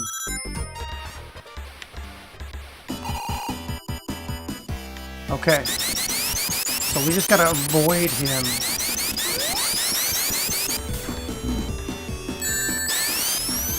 That didn't work.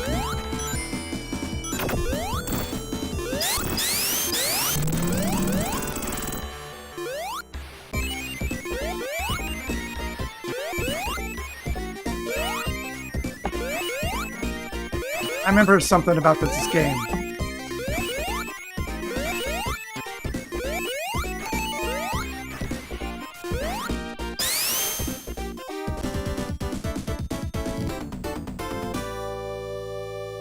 How about that? 337.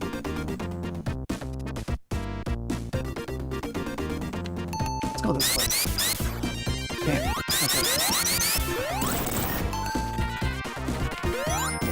Oh no! My save!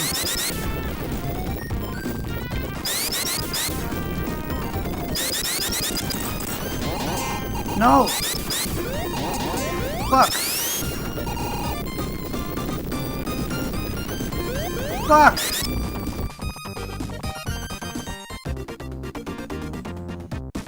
That's rude. So tragic.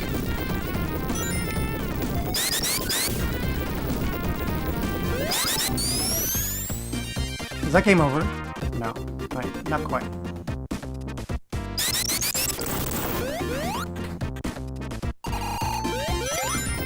First of all, we're gonna hit that. Second of all, we're not gonna... Okay.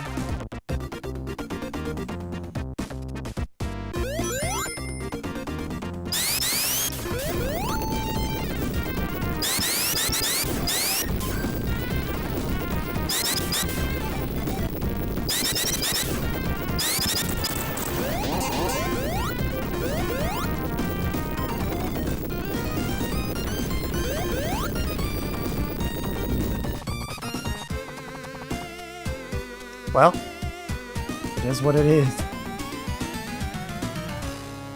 Look at Tails, dog paddling. So cute. Wah, wah. Alright, time for that coffee. I'll be right back. Just gotta push the button and stir it. I'll be right back.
I'm starting to think that the reason that I remember myself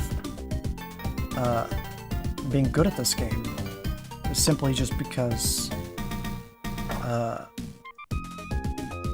repetition. You know, you keep going. You don't quit. Every time you die, you learn where not to be. You learn in which way the level is trying to kill you.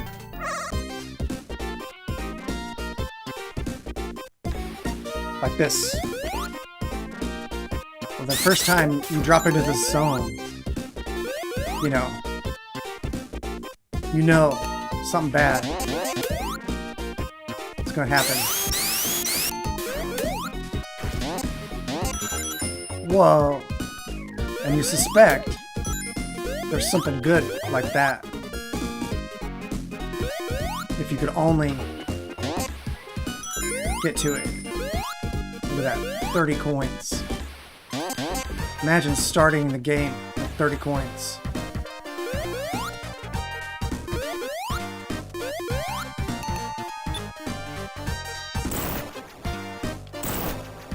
I keep saying coins, like a fucking boomer. Actually, this is a boomer's game.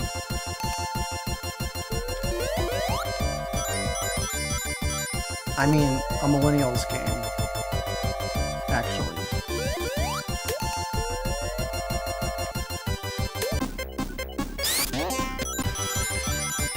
What? Oh, cool. I was not aware.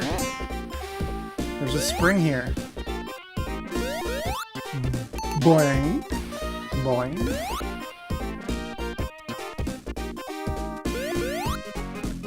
Oh, come on. What we need is a little baby long jump. Like right about here. And then perfect. Whoop whoop. Whoop whoop. Whoop whoop.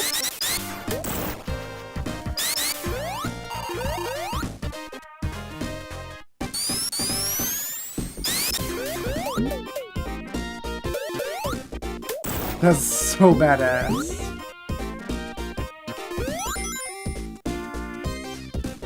Whoop whoop. I can get that last coin, right? Yeah.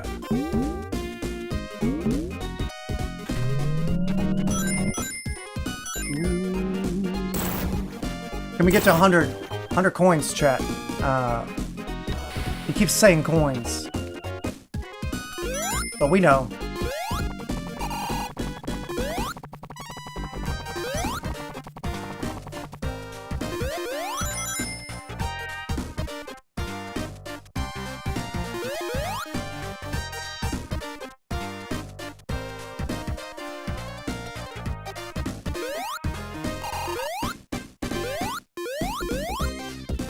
Shit. Alright. Whoa! Secret level.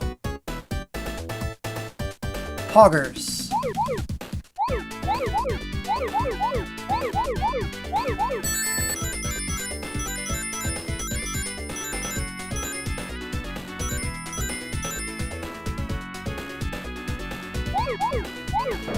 Dang.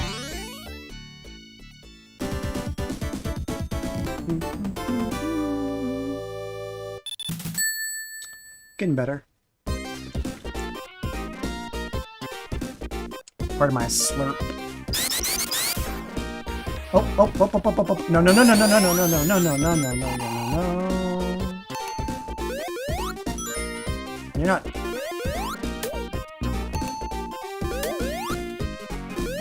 You're not gonna take my save point from me. Or my special stage. Let's go. This is a half pipe.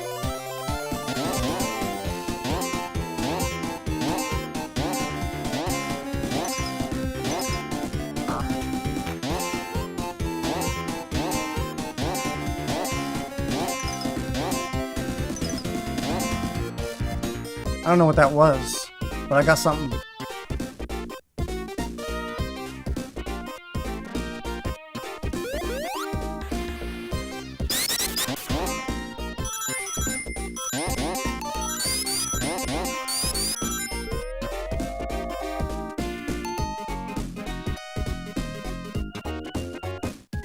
When I see a bubble.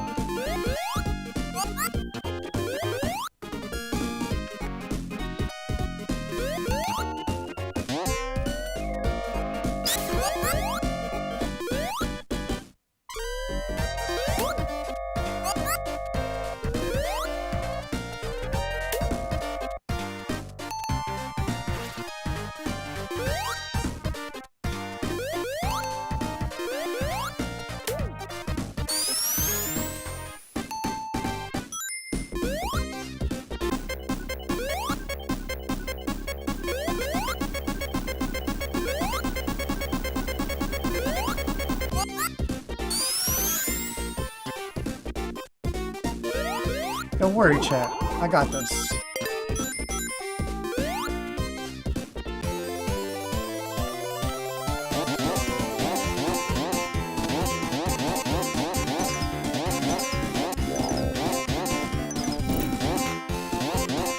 I don't think the fire one's going to be very helpful in this stage.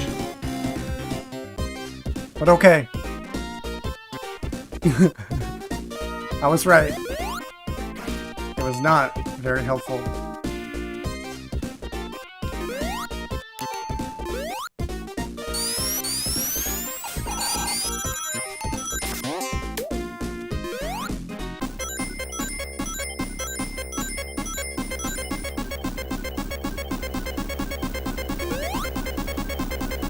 Give me bubble. Damn it! I knew that was gonna happen. All my 100 coins. Because I move so slowly underwater. Almost gotta wait until he sucks his spikes in.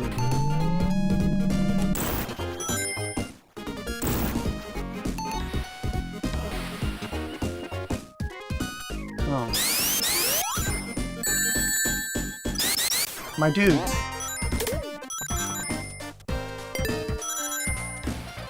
Alright. Here we go. 1.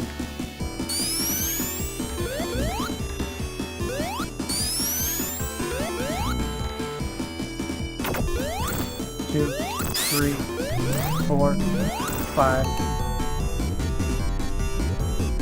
One more hit. I think he's done.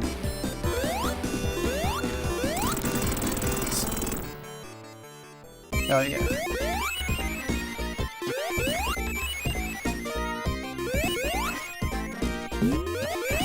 What? That was so cool. I didn't know about that. Or I forgot. I forgot.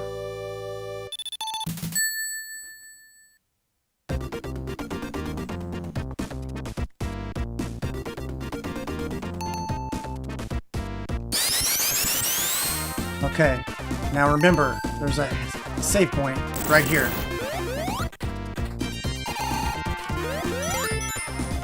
Okay.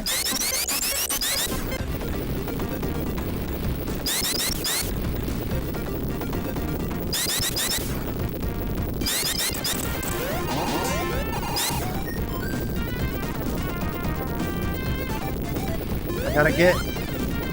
Alright. Alright, cool. Cool. Damn! That was further than we've ever gotten. In this part. Chat.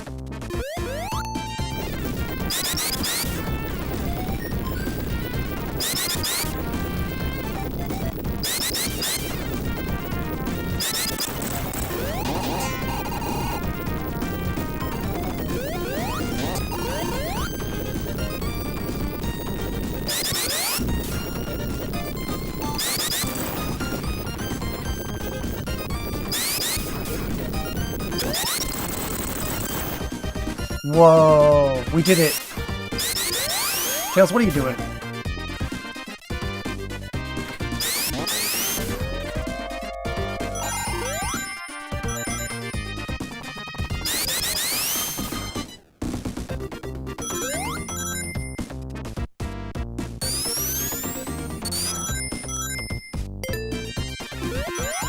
Ding dong. Wow. Didn't see that coming. Or that. But hey. There's more rings. Tons more rings.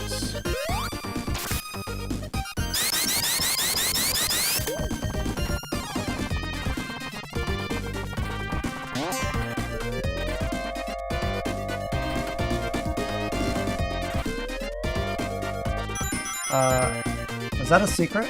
It looked like a secret.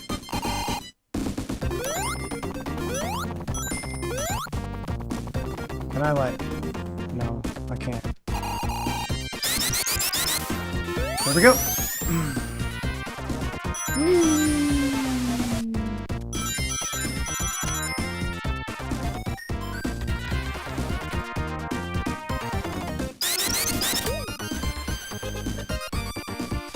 Hey, what's up?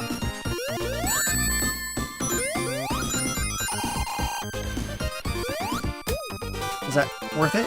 I think it's worth it. Uh-oh. Uh-oh.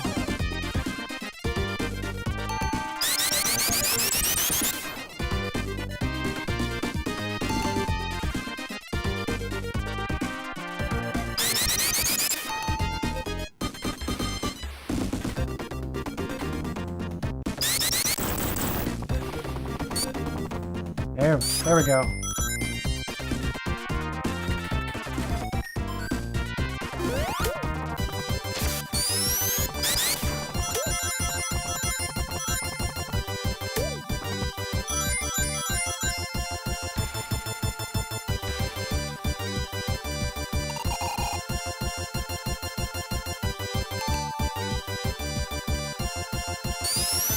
Really?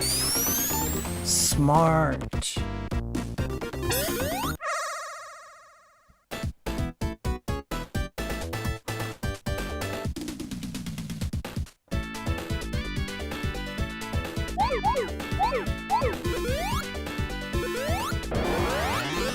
Almost had it.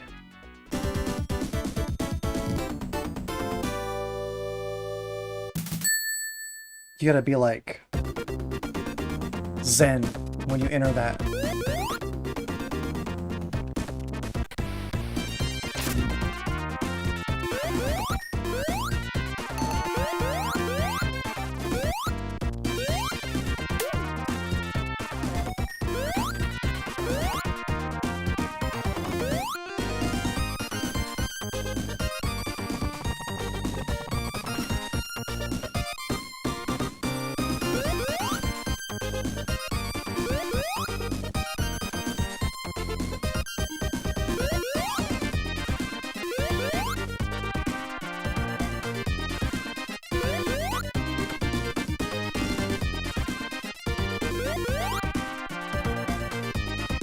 That's alright. I'll wait for it to come back.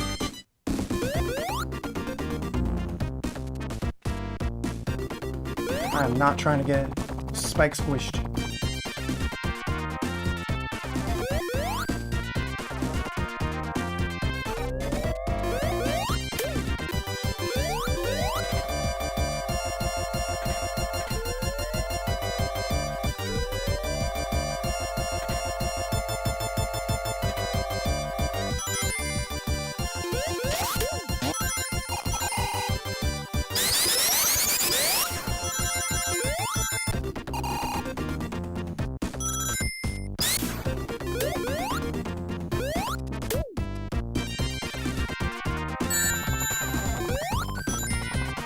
Really down.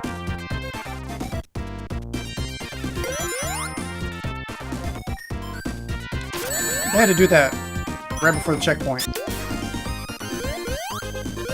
Of course.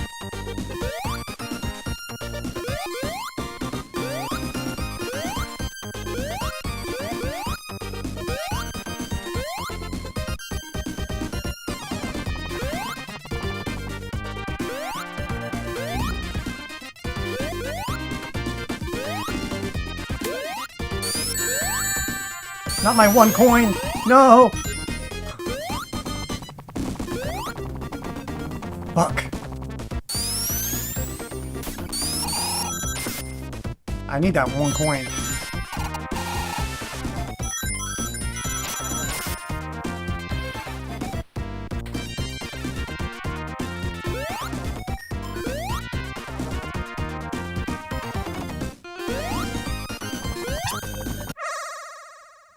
Zen time.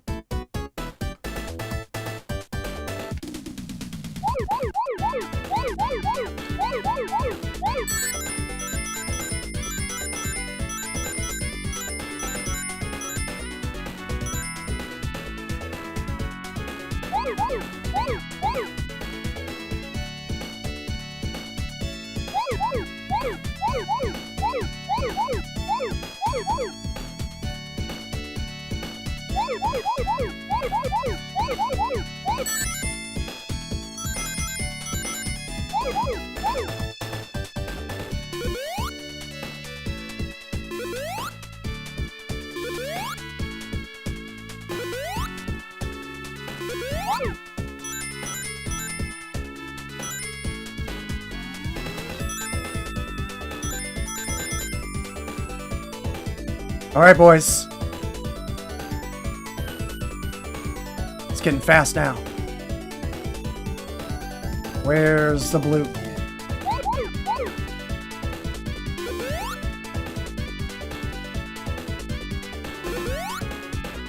Ah!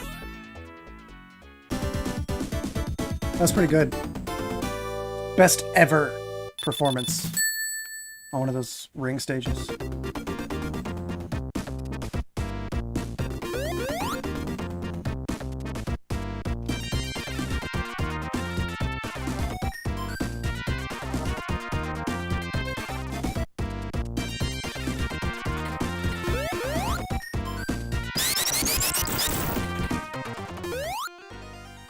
Knuckles? Is that you?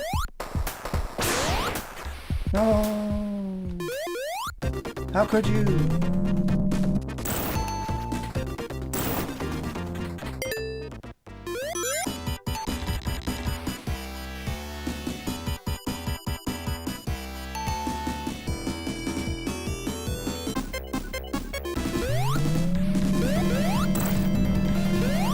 Two.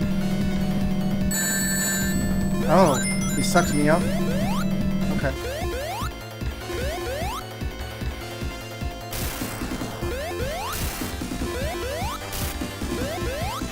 Can't reach him up there.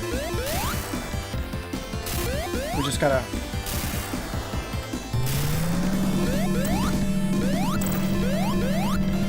stay away.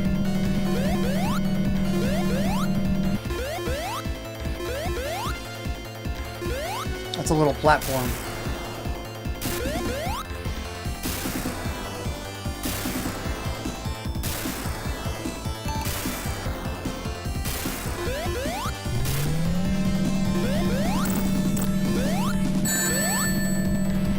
I need that coin. I mean, ring. Eventually. Eventually I'll say it right. Dang it.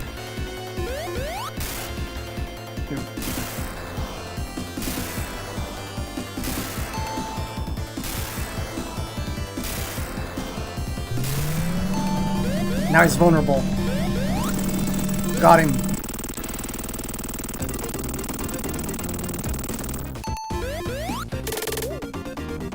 Bunnies. We freed the bunnies.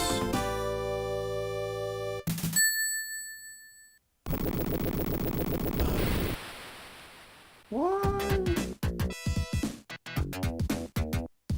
Oh yeah. What's up? Marble Zone.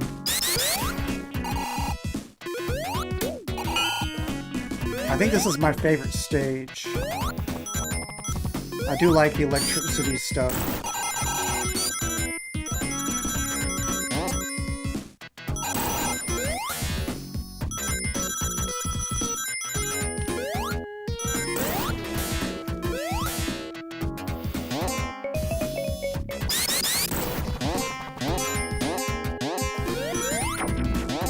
Whoa!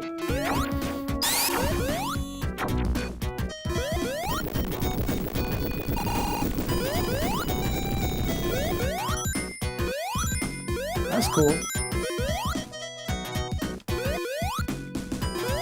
I'll go up.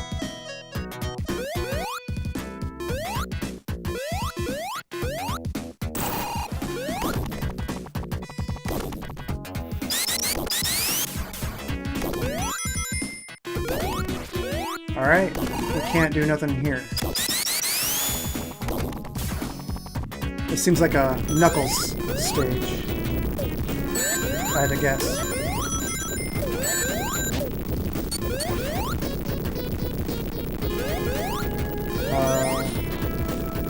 My boing is bad.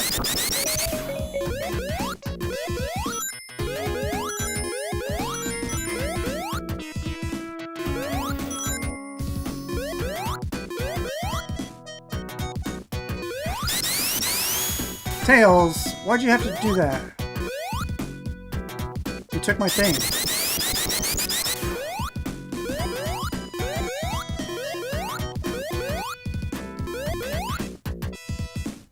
Don't do it, Tails.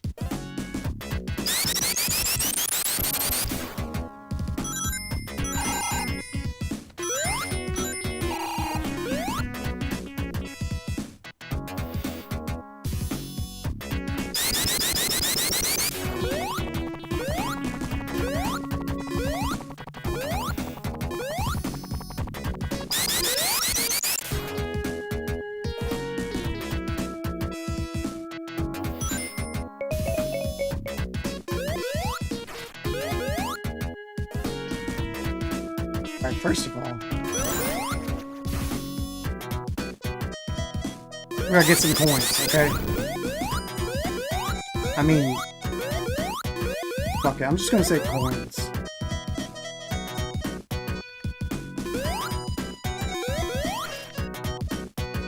It looks like it could spin the other way. What do you think? Can we make it spin this way?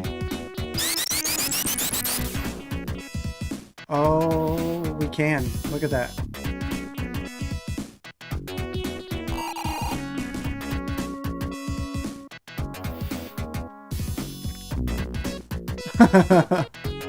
Okay, well played. At least it didn't take my coins, you know?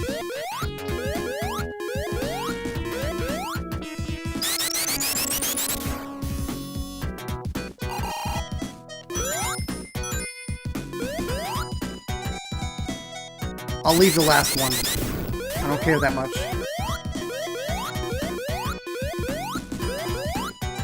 But we gotta get some of them, you know? Bum, bum, bum, bum. Bum, ba-dum, bum, bum, bum. Oh, come on.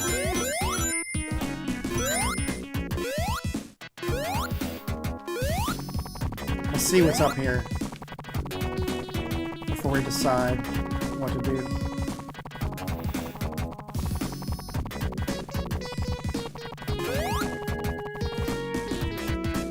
Spiky dude. Okay.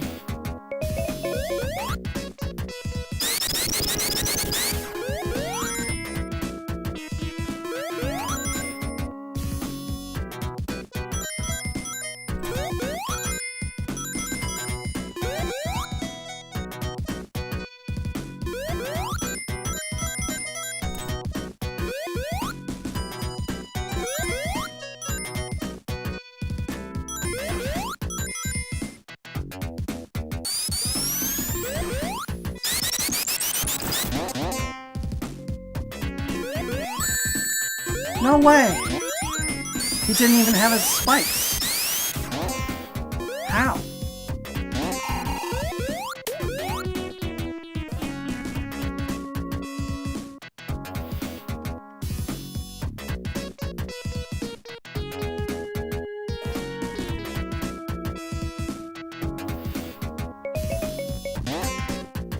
Nah, bro.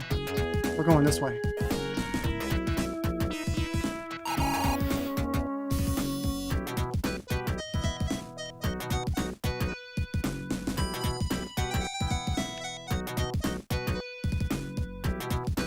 I don't know if the game thought about this.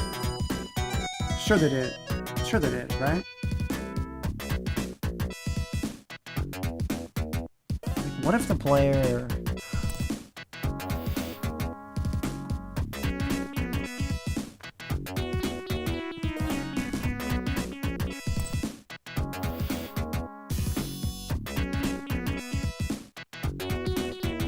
What if the player ran the spinning top all the way back?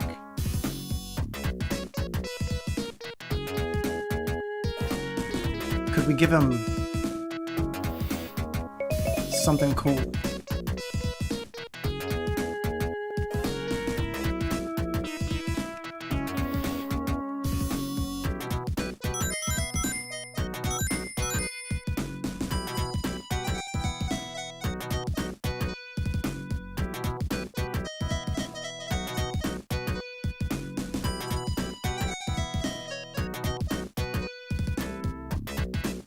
No, no, no, no. Oh.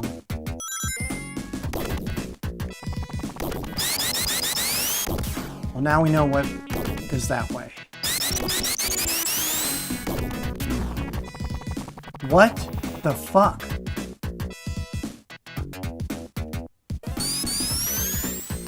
This game's not right. It's not right.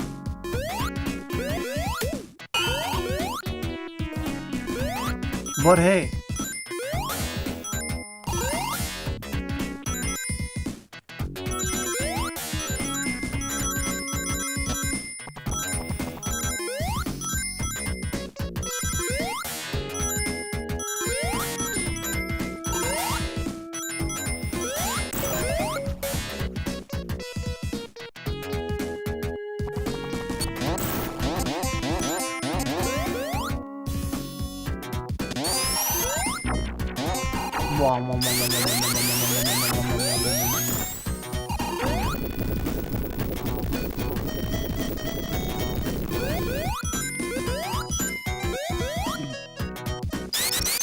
I guess we go this way. Oh. I don't actually know what to do about him. Just keep running, I guess. Like, damn.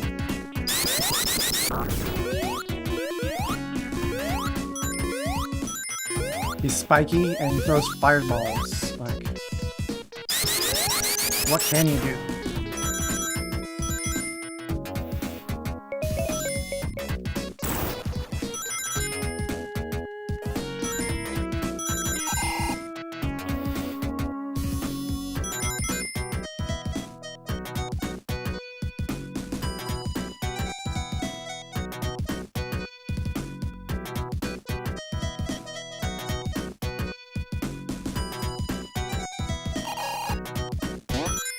No!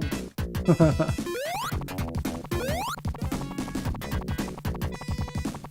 wanna go back and get it? Let's get it again. Let's see how far we can take that thing. It gives us a shield at any rate.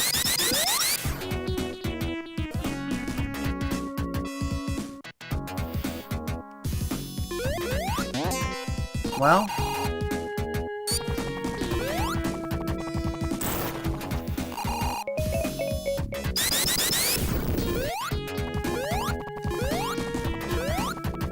can't touch the ground. This is the trick.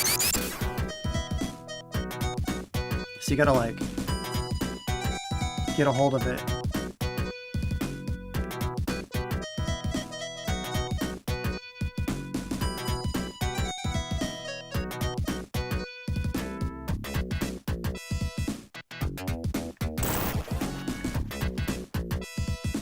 Yeah, like that. Not. Yep.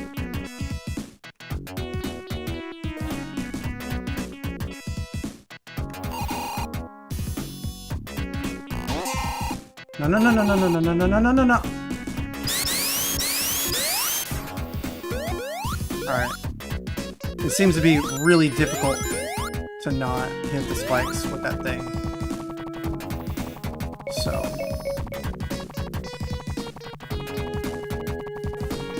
you want to get them coins?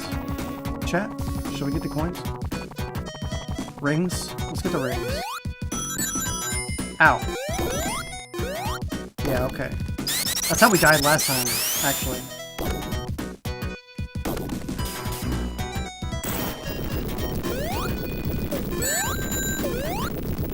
Fuck!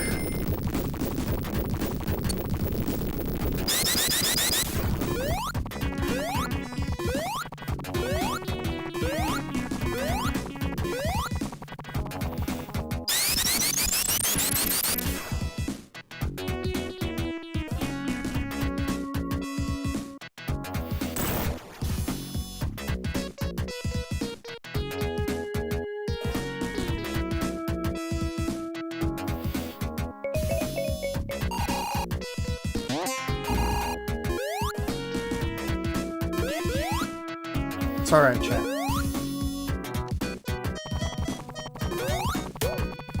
You gotta hit him on the top of his head.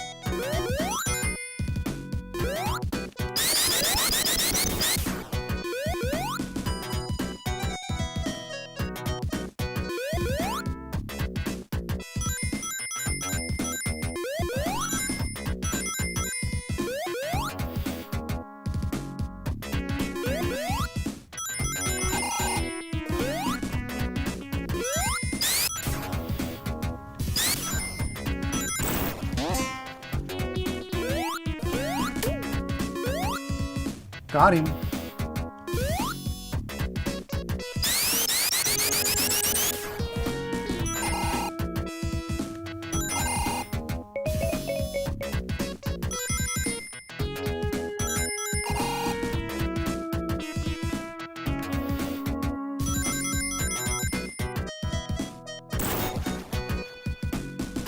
Oh yeah. Where are we going? Bing bong. Alright. Fuck!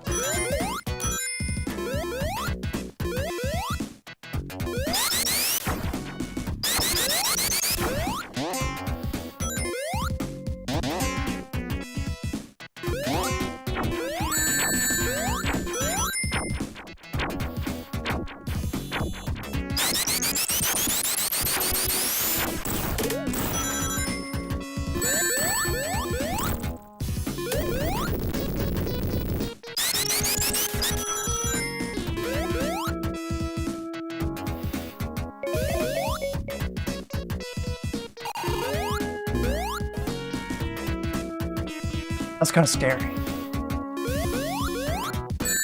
Yeah, that's why. Oh, we got one ring though. It's the last ring. The only one that counts. Uh-oh. Uh-oh. Chat. Okay. Whew. See, I knew there'd be a room here. I just knew it.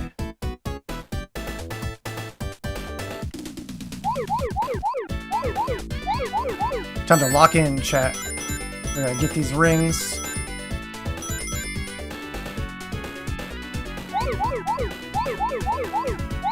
Gotta get the Chaos Emerald to rescue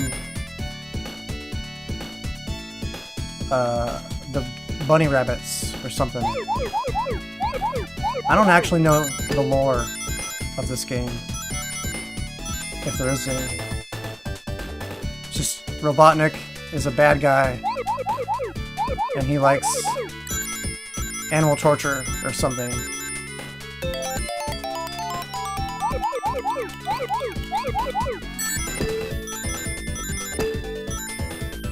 Whatever.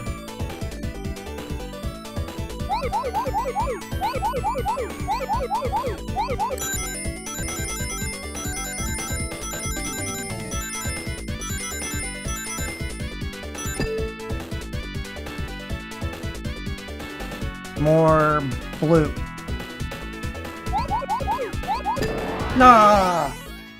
Dude, that was close. That was pretty close. Anyway.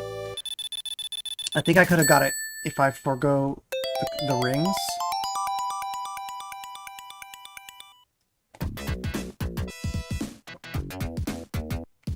you know? I earned a continue. That's cool.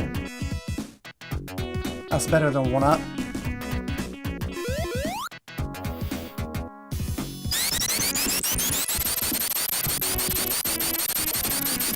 I realize now that the sign says down, but here we go.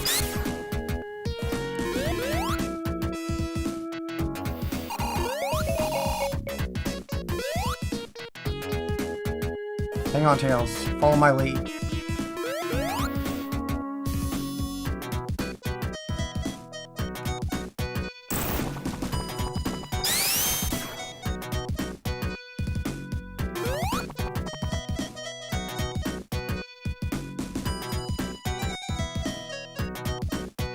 Ready? Set. They aren't gonna let us go that way. Alright. This is silly.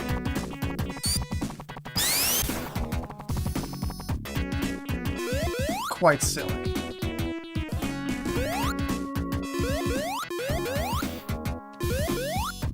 There we go.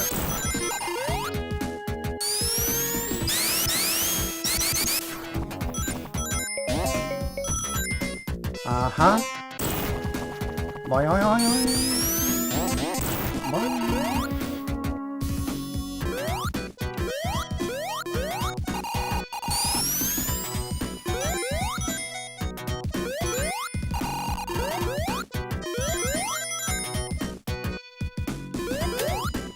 Got him.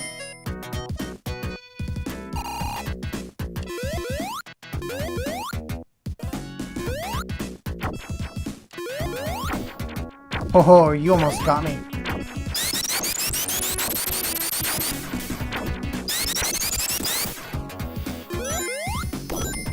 We're running out of time.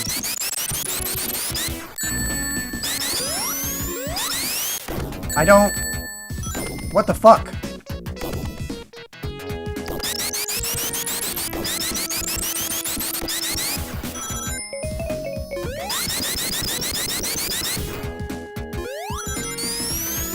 What's magic about 10 minutes, chat?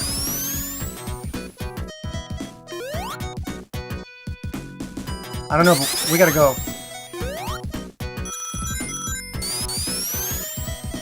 We'll at least hit a fucking halfway point or something.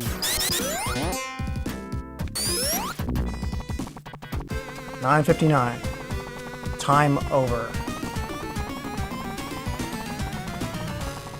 Is there something in the lore that explains why you only have 10 minutes to complete a stage? Because it's not obvious.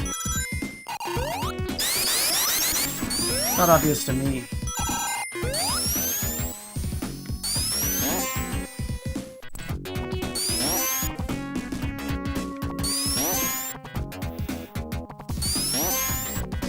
Okay, sure.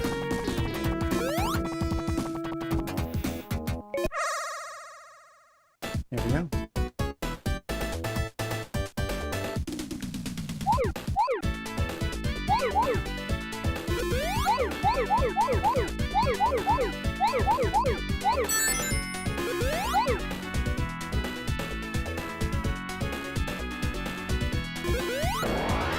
Whoops.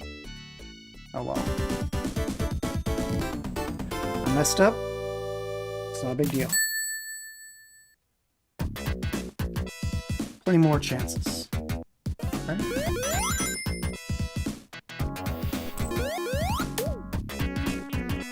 Let me call my bros for assistance.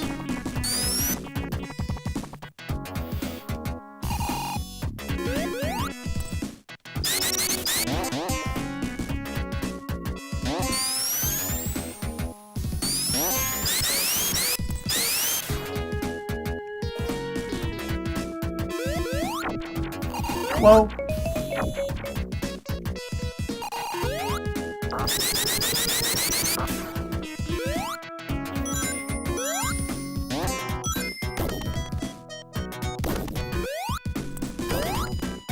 Huh.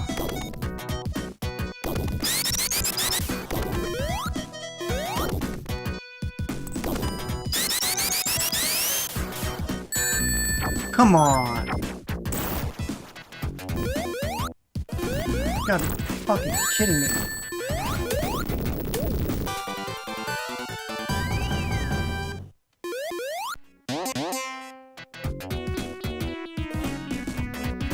No, this can't be the boss. It is. With no rings? Okay, hang on.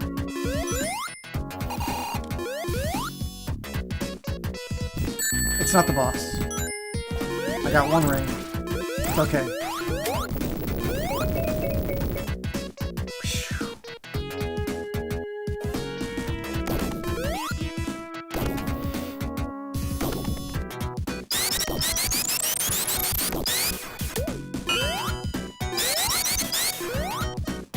Huh? Guess you can't break it that way.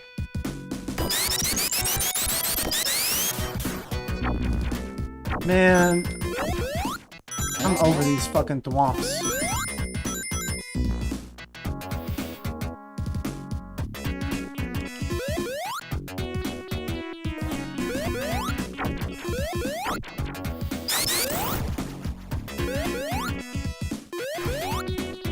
And I said this was my favorite stage. It's not. Ah!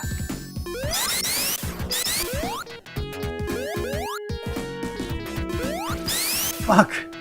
Not again.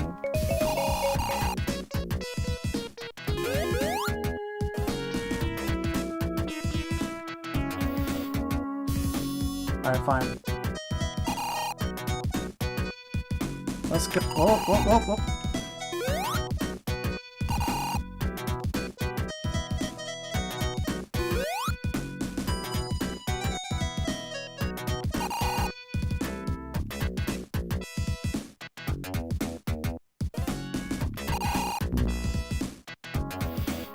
I'm annoyed.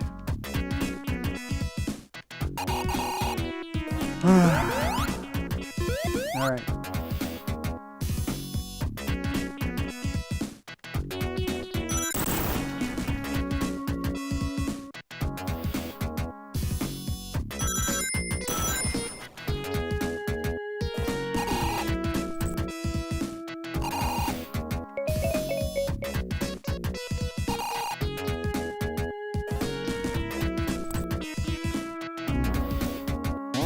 You gotta be kidding me.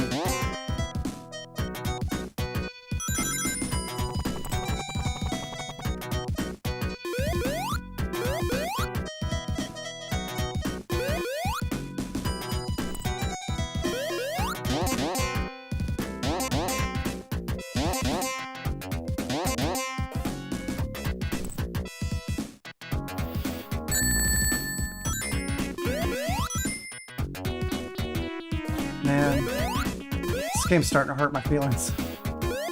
What? I need the top to get through. Oh my gosh. How do we even... We're done. Right? That's it. We can't get through. Got and hero.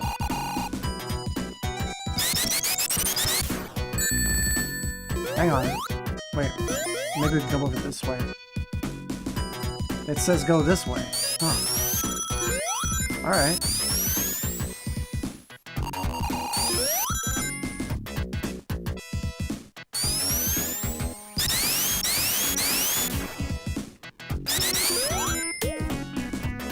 Hey, that was nice.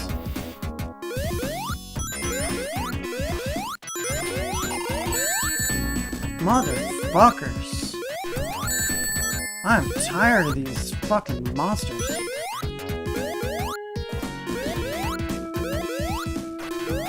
Let's go the other way.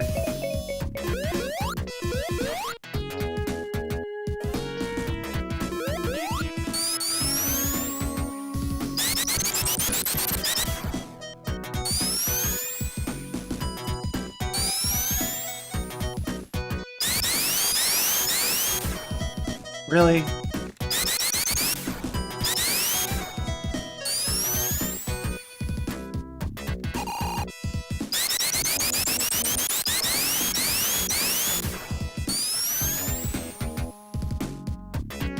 Thank you. Shit. Oh, come on.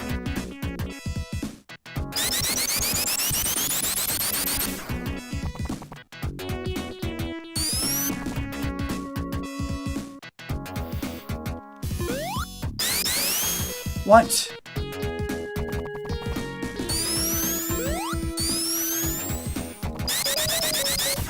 We only got 10 minutes.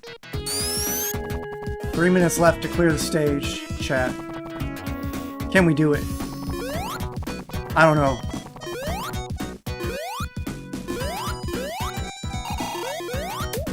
Hey, maybe it's worth it.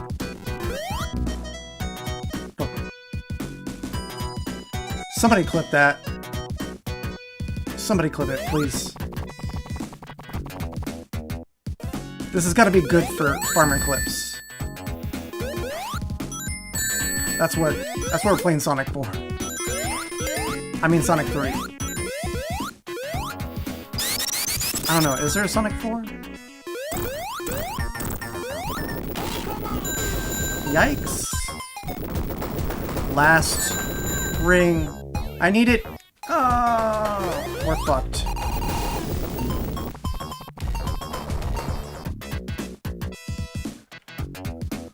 Okay. Give me coins. Give me...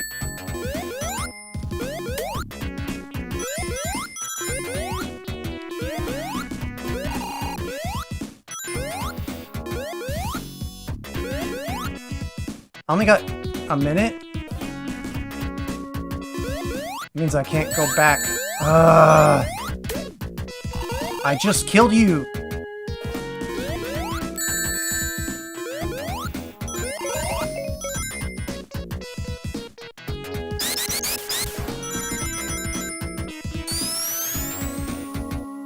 Okay. Actually, I can go back and get that fire shield.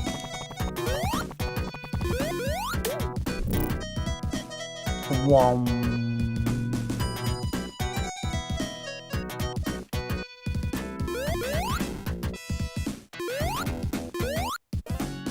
Okay. Now.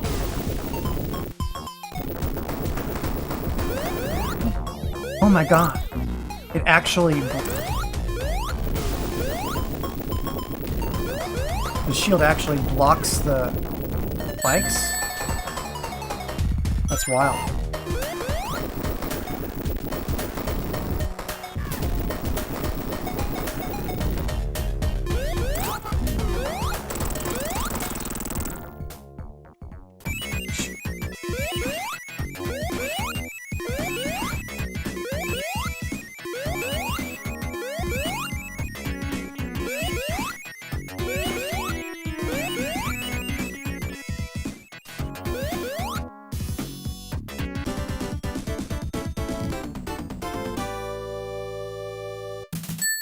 That fire shield is overpowered. Actually, the bubble also reflected projectiles. Are they all like that?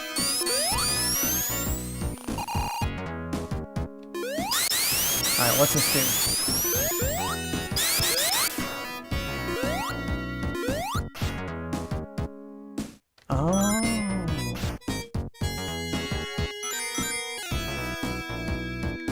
Up? I don't know if up is a valid strategy.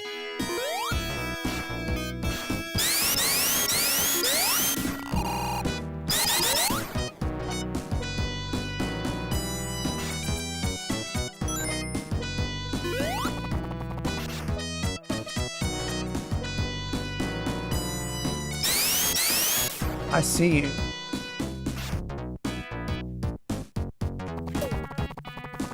I see you.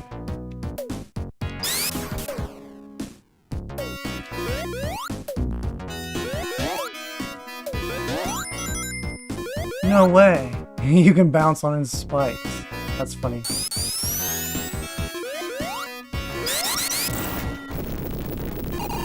What?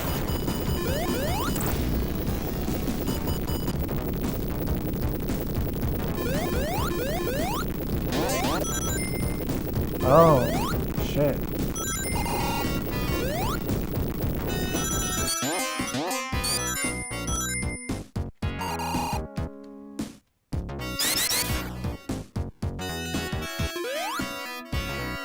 Alright.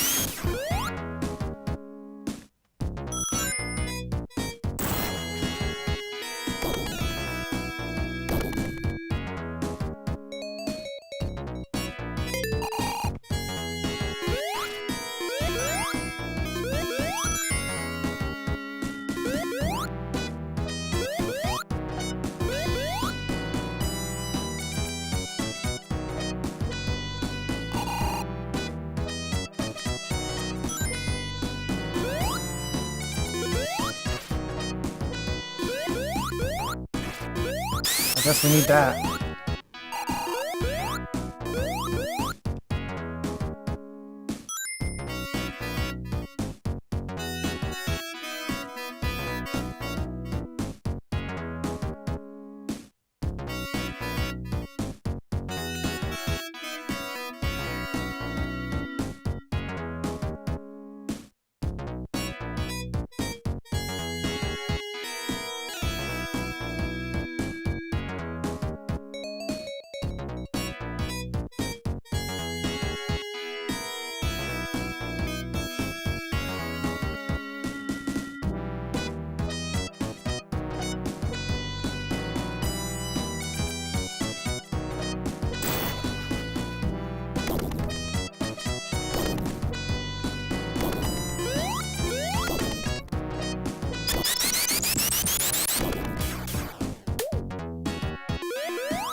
Lucky.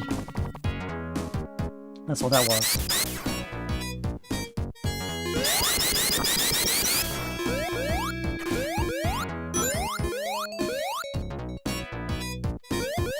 Oh, grasshopper.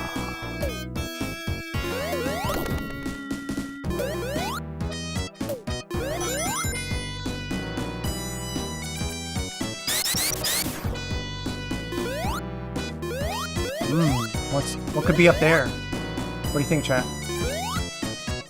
Oh! We're not gonna find out, are we? Hang on. I think that was worth it. Was that worth it?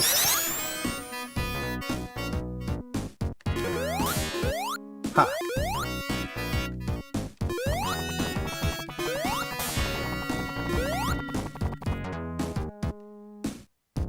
Well... Okay.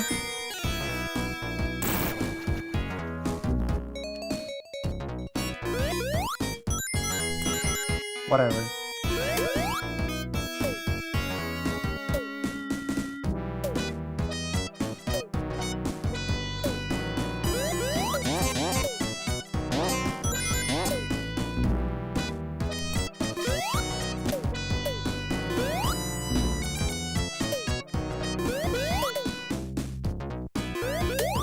Ha.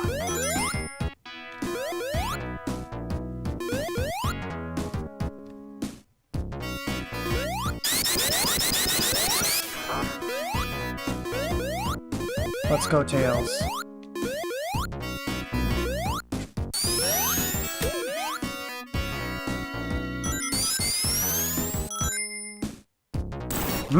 Oh, shit. Well, back to the drawing board.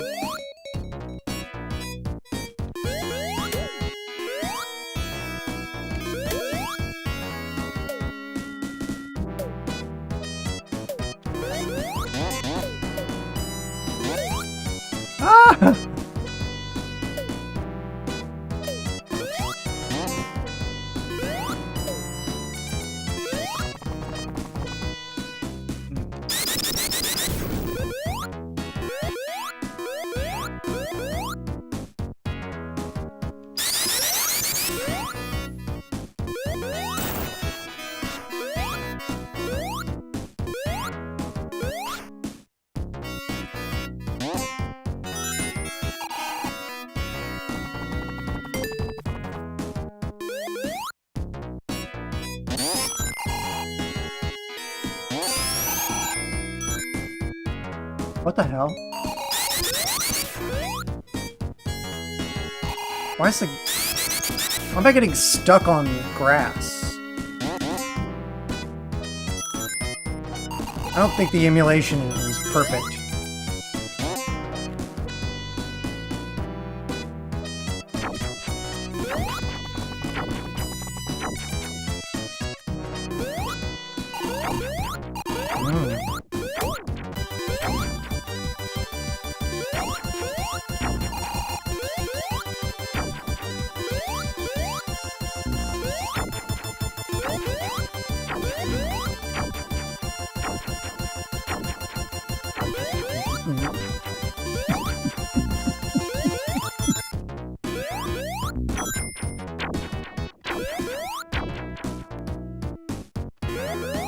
Oh, you are waiting for me.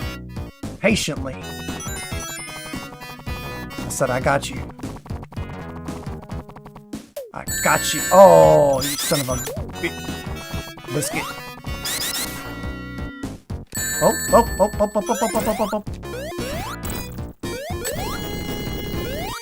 Give me back my coin. No!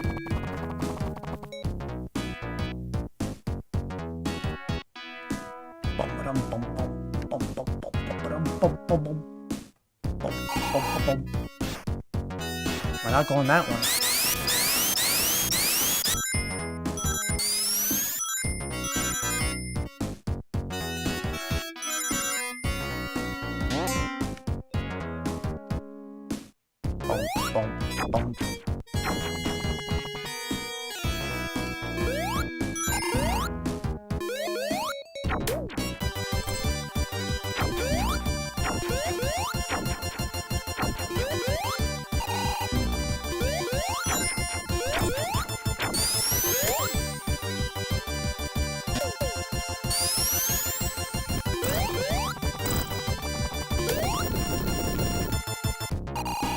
Ah!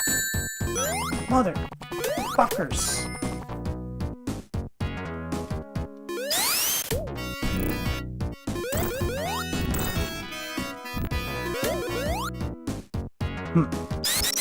Take that.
Here we go. I'm gonna have to jump off this at some point before it, like, totally screws me over.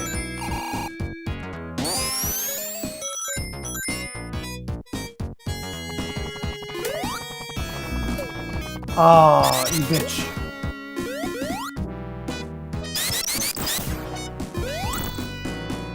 Really? Tails. You surprised me. Good job, buddy.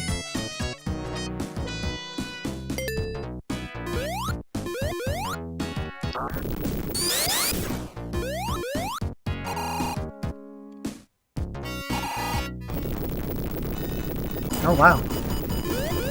I didn't expect the fight to be over here. It's not.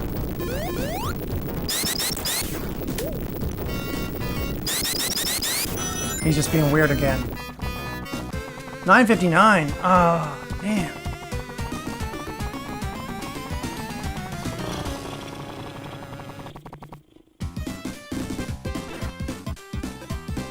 Might as well continue. Yeah. Bum-ba-dum-bum-bum-bum. Bum-ba-dum-bum. But look! Look how much time I have. What's the point of continuing at this juncture?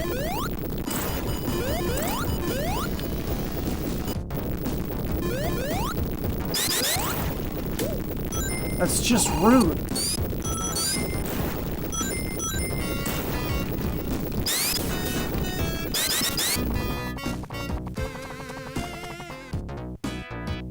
Don't? Okay. Alright, fine.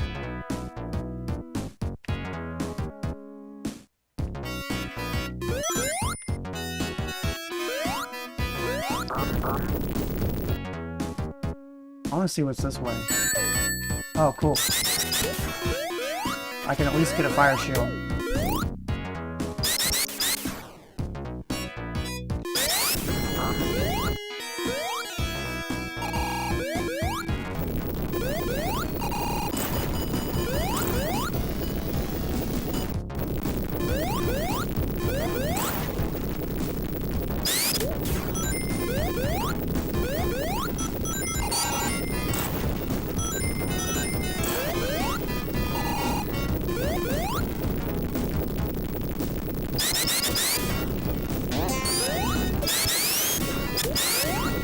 Thank you.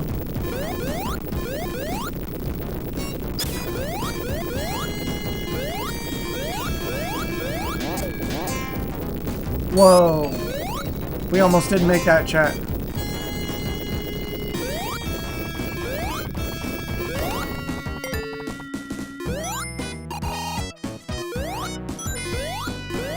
That was so close. A very tight squeeze. Like the back of a Volkswagen.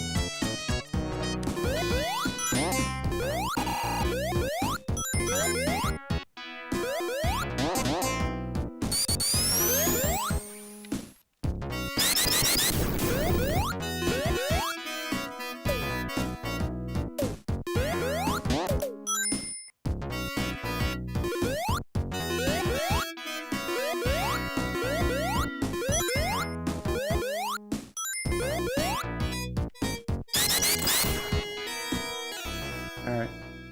Here we go. An actual boss fight this time.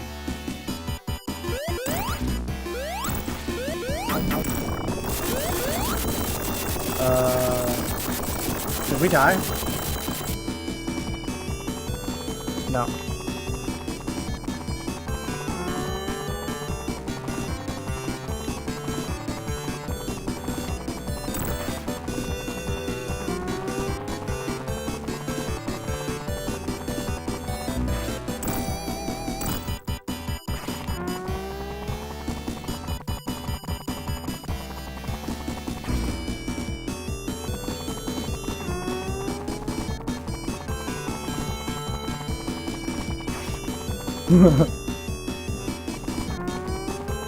This is kind of fun. Uh-oh. It rings. I hope this is the last one.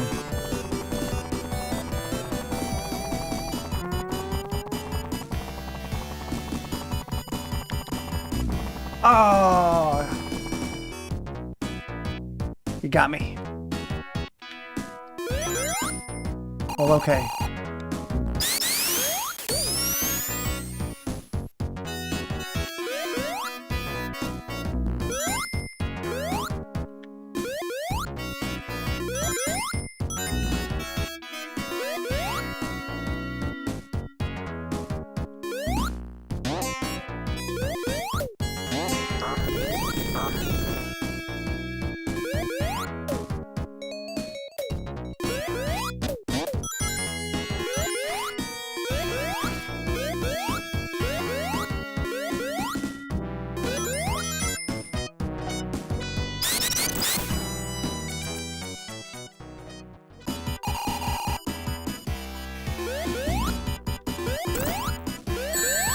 No! No, no, no, no, no, no, no, no!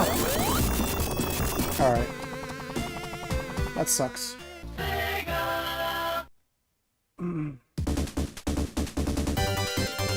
Dang.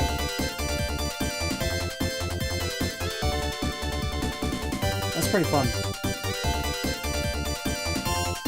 And now, chat, for something completely different.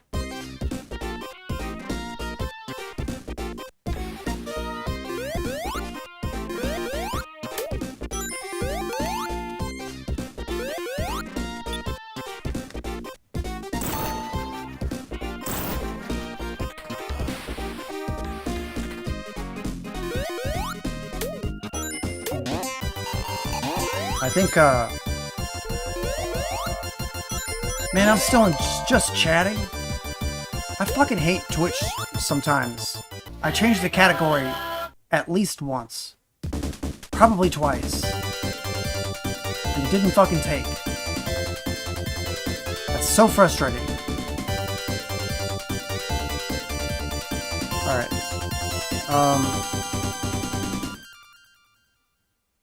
We're gonna play Portal 2.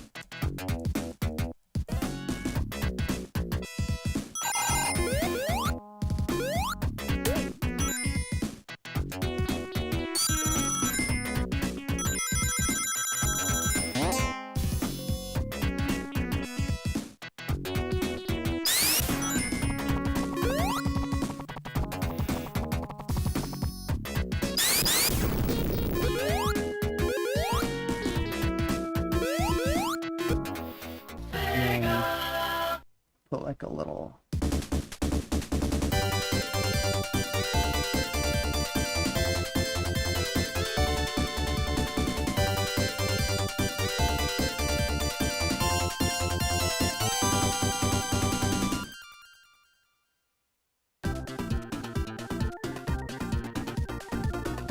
I don't know, like a box?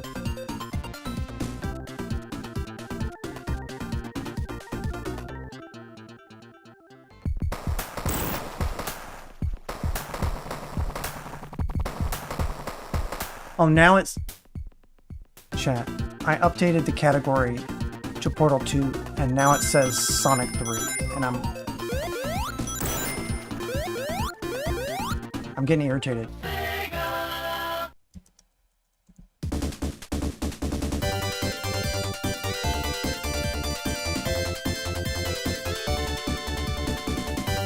Don't tell me it's successfully updated if it's not.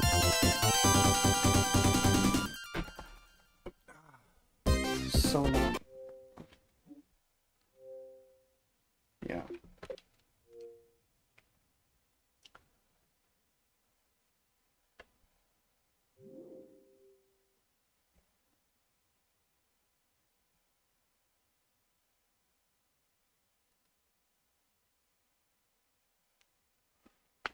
While I change discs.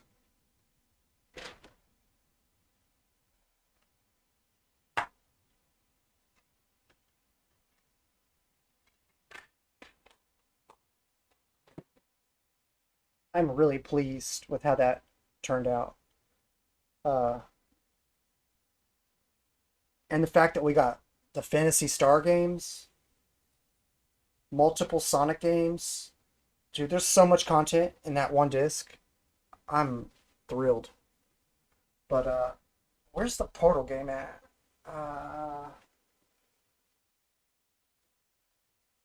Here it is.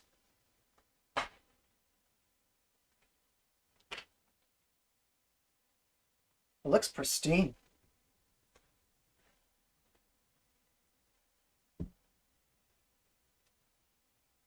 Alright, cool.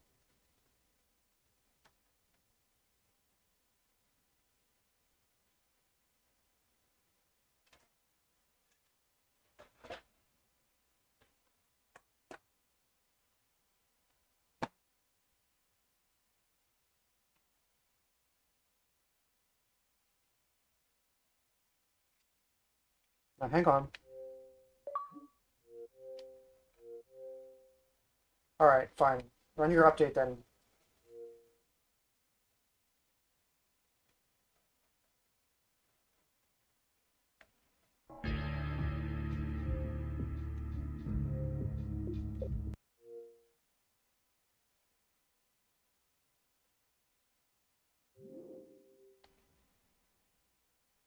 I'm going to install it first.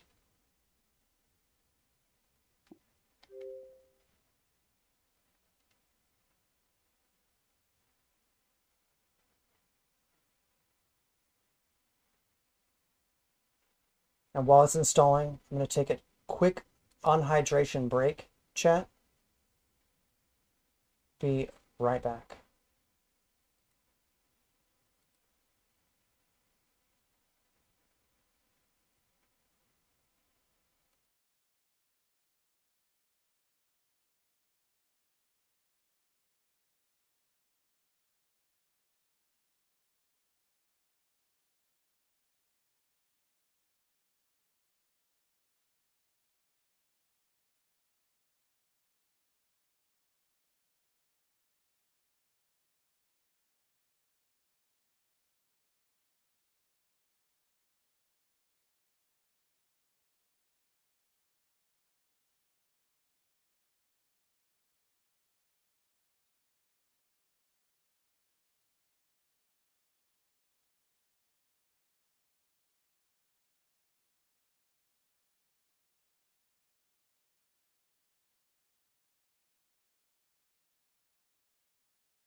Alright, we're back. And it's finished.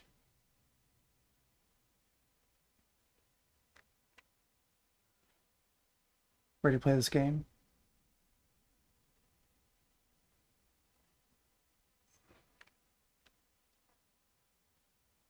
Where's the...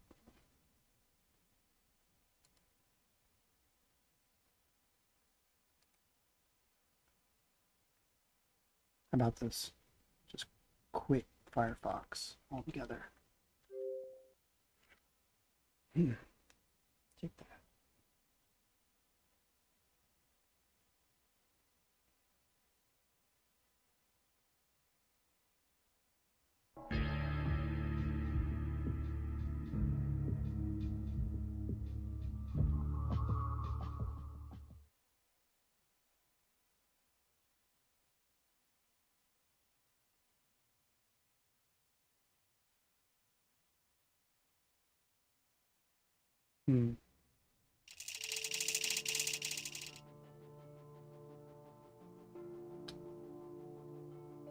What if I told you I've never played this game?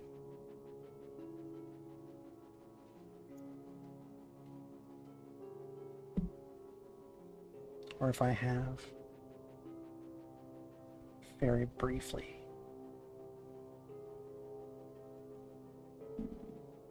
I don't remember any of it.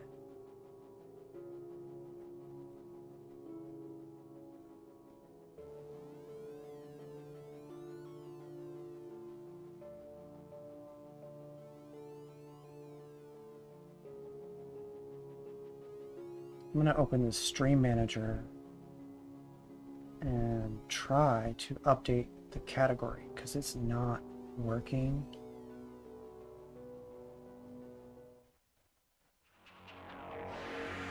These next tests require cooperation. Consequently, they have never been solved by a human. That's where you come in. You don't know pride. You don't know fear. You don't know anything. You'll be perfect.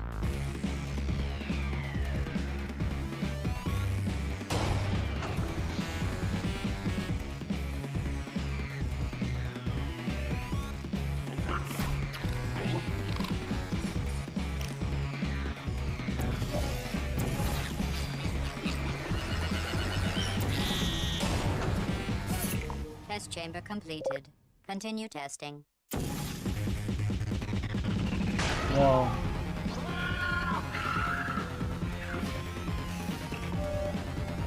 Continue testing.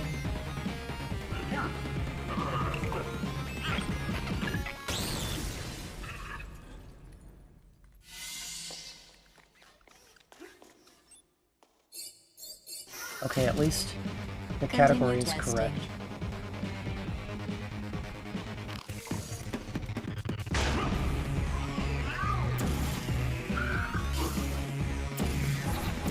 Let me see if I can hit update one more time. The two of you have forged an excellent partnership. Now it's time for your real purpose.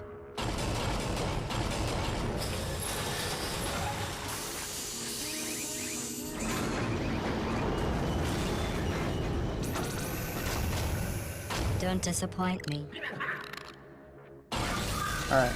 Or I'll make you wish you could die.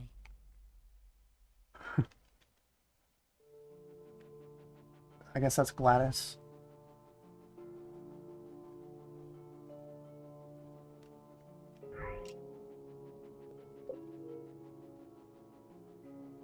My hard drive's almost full, chat. I only got 10 gigabytes left. Download free DLC? Should I do that? Maybe I'll play through the original first. Yeah. I don't know. Let's see what this is. What kind of DLC? What you got, homie? Is it like an expansion or what? Stinking. ET, phone home.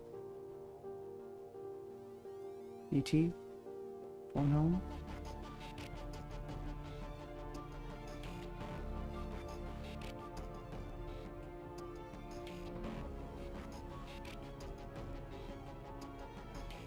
I know I'm online because it made me update the game before I played. And obviously I'm streaming.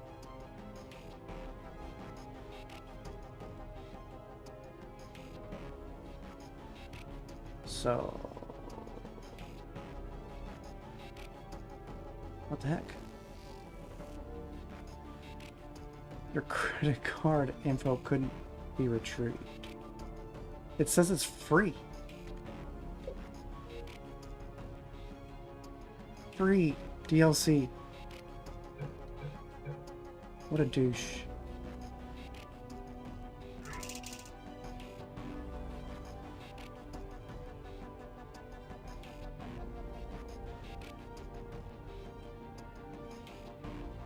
Why would I even give them my credit card info after they shut down the store? That doesn't make any sense.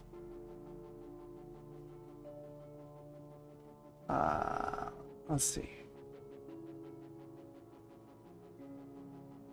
Continue game.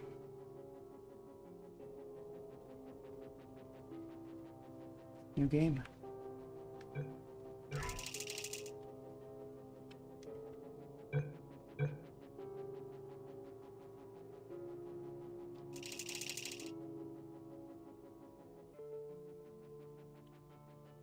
It doesn't look like I made it very far if I ever played this.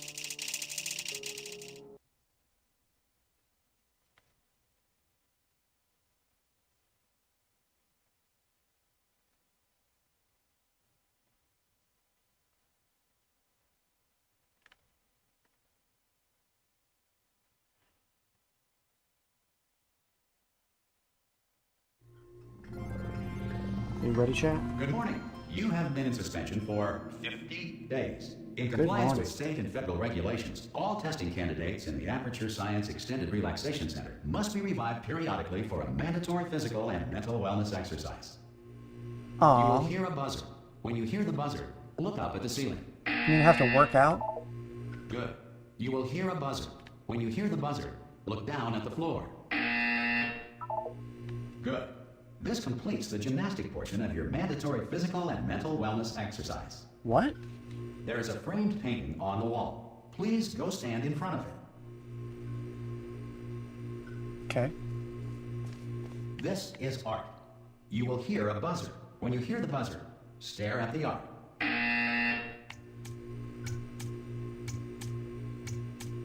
You should now feel mentally reinvigorated. If you suspect staring at art has not provided the required intellectual sustenance, reflect briefly on this classical music.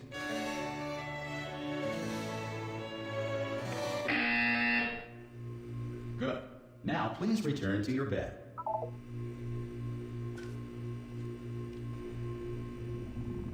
Okay. Good morning. You have been in suspension for 99999. This courtesy call. Hello? Anyone in there? Subject should vacate the enrichment Hello? center immediately. Any test subject. Are you Hello? gonna open the door at this time at any will be time? assumed to have Ah! Ah! Oh God, you look good. Looking good actually. Are you okay? Are you? Well, don't answer that. I'm absolutely sure you're fine. There's plenty of time for you to recover. Just take it slow. Please prepare for emergency evacuation. Stay calm. Stay calm. Prepare. That's all I'm saying. Prepare. It's all fine. All right. Don't move. I'm gonna get us out of here. Oh, you might want to hang on to something. Word of advice. Up to you.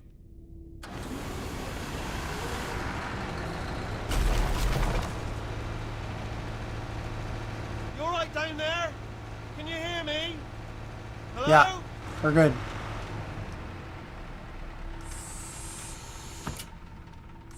Most test subjects do experience some cognitive deterioration after a few months in suspension. Now, you've been under for quite a lot longer, and it's not out of the question that you might have a very minor case of serious brain damage. But don't be alarmed, okay. all right? Just like although real life. if you do feel alarmed, try to hold on to that feeling, because that is the proper reaction to being told that you've got brain damage. Do you understand what I'm saying at all? Does any No. of this make any sense? Just tell me, just say yes. No. Okay, what you're doing there is jumping. You just jumped. But never mind, say apple. Apple. Okay, you know what? That's close enough. Just hold tight. All reactor core safeguards are now non-functional. Please prepare for reactor core meltdown. Okay, look, I wasn't going to mention this to you, but I'm in pretty hot water here. How you doing down there? You still holding on? The reserve power ran out, so of course the whole relaxation centre stops waking up the bloody test subjects. Hold on, this is a bit tricky. And of course, nobody tells me anything. No, why should you tell me anything? Why should I be kept informed? You know, about the life functions of the 10,000 bloody test subjects I'm supposed to be in charge of. Why? It's close. Can you see? Oh, you're in charge. Have I got enough space? No. Just gotta get through here. Okay, I just gotta concentrate. And whose fault do you think it's gonna be when the management comes down here and finds 10,000 flipping vegetables? Alright, see, no, I hit that one. Can I like? Okay, listen, we should get our story straight, alright? If anyone asks, and no one's gonna ask, don't worry, but if anyone asks, tell them as far as you know, the last time you checked, everyone looked pretty much alive, alright? Not dead. Okay, almost there. On the other side of that wall is one of the old testing tracks. There's a piece of equipment in there that we're gonna need to get out of here. I think this is a docking station. Get ready.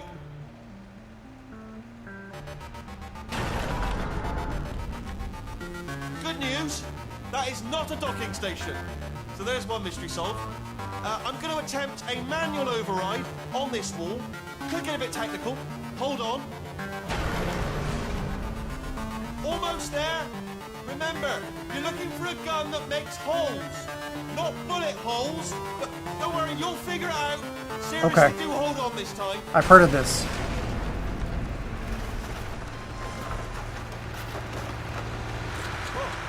I'm in. There we go.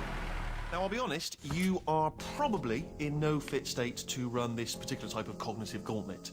But at least you're a good jumper. So you got that, you got the jumping on your side. Just do your best, and I'll meet you up ahead. Okay. All right. Gauntlet. Off you go. A gauntlet. All right. Just march on through that hole. I don't want to go down. Oh, shit. Hello, and again, welcome to the Aperture Science Enrichment Center. We are currently experiencing technical difficulties due to circumstances of potentially apocalyptic significance beyond our control. However, thanks to emergency testing protocols, testing can continue. These pre-recorded messages will provide instructional and motivational support so that science can still be done, even in the event of environmental, social, economic, or structural collapse. The portal will open, and emergency testing will begin in 3, 2, 1. Portal. Portal. Hello. I saw someone. It looked like a girl. Is that possible? Should she go this way? Cube and button-based testing remains an important tool for science, even in a dire emergency. If The cube box. and button-based testing caused this emergency, don't worry. The odds of this happening twice are very slim. I've heard of this.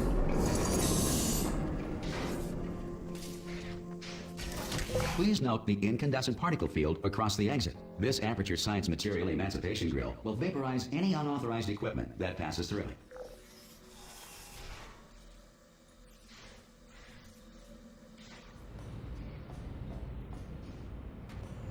Okay. So, go down. Yep.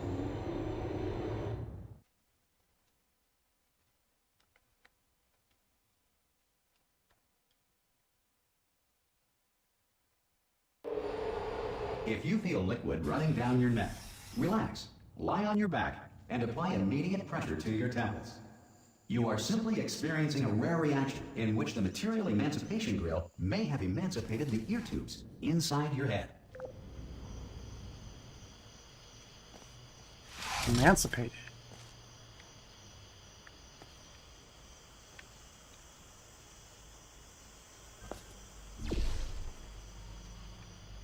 Alright.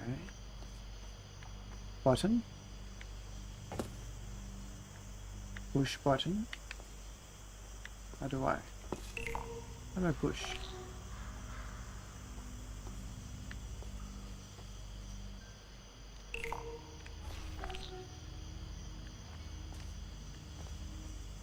Mm-hmm.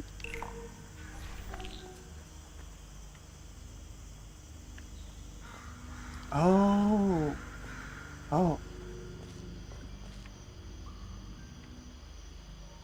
Hello. That's not the button I want. I want that box. So I go through here. I pick up the box. Do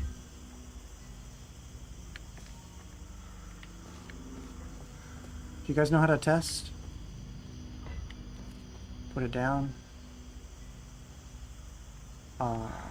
Let's push a different button, like this one.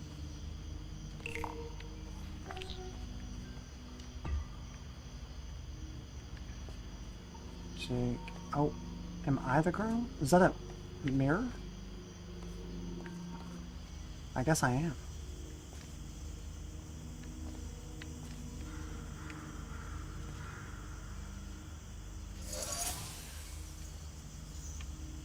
Button pushed. And we're back. And door opened.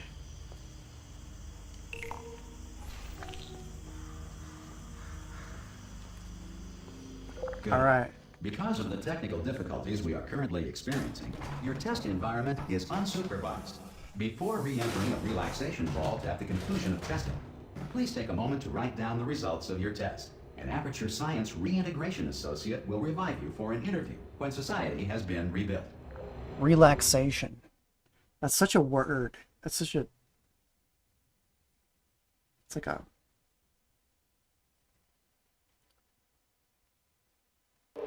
If the Earth is currently governed by a manner of animal king, sentient cloud, or other governing body that either refuses to or is incapable of listening to reason. Relaxation. It's like a $5 word.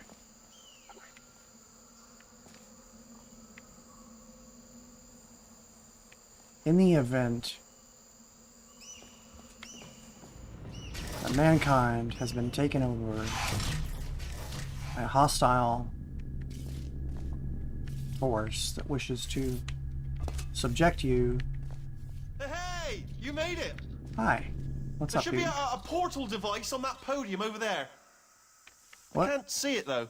Maybe it fell off. Do you want to go and have a quick look? This? Ah! Hello? Can you see the portal gun? Also, are you alive? That's important. Should have asked that first. Do you know what I'm going to do? I'm going to work on the assumption that you're still alive, and I'm just going to wait for you up ahead. I'll wait 1 hour, then I'll come back, and assuming I can locate your dead body, I'll bury you. All right? Brilliant. Go, team. See you in an hour, hopefully.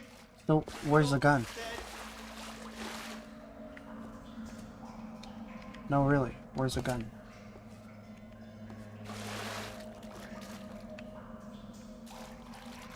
Alright.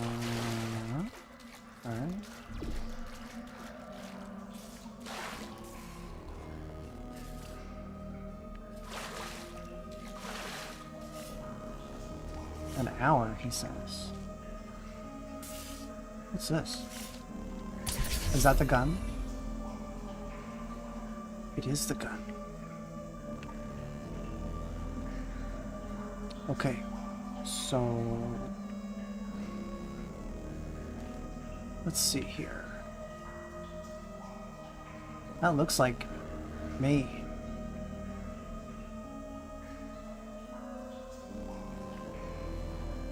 Or is that her? Is that Gladys?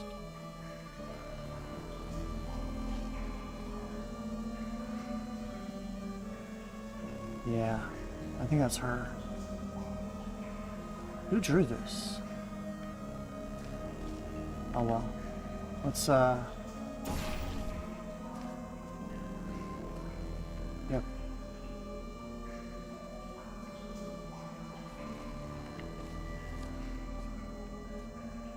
Okay.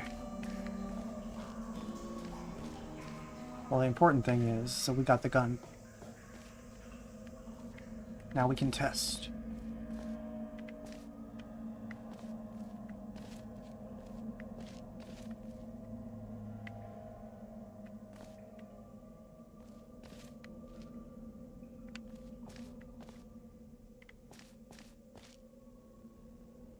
Look at these cute old computers. I used to have one like this. A literal desktop workstation. Probably a 286 PC with a floppy disk drive. Man, right down to the T. They even got the keyboard right. I bet it has a fucking PS2 port in the back. Oh, even worse. Even worse. No ports. Yeah. It'd be like that.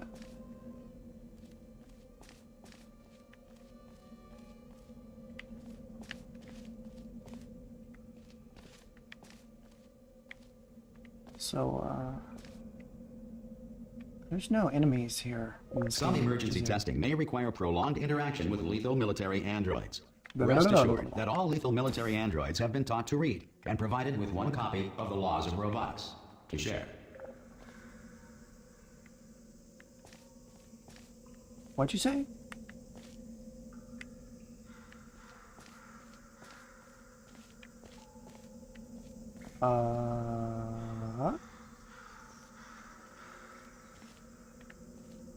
Okay, so orange, and what if I go like this? Go through it. Yes? Good.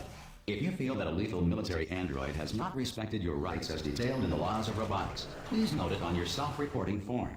A future Aperture Science Entitlement Associate will initiate the appropriate grievance filing paperwork.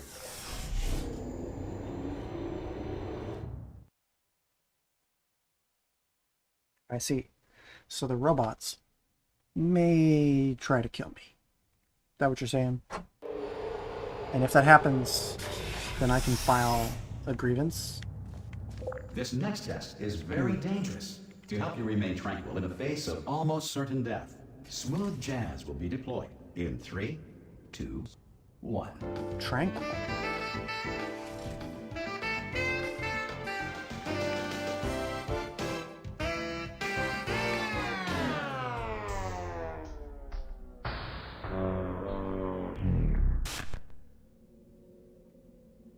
What happened to smooth jazz?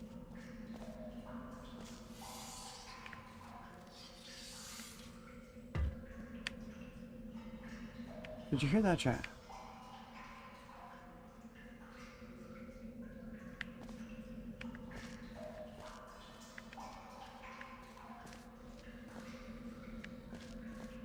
What's down here? Oh. Oh. A box. Okay. Well, let's go get that box. Shall we?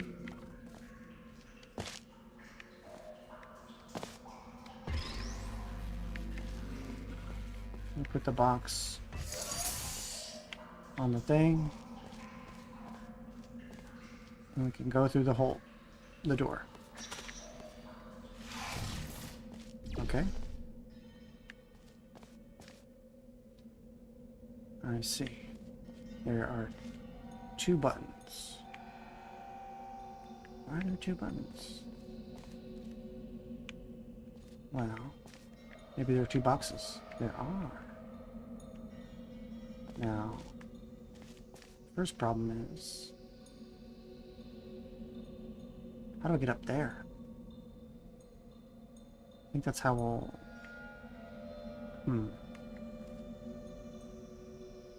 I guess I jump down, then use the gun, pick up the box, go through the hole. Yes?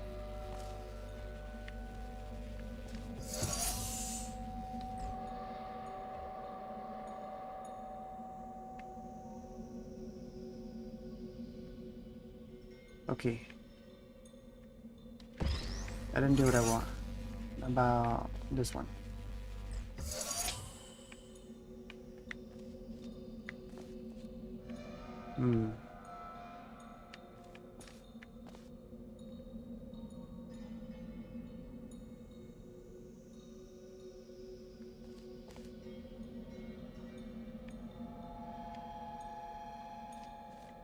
Wow. Go back down through the hole. And shoot over there.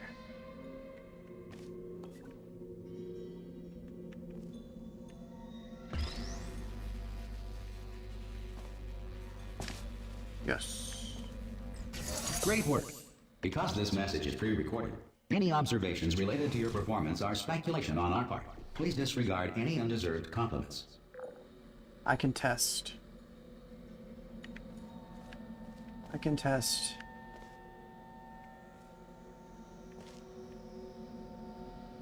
How about we do something funny like this?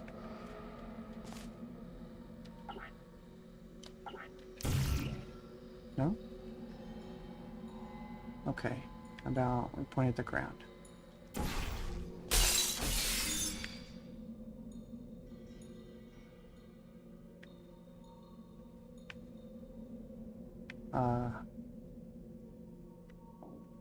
Okay.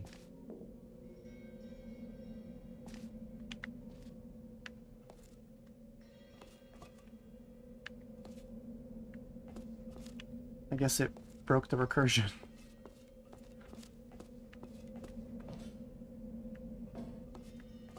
Hello?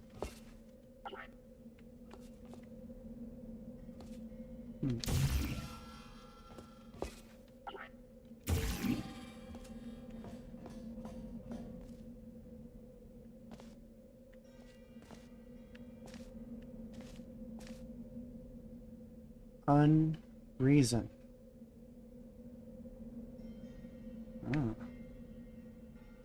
Some math I don't understand.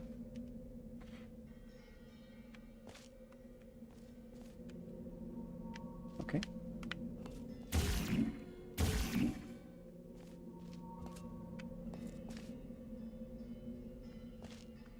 So, what shall we do?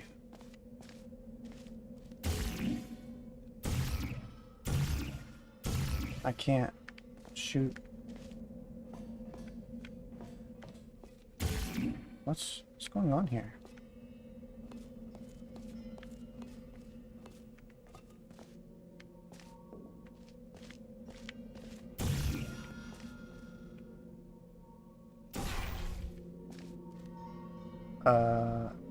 No. No, that's a bend. How about this? If I go through here, I'll fall down again. I don't want that.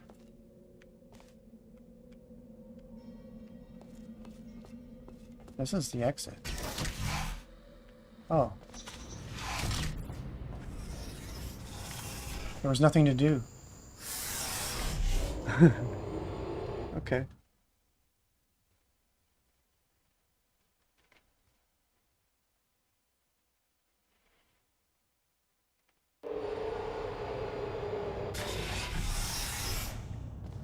If the Enrichment Center is currently being bombarded with fireballs, meteorites, or other objects from space, please avoid unsheltered testing areas wherever a lack of shelter from space debris does not appear to be a deliberate part of the test.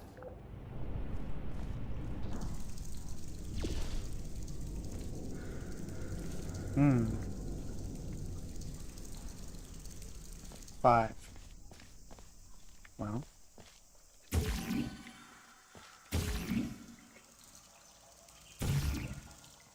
It's strange I can't shoot it in certain walls. Whee! That was fun. Okay. Push button.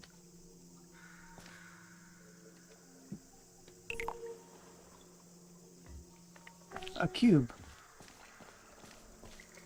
How nice.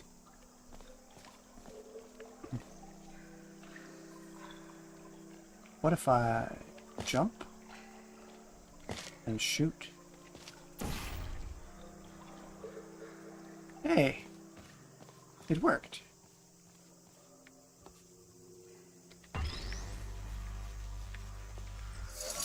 Yes. Okay. Now we have some kind of stairs.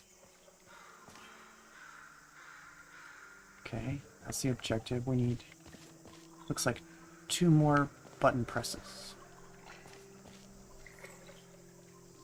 How about this button on the left?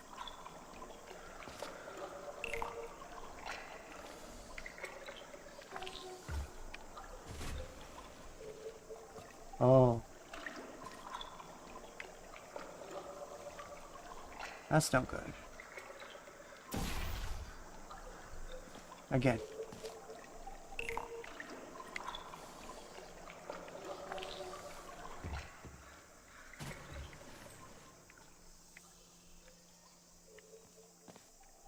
What?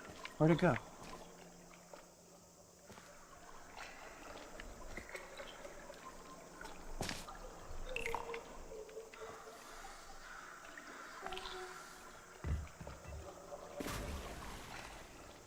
Ah. It seems I'll need to push button and then jump down there and grab it. Ow.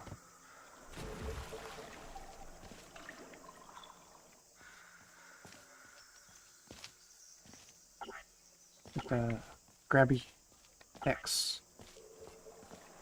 Okay. Push button.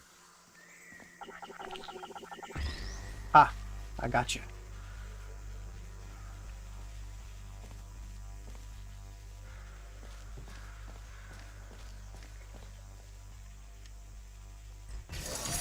Well done. The Enrichment Center reminds you that although circumstances may appear bleak, you are not alone. All Aperture Science personality constructs will remain functional in apocalyptic, low-power environments of as few as 1.1 volts. What's this button do? Oh, no shit. Okay. Guess I didn't need that.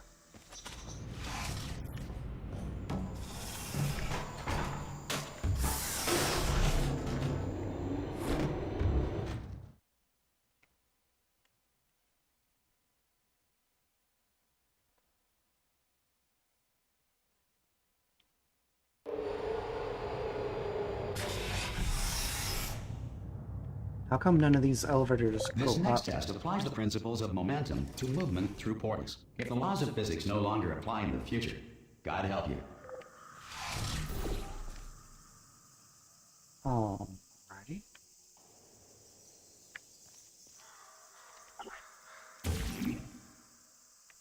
Mm-hmm. Mm-hmm.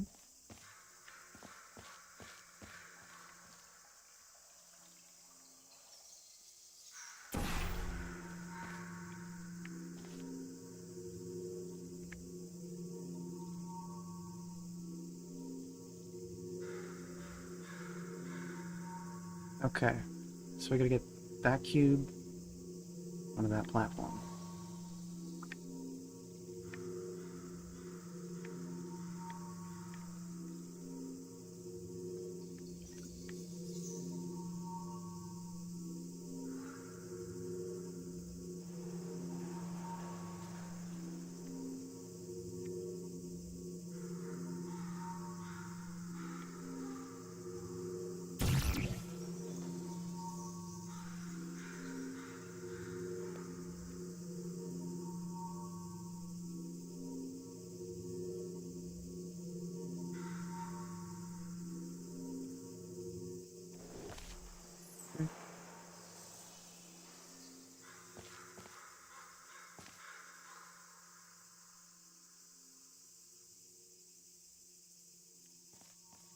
1.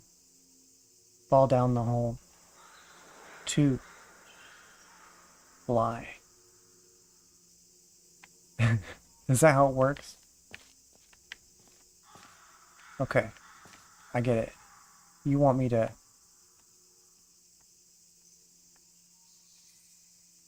Physics. Yeah. Okay.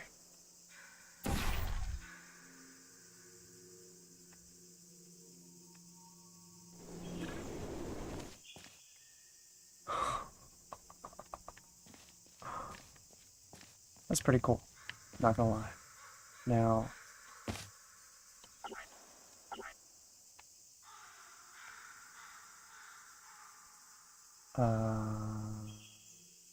I'll get that cube.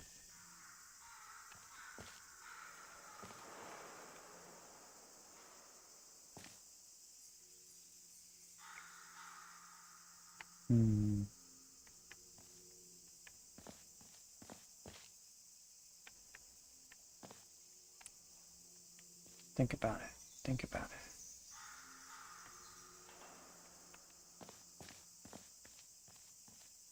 Can I drop down the hole?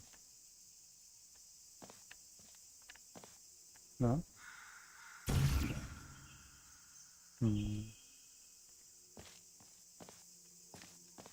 Can I shoot the ground like this? Oh. That makes sense.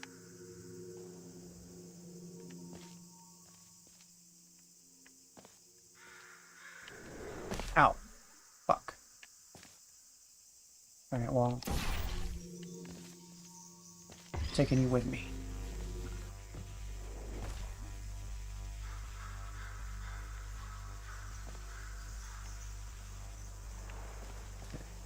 Sit here.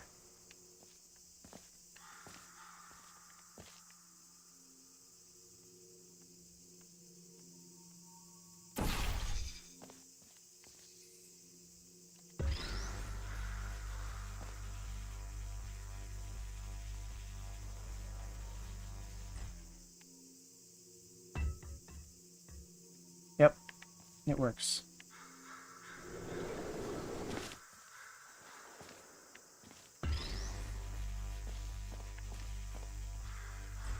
If you are a non-employee who has discovered this facility amid the ruins of civilization, welcome. And remember, testing is the future, and the future starts with you. What?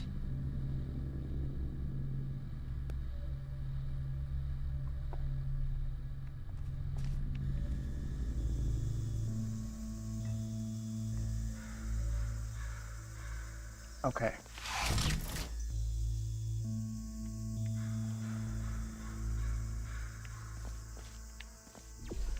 It says, go down the hole, fly through the air, as before.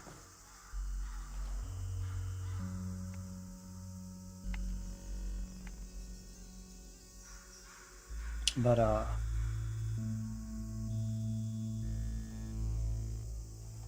it's already down.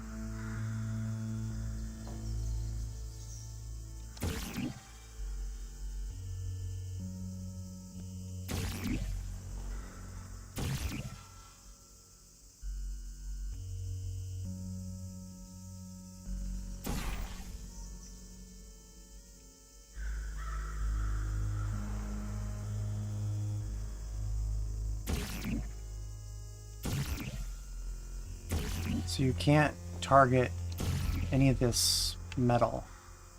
It's gotta be,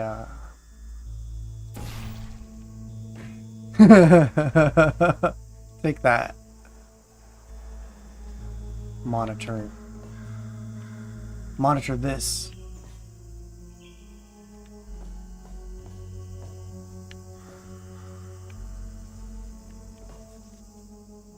I'm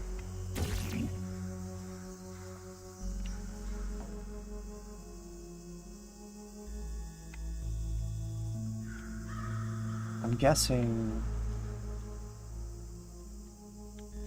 Wait. Where's he? Oh.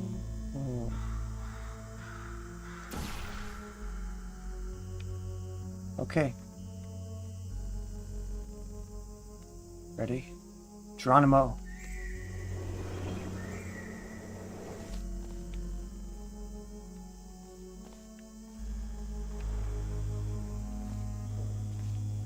Okay. It says cube comes down from the chute. Yep. Yep, I figured that out. And now button. Where is button?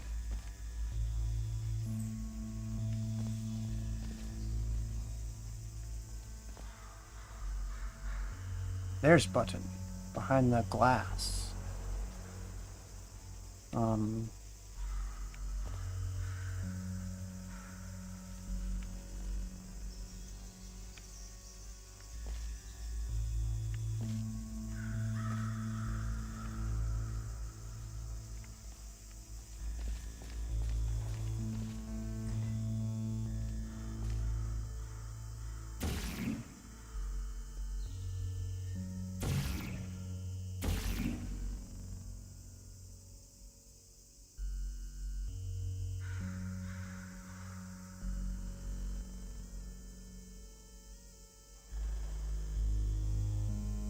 Maybe like this.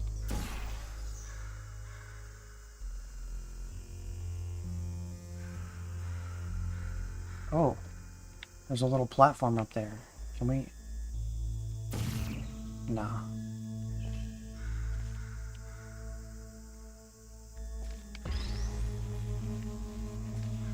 All right.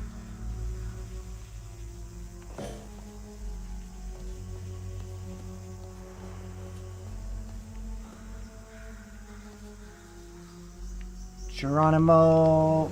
Ow. That wasn't quite right. Geronimo. Yes. Okay.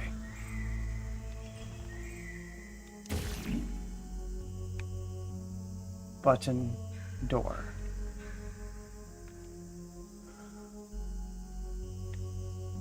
Okay. Sign. It says box. Throw it down the hole. Oh, look.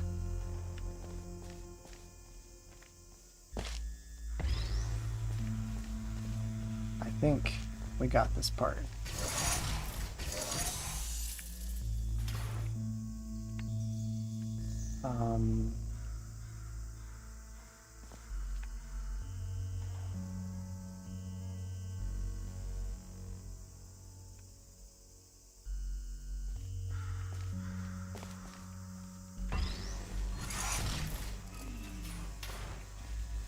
Can I put the portal on the thing?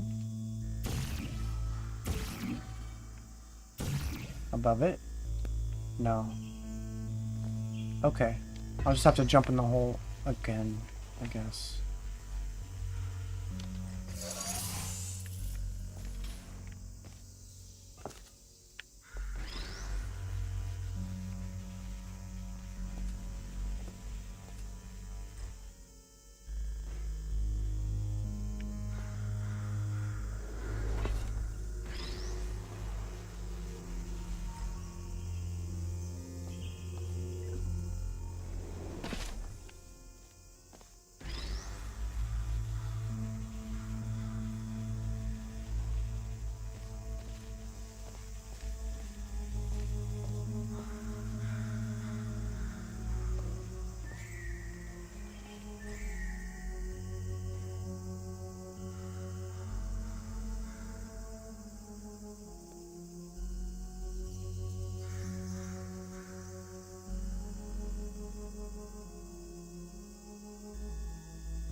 Let's see. Good work getting this far, future starter. That said, if you are simple-minded, bold, or irradiated in such a way that the future should not start with you. Please return to your primitive tribe and send back someone better qualified for testing. My primitive tribe. What are you trying to say?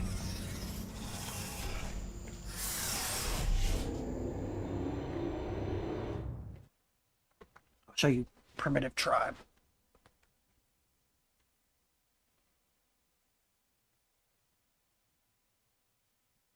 To ensure that sufficient power remains for core testing protocols, all safety devices have been disabled.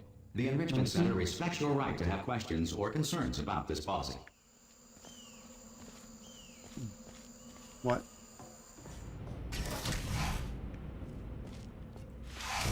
Hey! Oi, oi! I'm up here! Wait, oi?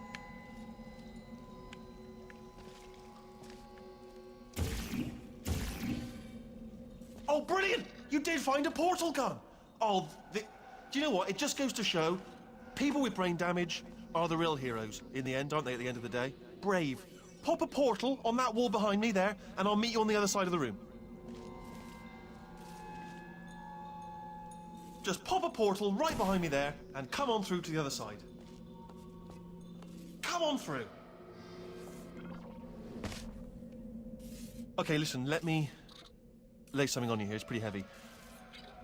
They told me never, never, ever to disengage myself from my management rail, or I would die. But we're out of options here, so get ready to catch me, all right, on the off chance that I'm not dead the moment I pop off this thing. On 3. Ready? 1, 2, 3. That's high. It's too high, isn't it, really, that? All right, going on 3 just gives you too much time to think about it. Let's go on 1 this time. Okay, ready? 1. Catch me, catch! Ow! Ow. I tried, dude. I am not dead. I'm not dead. Plug me into that stick on the wall over there, yeah? And I'll show you something. You'll be impressed by this.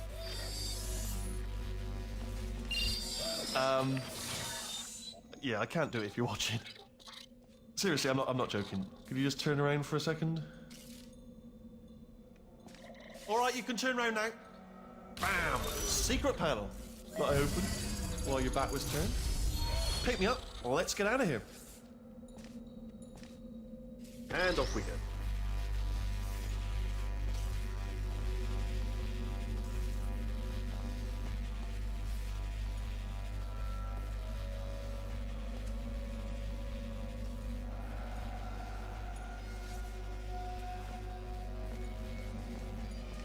Look at this! No rail to tell us where to go. Oh, this is brilliant. We can go wherever we want. Just hold on though, where are we going? Seriously. Hang on, let me just get my bearings. Just follow the rail, actually. Oh no. Yes, hello, no, we're not stopping. Don't make eye contact, whatever you do. No, thanks, we're good. Appreciate it. Keep moving, keep moving.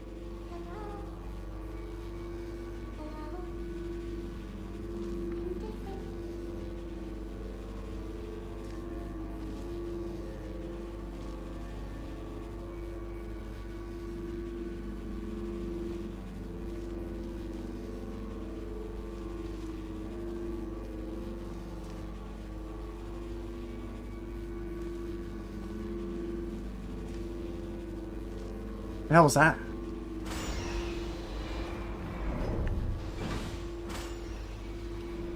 You want to explain that? She said, I'm different. What am I saying? She. Probably ought to bring you up to speed on something right now.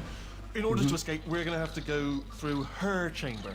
And she will probably kill us if she's awake. If you want to just call it quits, and we could just sit here forever, that's an option. Option A, sit here, do nothing. Option B, go through there, and if she's alive, she'll almost certainly kill us. So, if you've got any reservations whatsoever about this plan, now would be a tremendous time to voice them.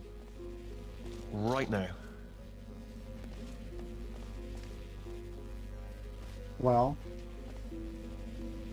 Okay, I'm gonna lay my cards on the table. I don't want to do it. I don't want to go in there. Don't go in there. She's off. She's off. Don't panic over. She's off. All fine. On we go.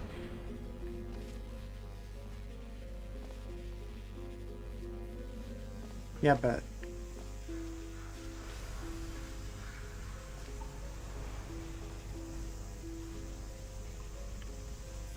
You're here.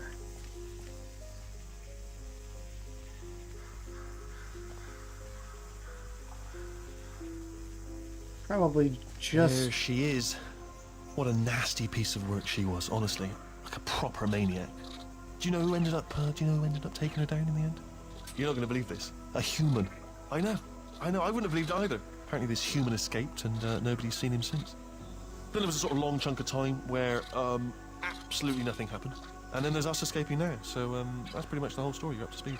Don't touch me.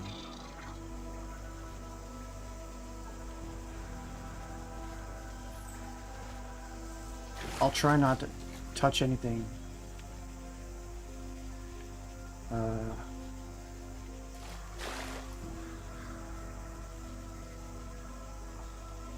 Does the gun work in here? I can't even put you down. Alright, well, this looks like a plot. Hey, buddy.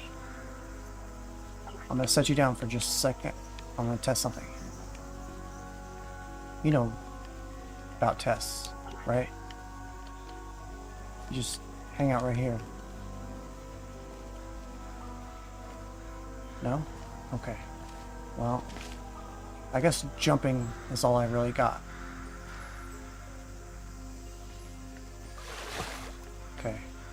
Can we go around? Let's go around.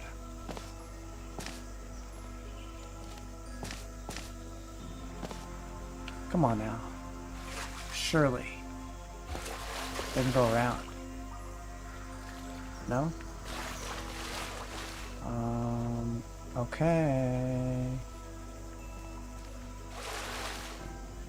How about here? Can I go through here? No? You're gonna make me walk over her corpse, huh? Okay, well, as long as I don't touch anything, it should be alright. We'll just jump, jump, jump, jump, jump, jump. Good.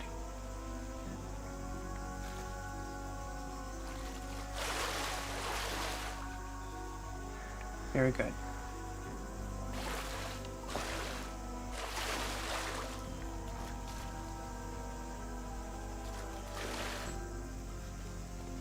Arrows.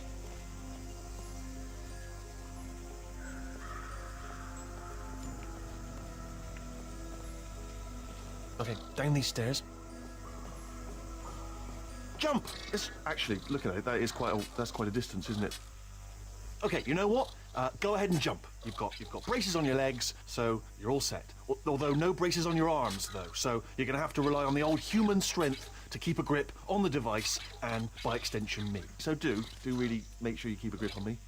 Also, a note: no braces on your spine either. So don't land on that. Or your head. No braces there. That could split like a melon from this height. So do definitely focus on landing with your legs. Quick question: have you been working out? Because I'll be honest, there's no evidence of it. You know, I'm not like just a plastic cup. We will be landing with some force, so bit of grip, just using grip, classic grip. Right, let's go. Jump! Ah! Oh, still held, still being held. That's a great job. You've applied the grip. We're all fine. That's tremendous. All right. Great. This guy's some voice actor. Now.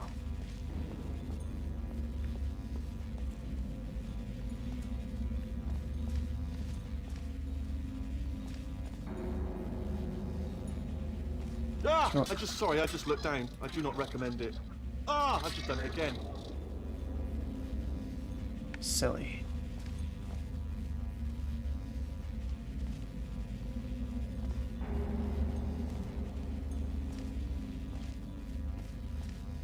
Uh-oh. What's this? This isn't one. This is the main breaker room. Let's go in. Are you sure?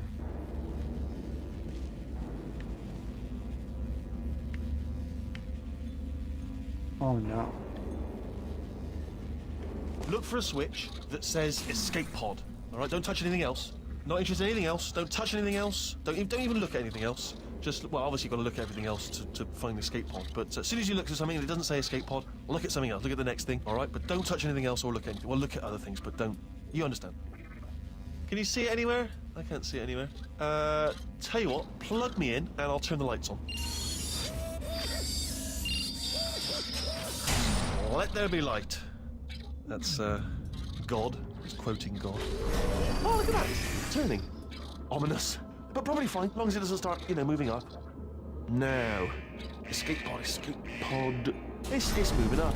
Okay, no, don't worry. I've got it. This should slow it down. No, makes it go faster. It's flipping all the breakers on. Power up initiated. Okay, don't panic. All right, stop panicking. I can still stop this. Oh, there's a password. Okay, it's fine. I'll just hack it. Not a problem. A. Okay.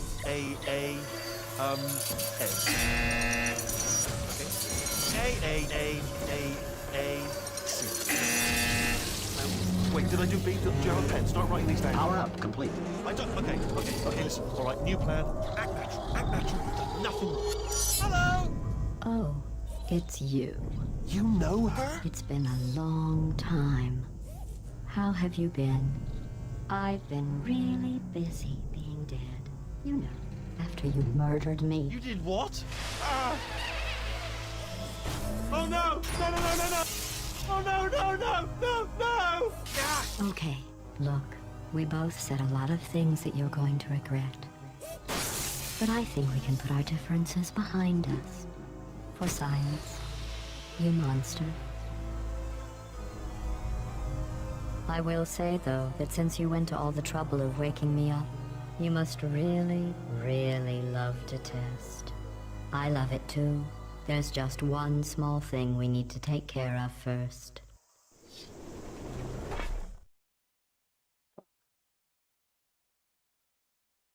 Well, now what? She just crushed our friend.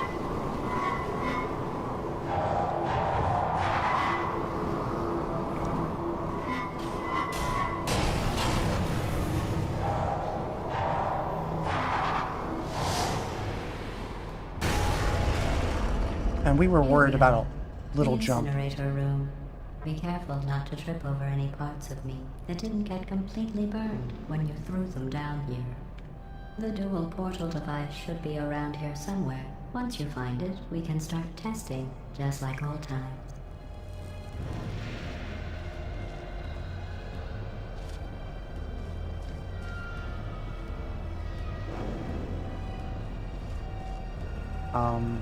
Okay.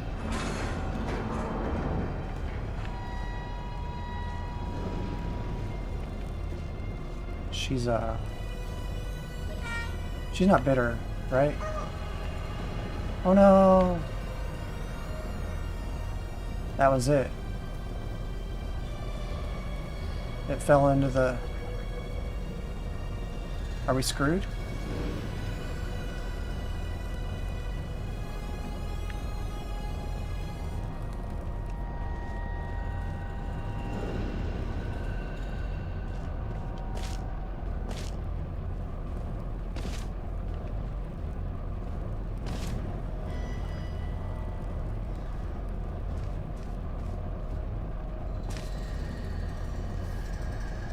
There's another one.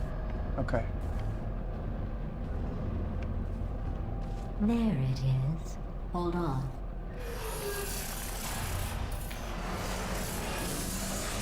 There. Well, thank you. Good. You have a dual portal device. There should be a way back to the testing area up ahead.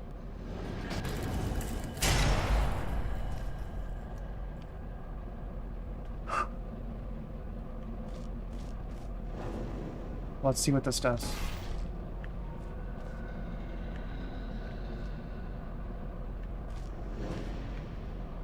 I can't.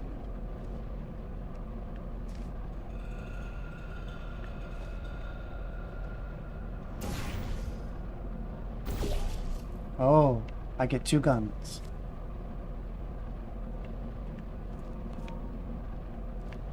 Okay.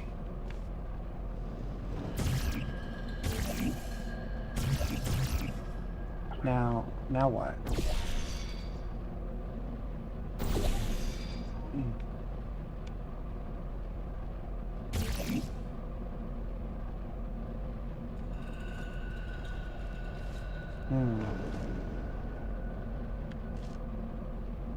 Maybe, orange and blue.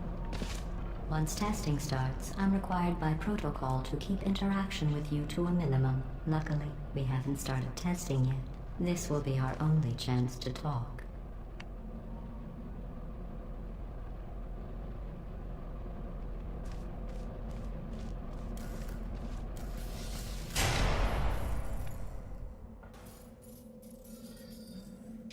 Talk about what?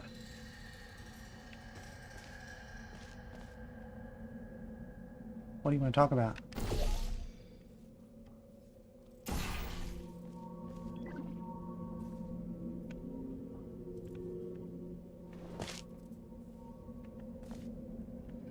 Gladys. Here, let me get that for you. Do you know the biggest lesson I learned from what you did? I discovered I have a sort of black box quick save feature. In the event of a catastrophic failure, the last 2 minutes of my life are preserved for analysis. I was able, well, forced really, to relive you killing me again and again, forever. You know, if you'd done that to somebody else, they might devote their existence to exacting revenge. Luckily, I'm a bigger person than that. I'm happy to put this all behind us and get back to work.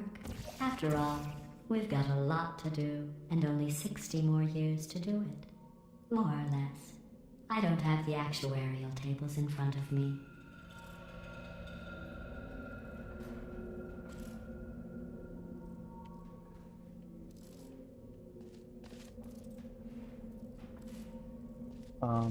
Okay.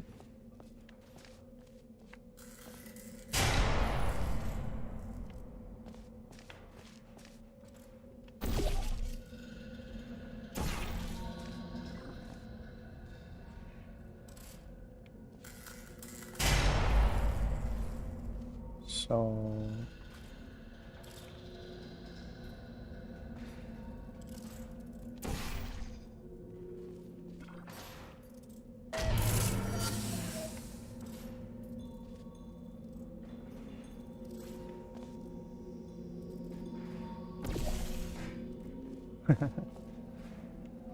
Let me get that.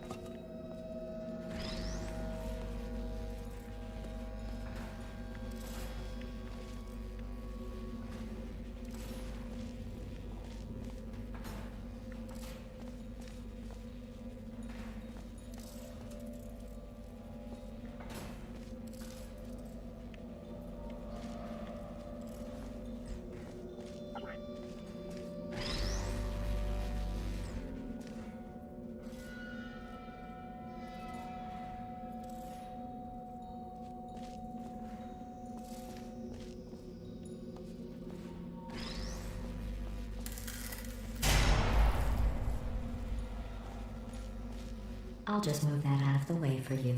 This place really is a wreck. But the important thing is you're back. With me. And now I'm on to all your little tricks. So there's nothing to stop us from testing. For the rest of your life.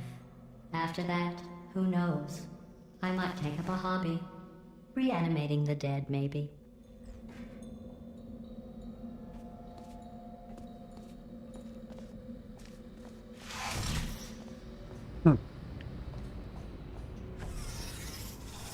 She's something.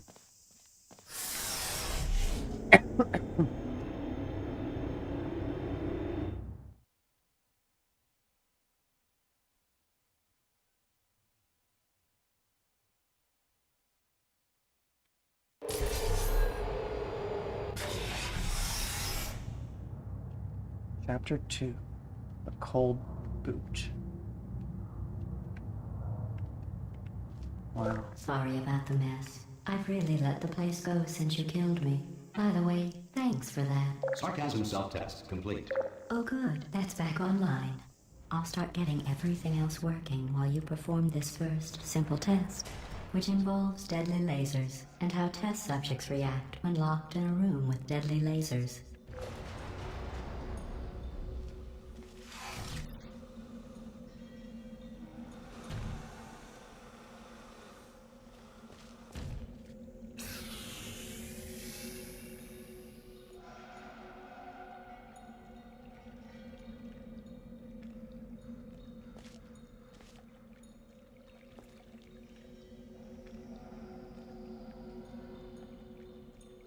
Okay, where's the cube?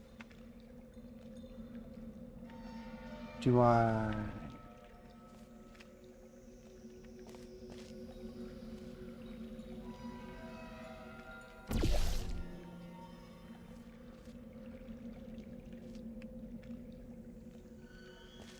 Okay, I think I get this. You want the laser to go here. Am I right?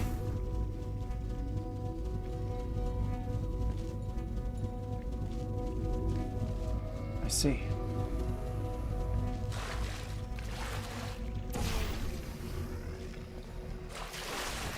All right. And now... Not bad. I forgot how good you are at this. You should pace yourself, though. We have a lot of tests to do. Do we?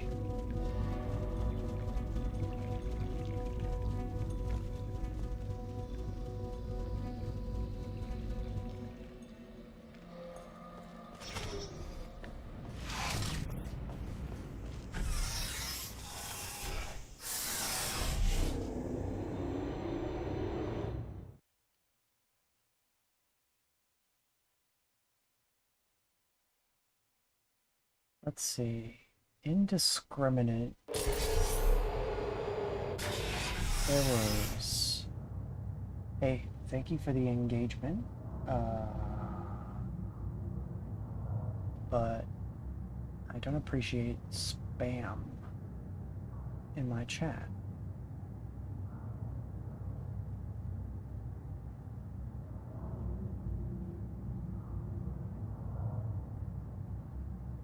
So, you're getting a ban. Bye-bye.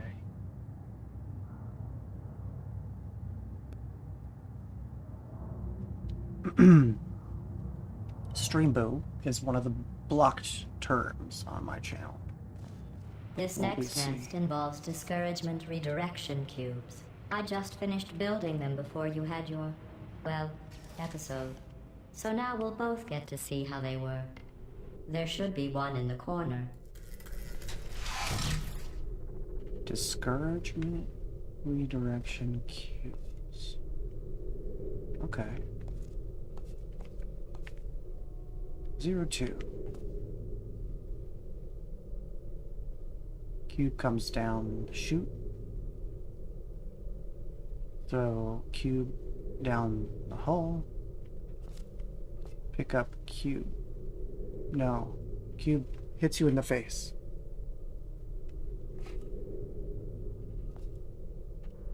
Oh.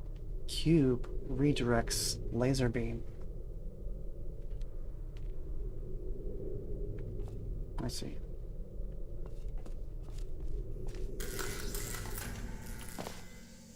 It says jump.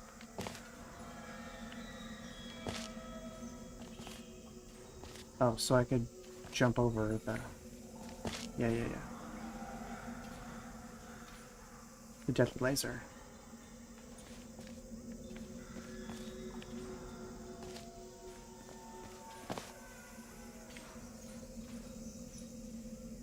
That was easy, right?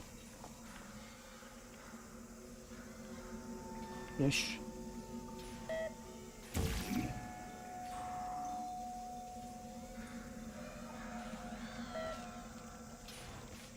Cube. There it is. Hey, buddy. That's not my buddy.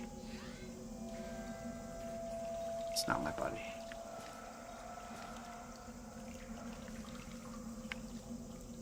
Okay. Well.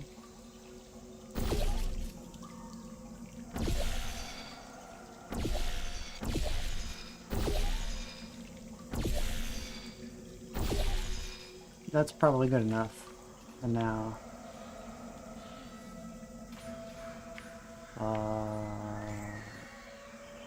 there? No?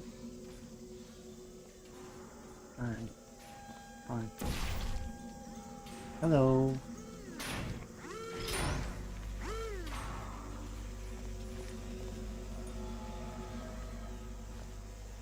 Uh-huh. Okay.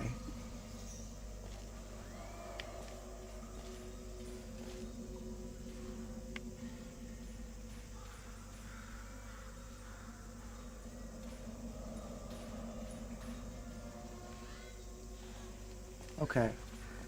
Got it. So, blue goes here. And,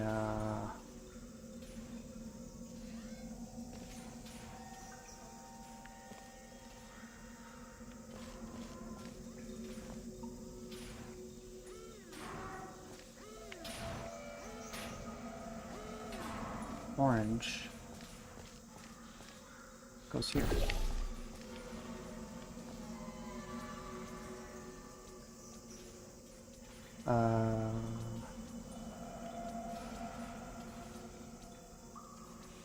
Almost. Almost. What if...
Yikes.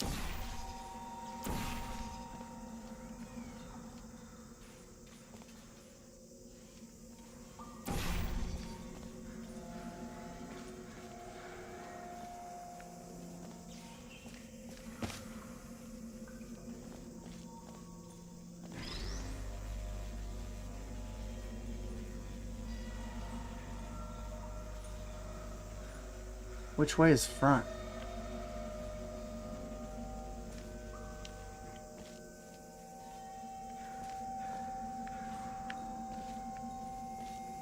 Oh, okay.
Well done.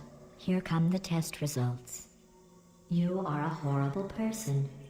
That's what it says. A horrible person. We weren't even testing for that.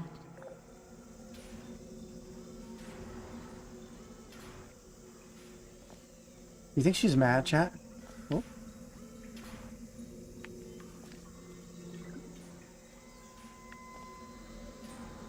Hmm.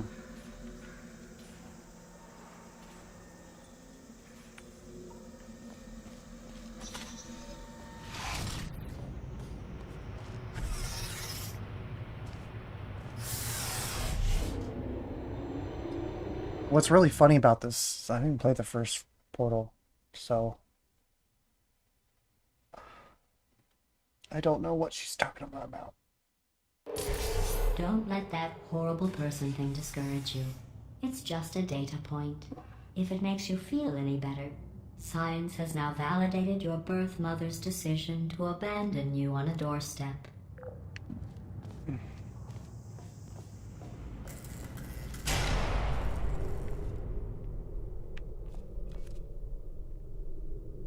Okay.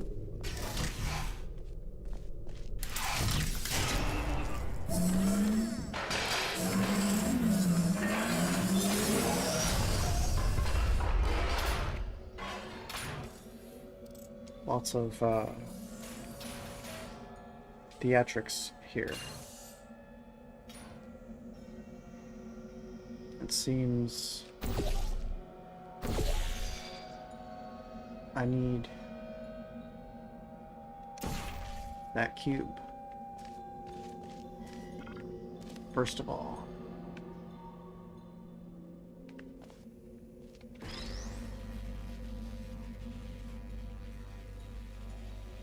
Okay.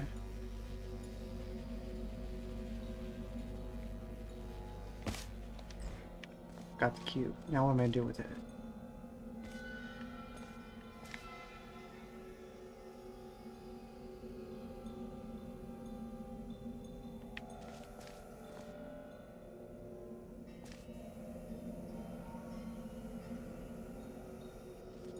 What I could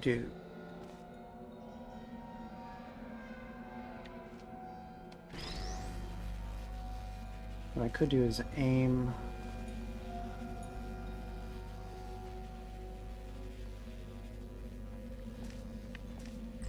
cube right there.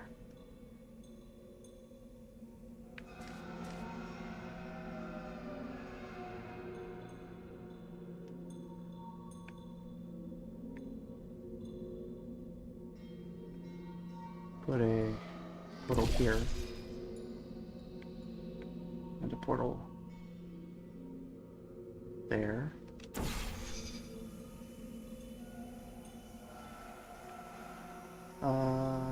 A little lower. Oh.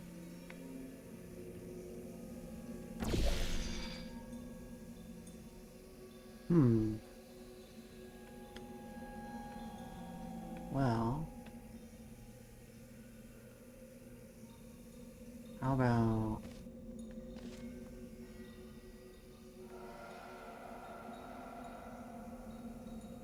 here? Aha.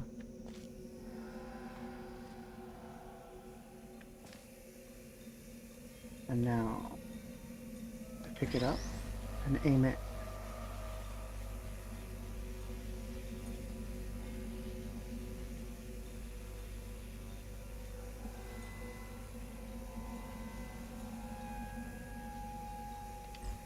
No. It's not gonna work. We're too high up.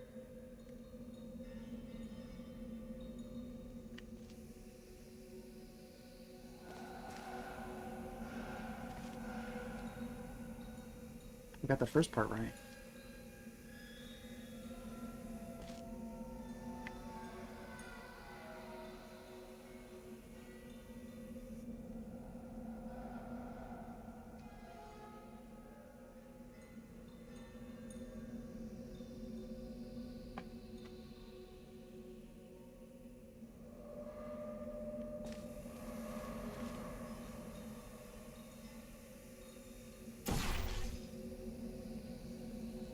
but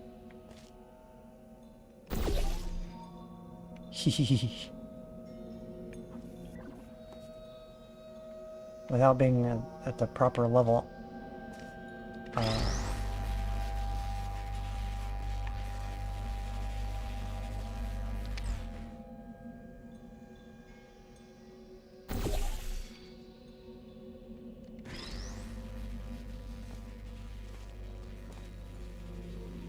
Oh. Oh.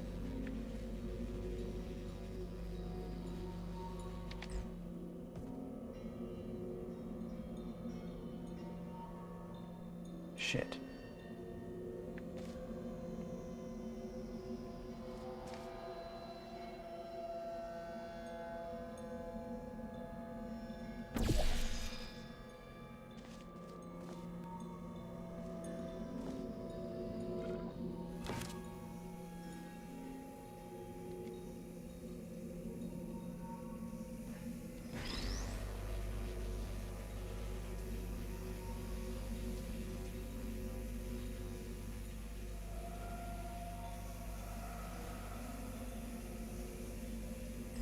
Just set that down, go to the other side.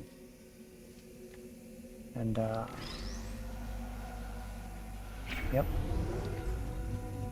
Okay.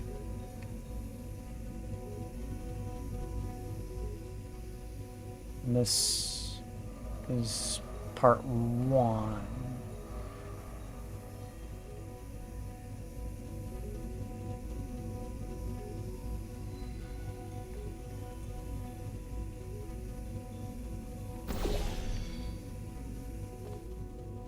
What do?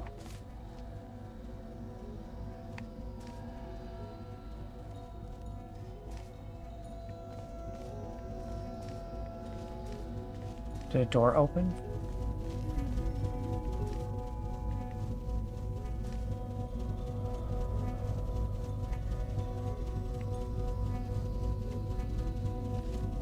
It did. Hey. Stop watching me.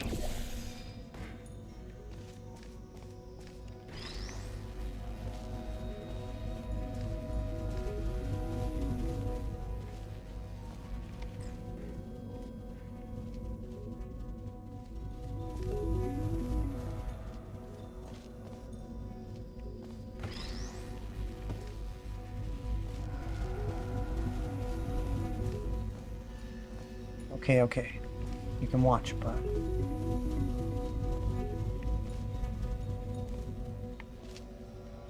I'm taking you with me.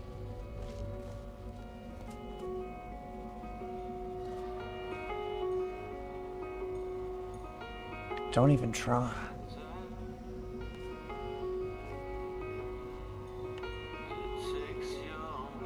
Feels like a trial.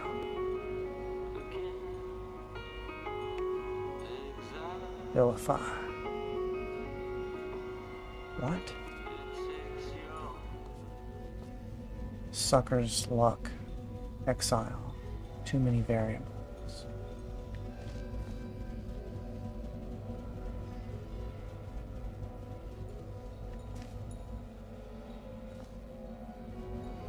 What do you think is going on here?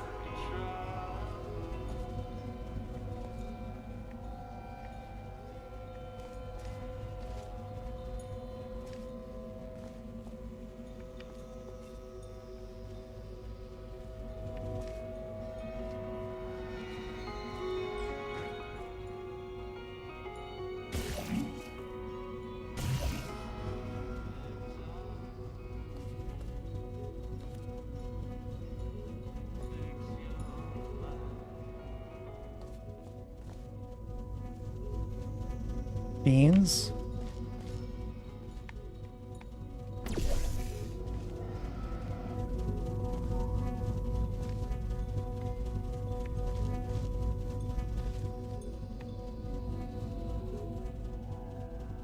Oh, there's another laser.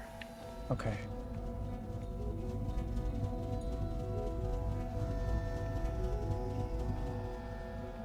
Okay.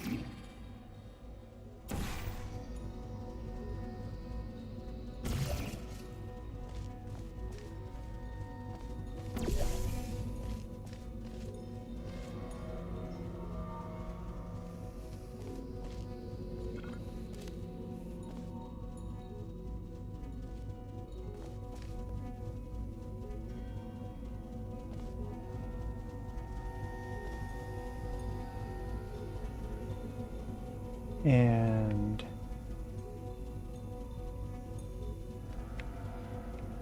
it's supposed to go right here. Well, that's simple enough, right? Whee!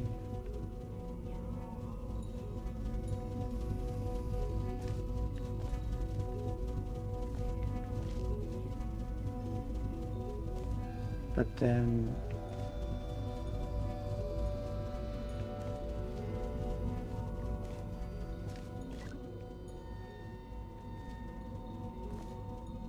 yeah.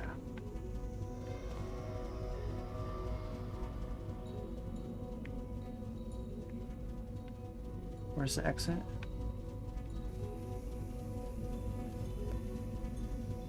Okay.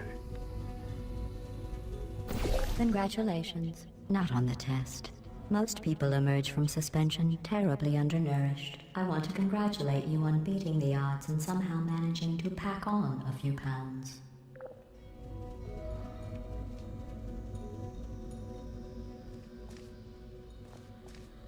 Is that a left-handed compliment from you, Gladys? Really?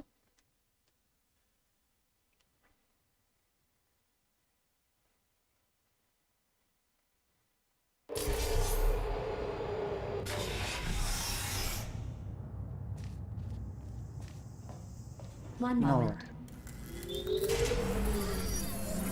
You're navigating these test chambers faster than I can build them, so feel free to slow down and do whatever it is you do when you're not destroying this facility.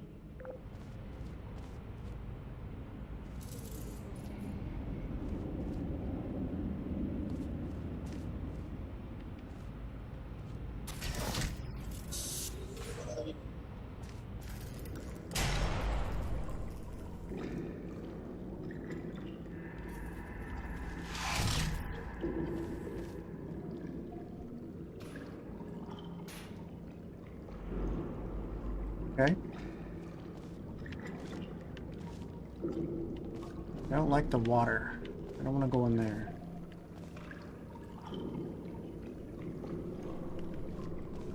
I see a cube.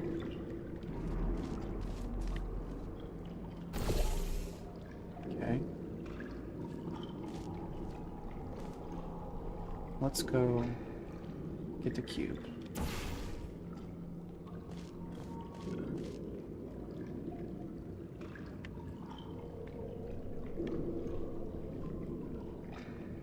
Watch out for falling cube. Got it.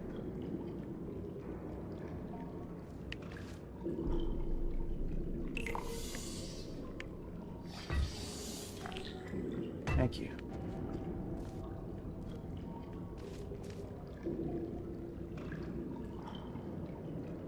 What kind of cube are you?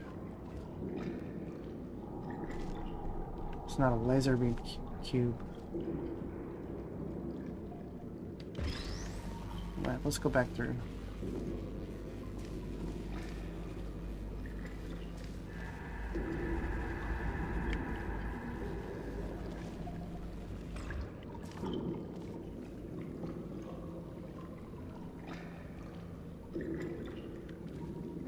Looks like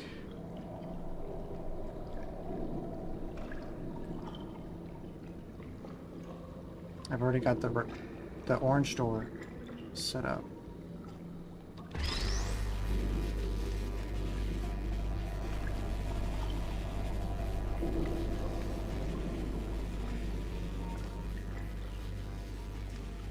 I just need to shoot the blue door.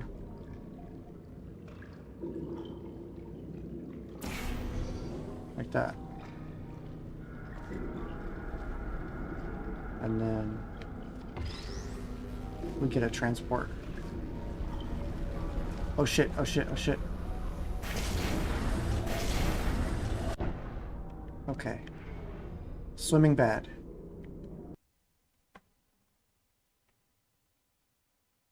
I should have jumped over it, right? Or used the cube to block. Ow. Ow, ow, ow. give you credit. I guess you are listening to me. But for the record, you don't have to go that slowly.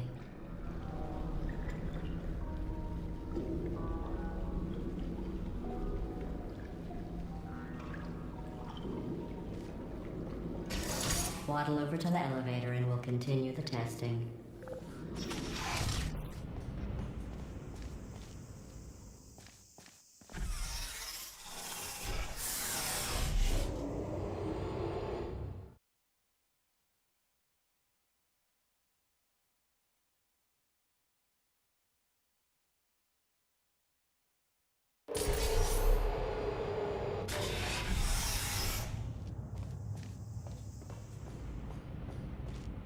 Wow. Yo, this is crazy. This next test involves the Aperture Science Aerial Faceplate. It was part of an initiative to investigate how well test subjects could solve problems when they were catapulted into space. Results were highly informative. They could not. Good luck.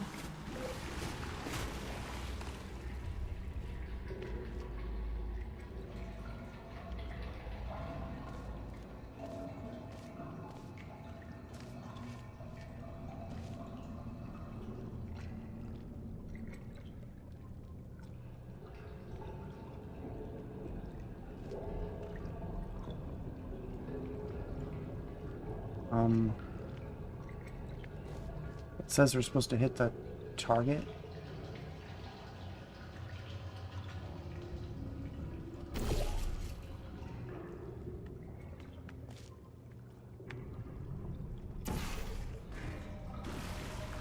Take that.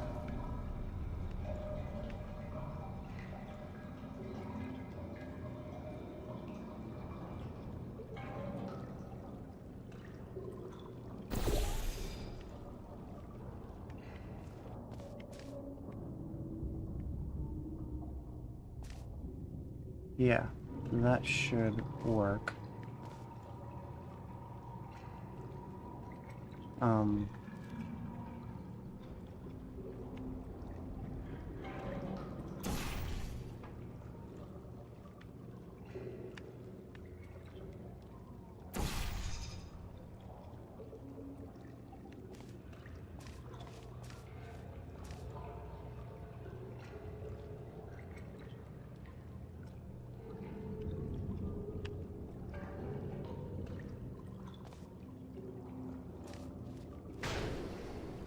Oh.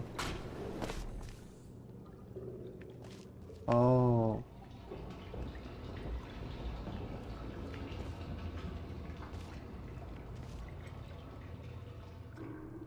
Okay.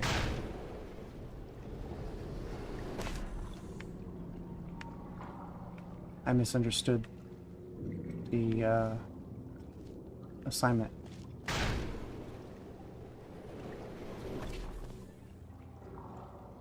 Press button. Do not get hit by.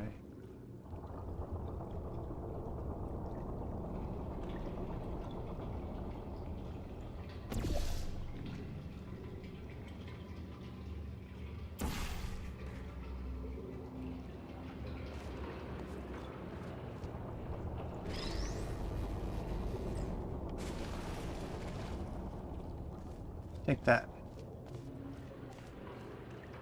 Now.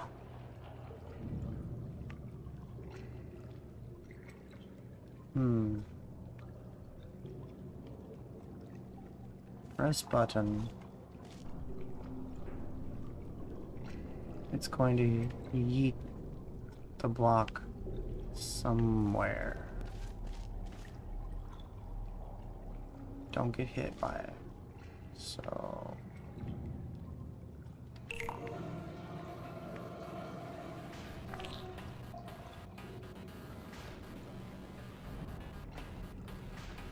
Oh.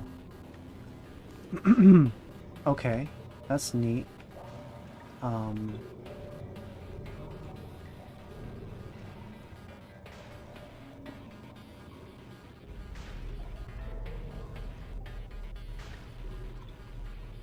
It's just gonna keep doing that, huh?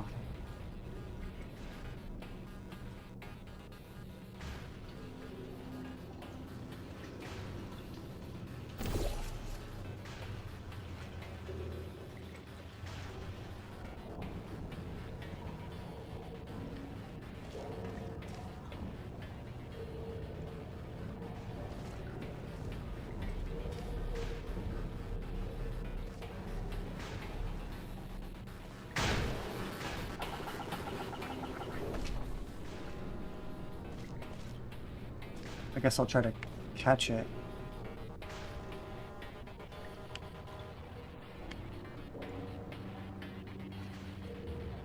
Is that the idea? Am I gonna catch it?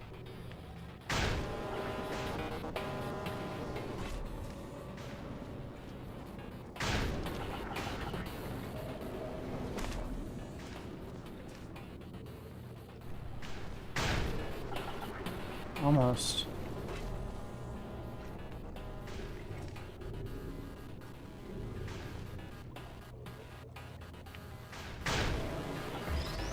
Yo, I got it. That's how we test.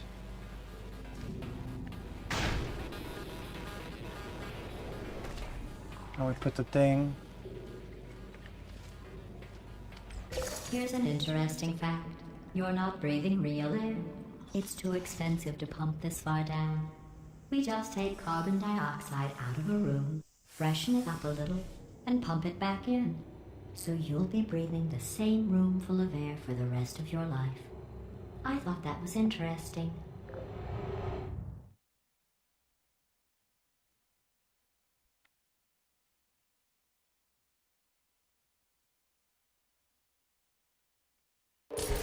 Let's see what the next test is. Oh, advanced aerial faith plates. Well, what? Have fun soaring through the air without a care in the world. I have to go to the wing that was made entirely of glass and pick up 15 acres of broken glass. By myself.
Here we go.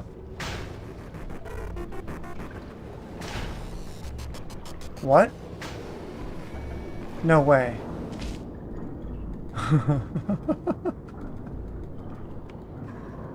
That's wild. Okay. Yellow. I mean orange.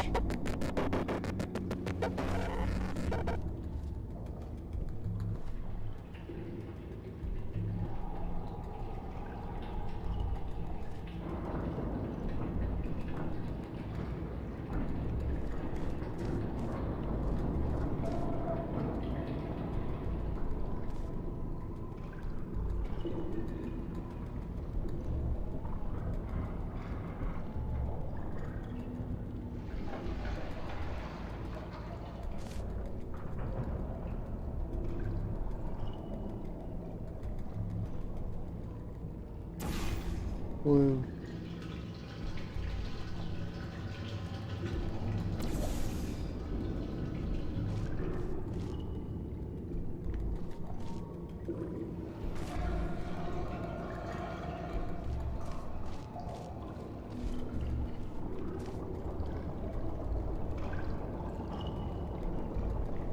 Let's put it right over here.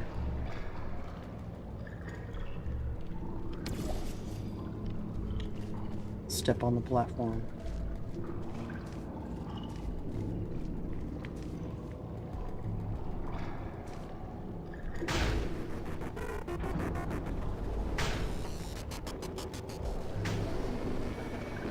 Geronimo!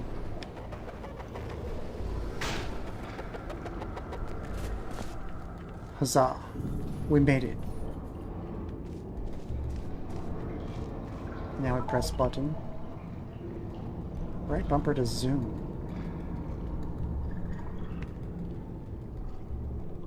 Okay.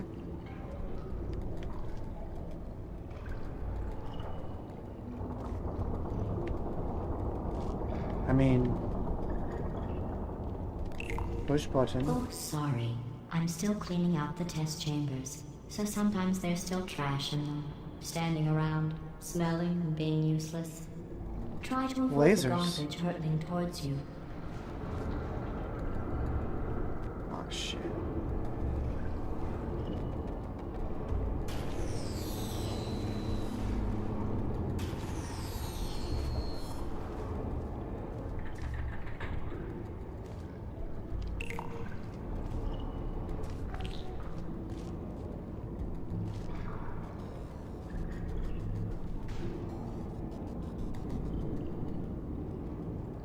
Here we go. Got it.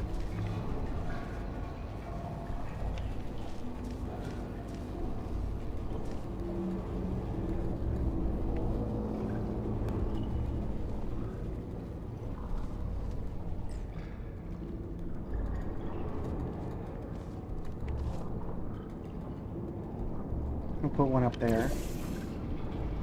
And one right here.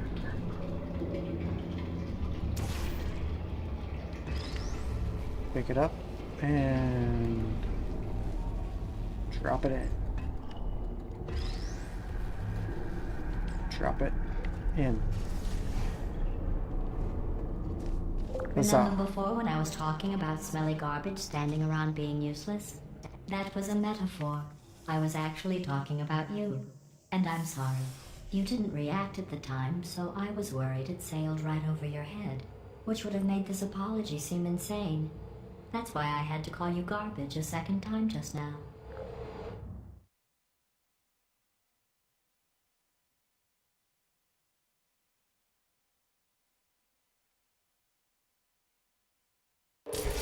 Did you know that people with guilty consciences are more easily startled by loud noises? I'm sorry, I don't know why that went off. Anyway, just an interesting science fact.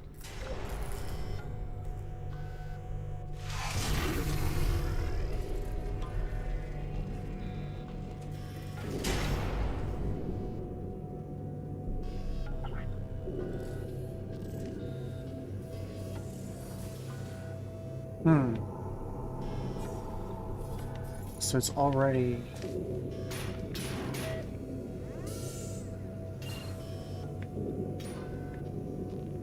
It's already powering the thing. Do we need to stop it?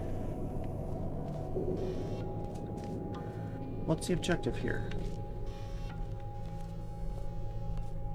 It doesn't say. Hold on. It does say. It says, jump down the hole. And laser beam. Cube.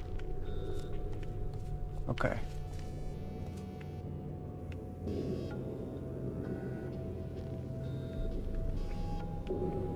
Alright. This is a big map. We're gonna have to jump over.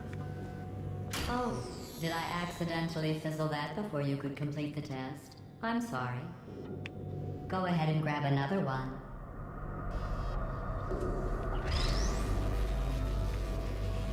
What did you do that for? It's got a heart on it. Aww.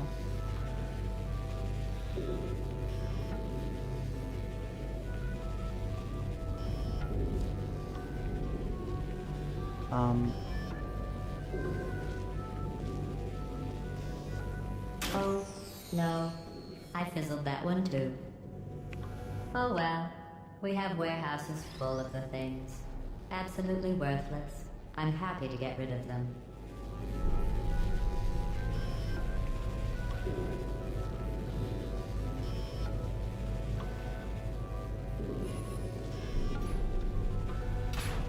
So, what do I do with this?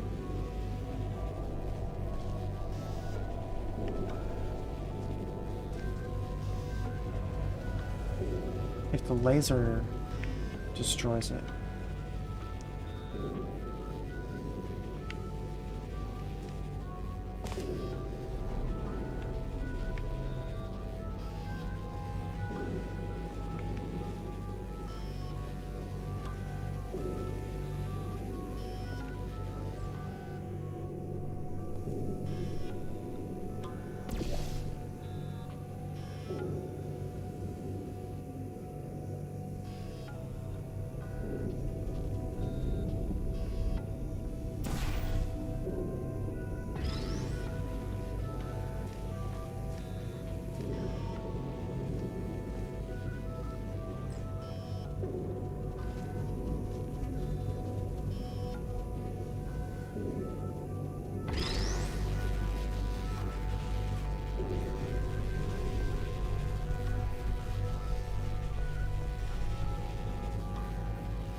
Look around and see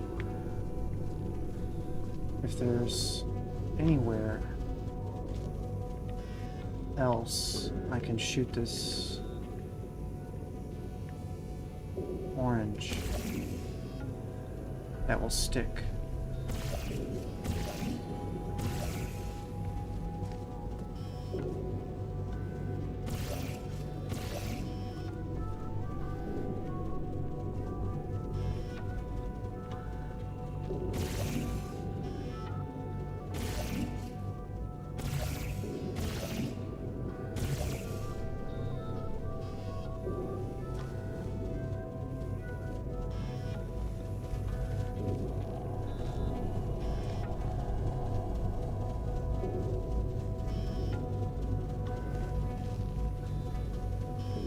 What do you think, chat? Drop a comment below.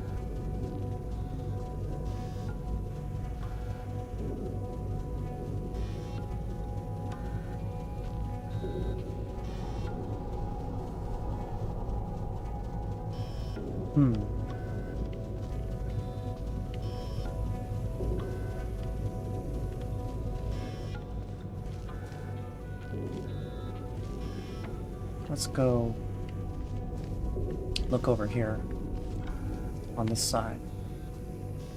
Maybe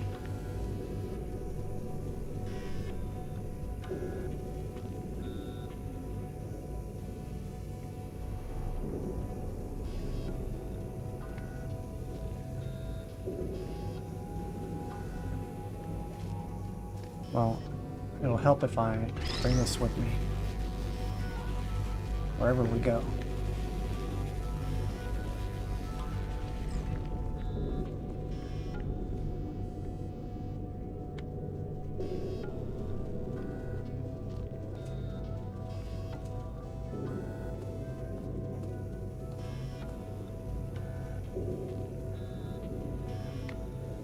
Blue?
drops the cube down here.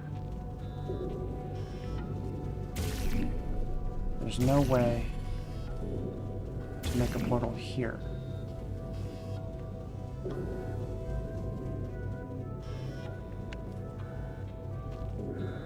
I'm gonna go back and read the instructions for the level. Which are like...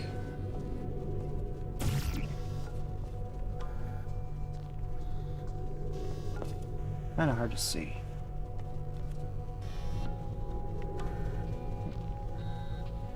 Basically says, go into the floor to get up on the ledge. Or no, it says jump off the ledge to fall into the floor and come out much faster.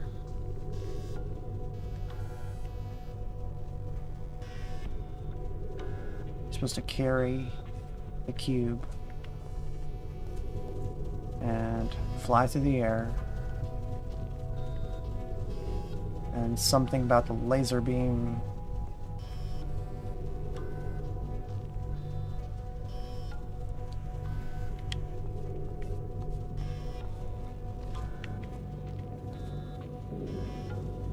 and the cube.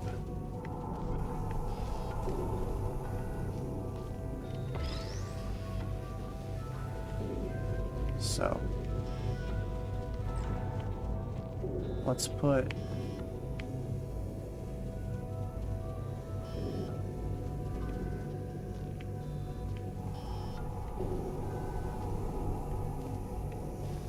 for fun, we'll put one right here and one right there. We'll just see how this goes.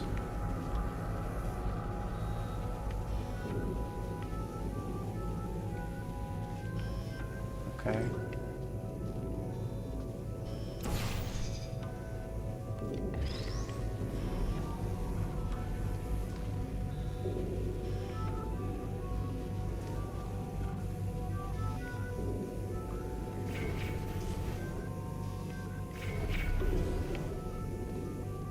Oh.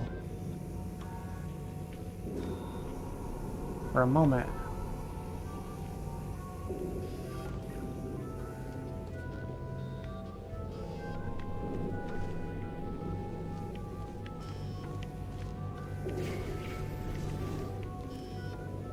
Something happens with the cube.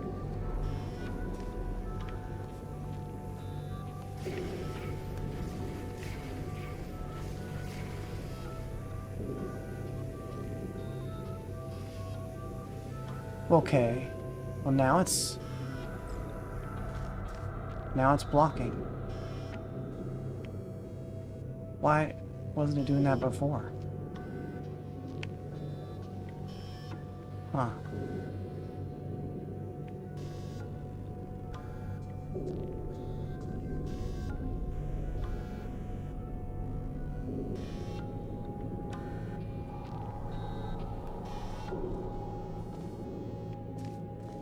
It was just burning up. Okay.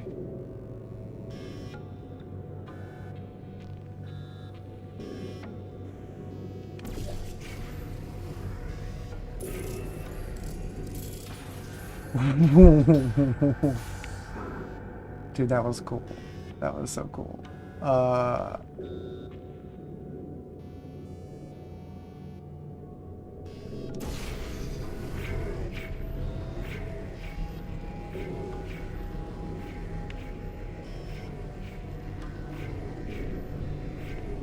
Is it going up though? It is.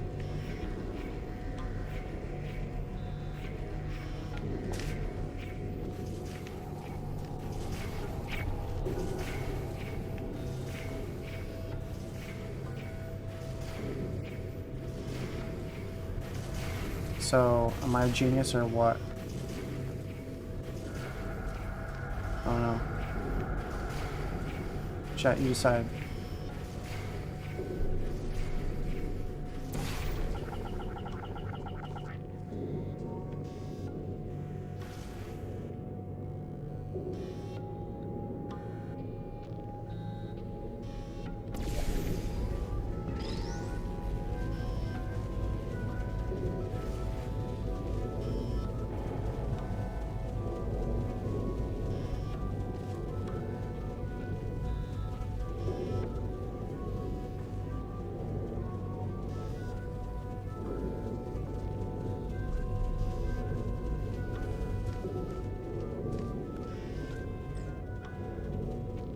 I think we want blue on this one.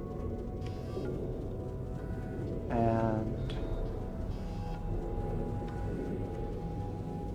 orange down here.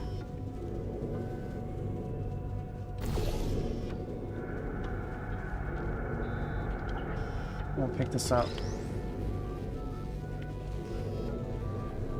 and have a little jump. Yippee!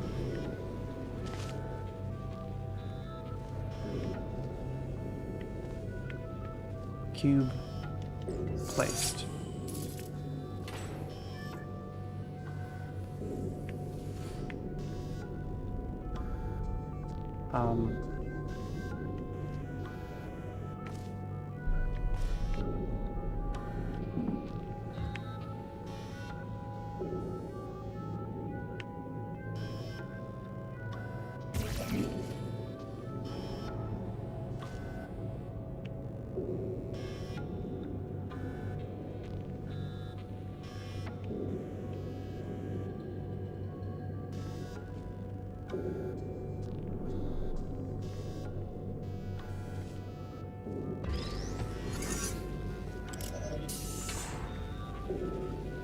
Okay.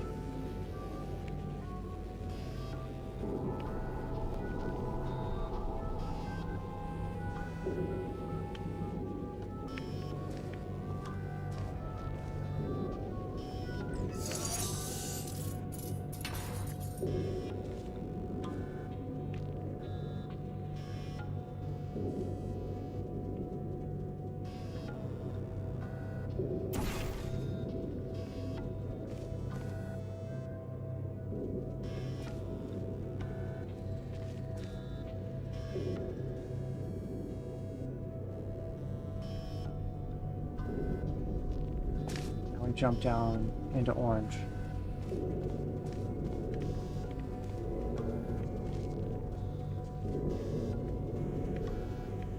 Like so. Whee! Yes. Yes. Now we take Q. Oh, can't. Every test chamber is equipped with an emancipation grill at its exit, so that test subjects cannot smuggle test objects out of the test area. This one is broken. Don't take anything with you.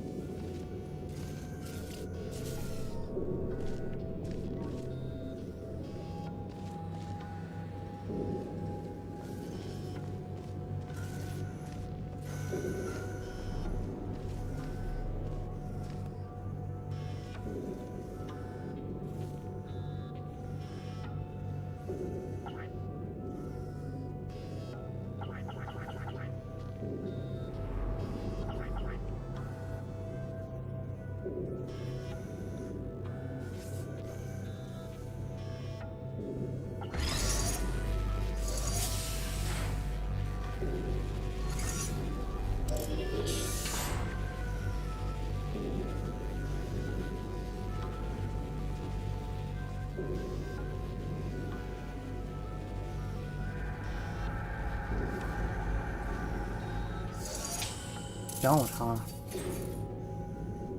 Yeah, I don't know about that.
Geronimo?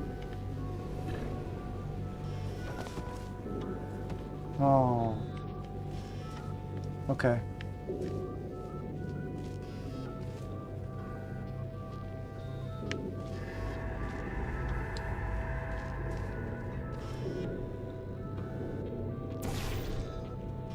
You think it's about the next area? Probably is.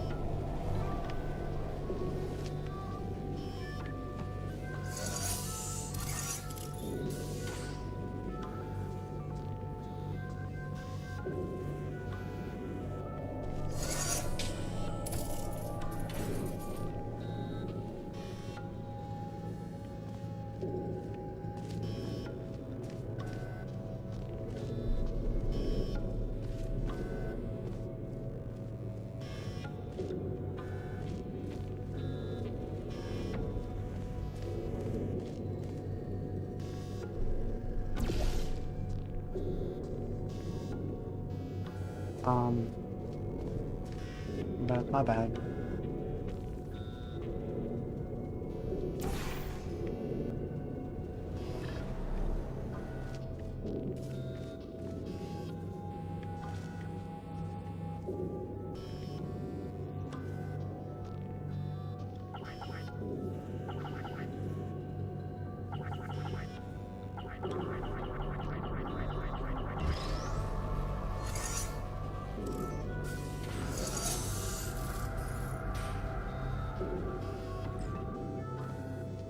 How about that?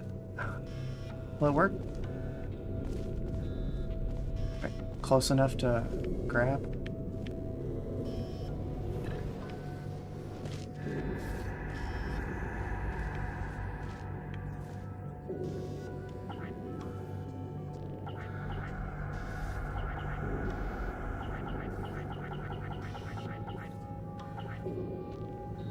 I don't think so. Alright, it's gotta be the next area.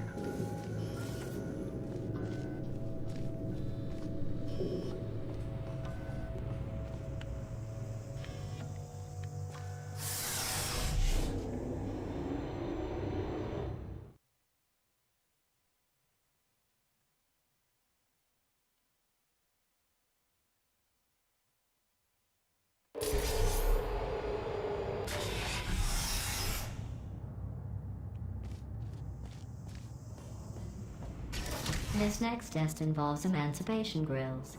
Remember, I told you about them in the last test area that did not have one.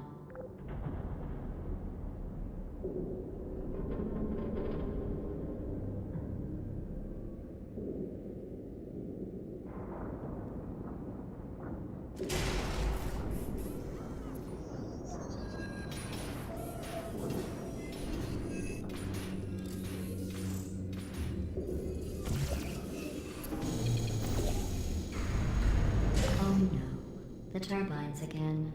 I have to go. Wait, this next test does require some explanation. Let me give you the fast version. There. If you have any questions, just remember what I said in slow motion.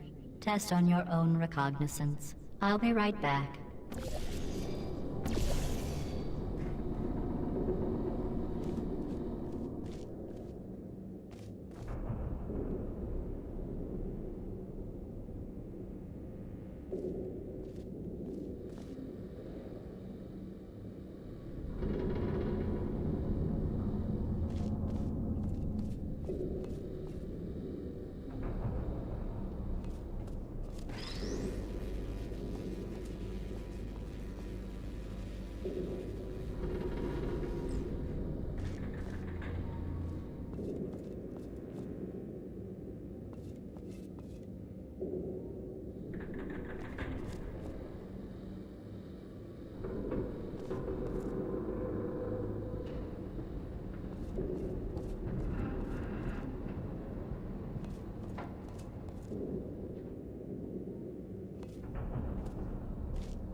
Oh. I didn't know I could walk through that.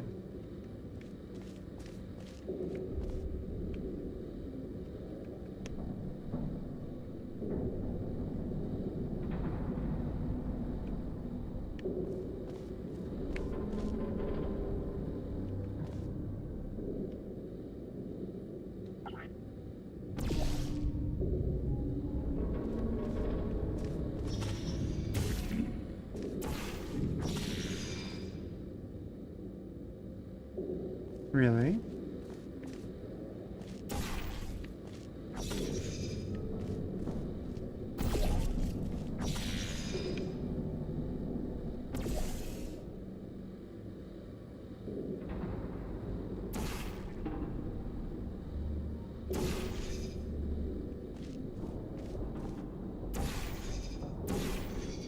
The fuck? Oh, okay.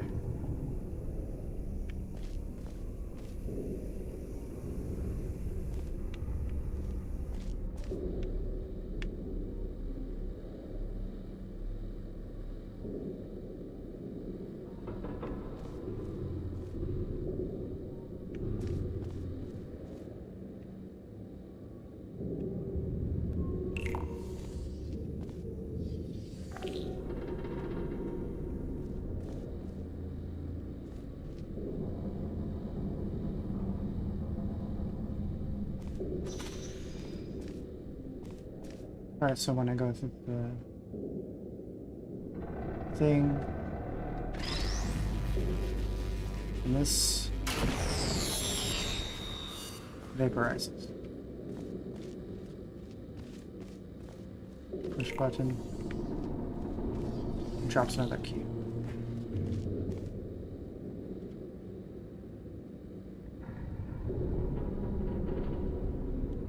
So, how do I make this useful?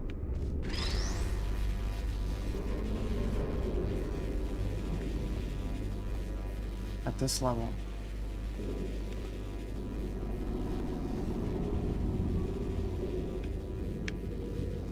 Maybe even right here.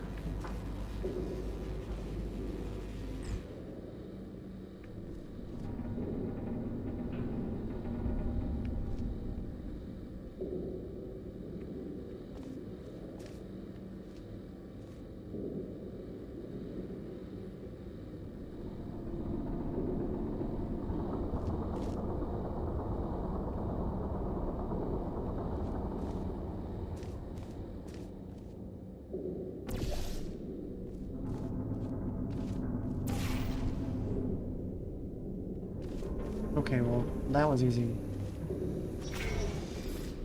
Oh. So what do I do with this?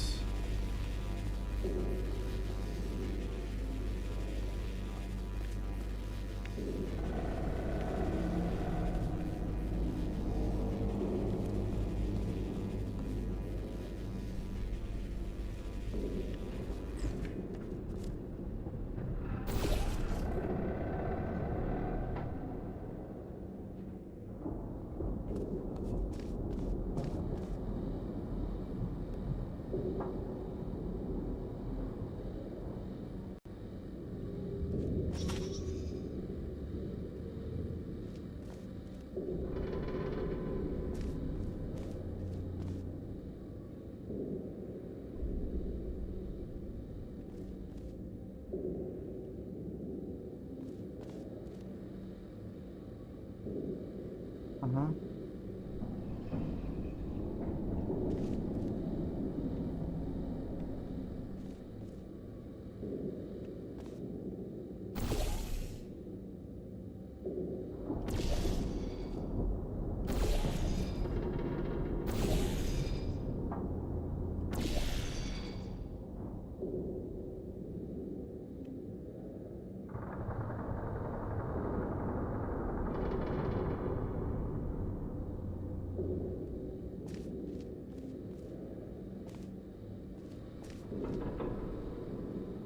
What's this for? Ow, ow.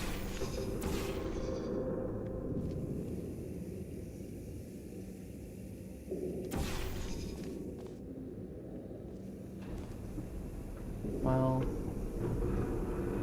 nothing, actually. It's for nothing.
I put this through the hole?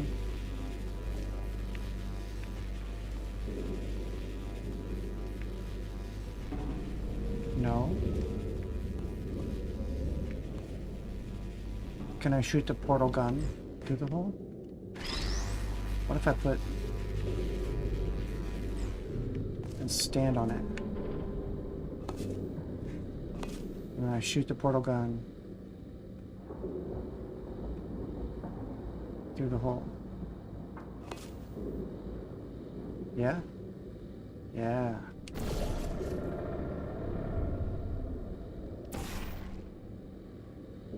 Close. So close.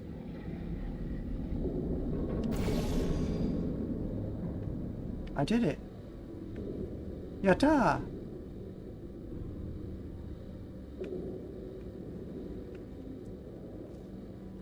So take this to the next level.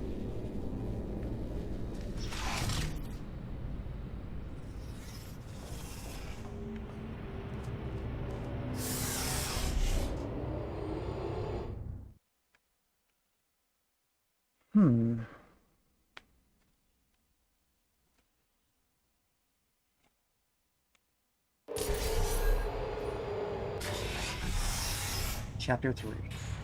The Return. What's this?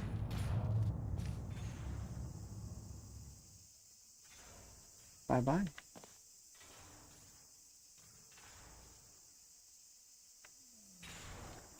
Rug pull.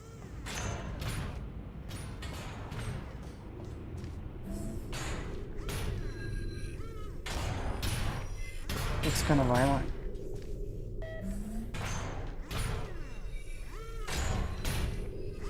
Are you okay?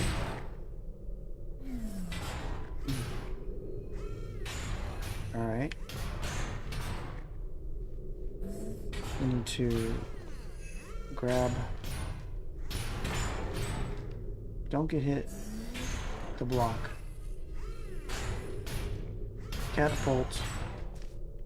Change the beam.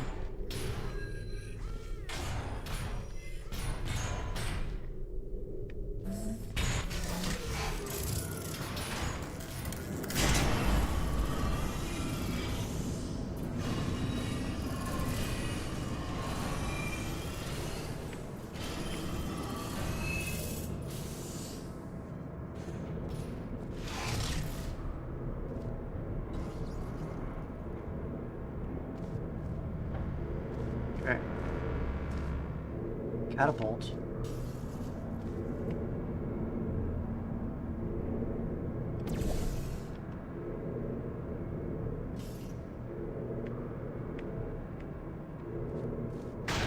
Hey, it's me! I'm okay! Well, I'm back. The aerial faceplate in here is sending a distress signal. You broke it, didn't you? There. Try it now. What happened, right? I was just lying there. You thought I was done. This plate must not be calibrated to someone of your generousness. I'll add a few zeros to the maximum weight. You look great, by the way. Very healthy. Try it now.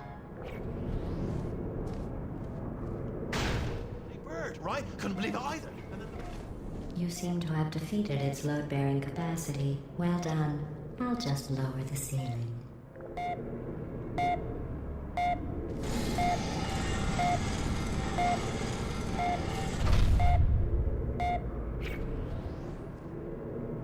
Oh.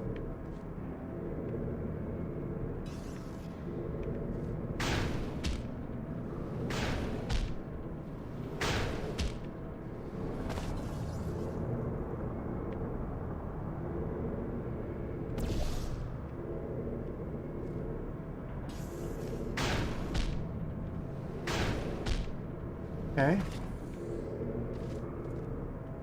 And then I guess we'll do that.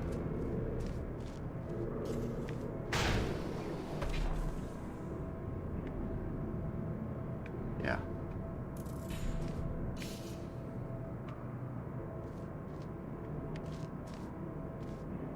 Well, the good news is our robot buddy is still alive.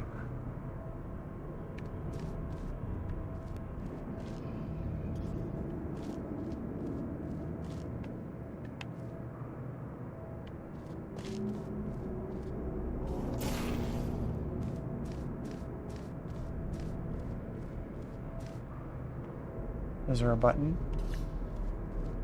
I see a laser. Okay. Sure.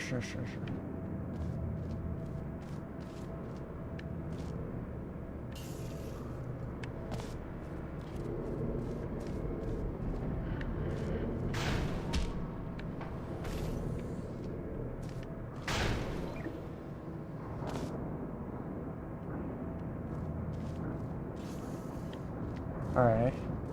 And that's the exit. But to get... we need... laser...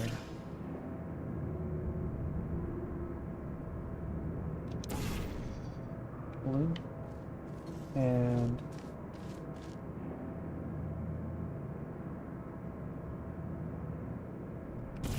orange. That's not quite gonna work, is it? Nope.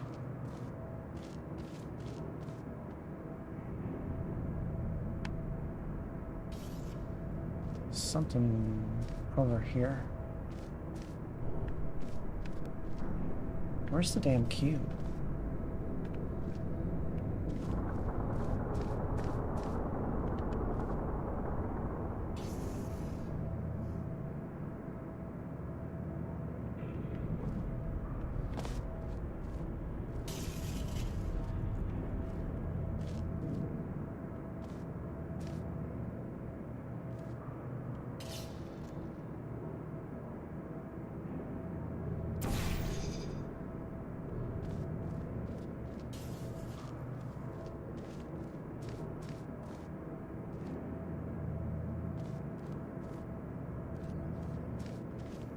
Okay.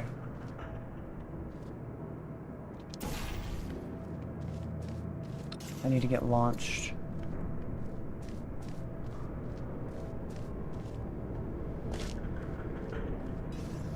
Like so.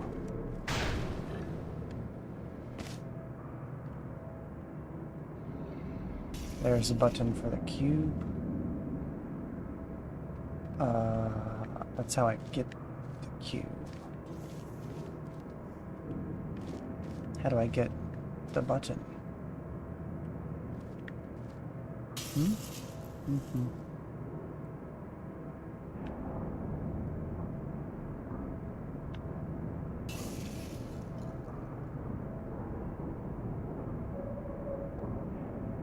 Oh, I see.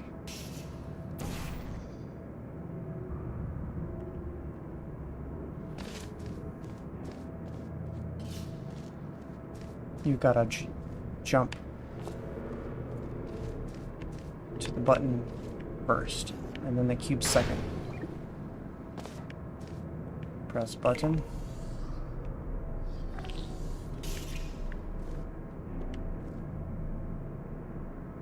And then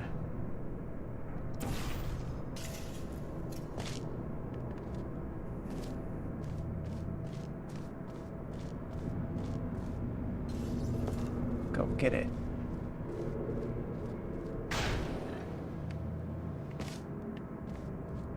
Now we got it. Hi.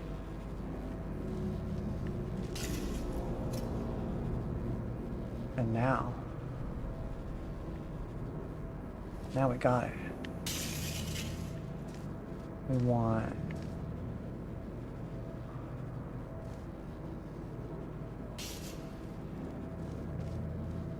let's just set this right here. Turn around. Shoot. Blue.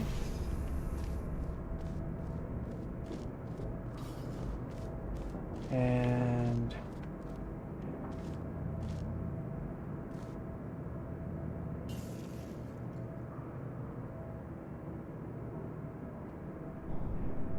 orange. But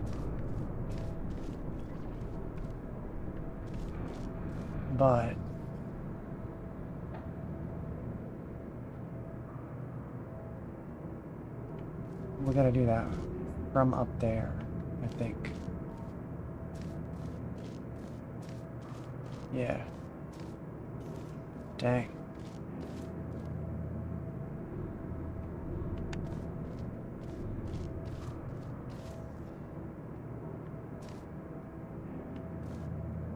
Ooh.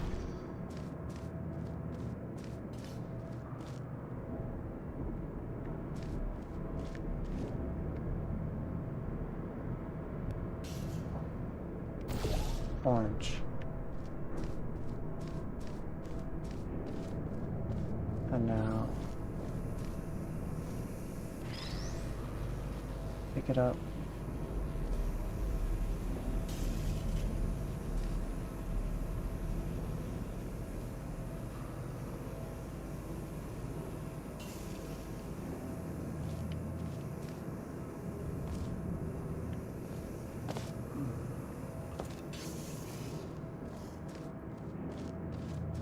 Okay.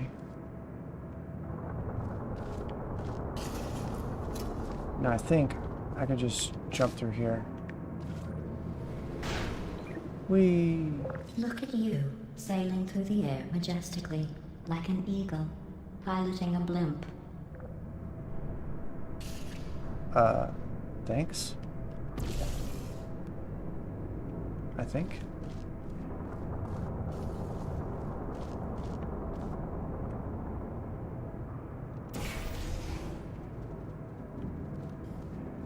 Beautiful.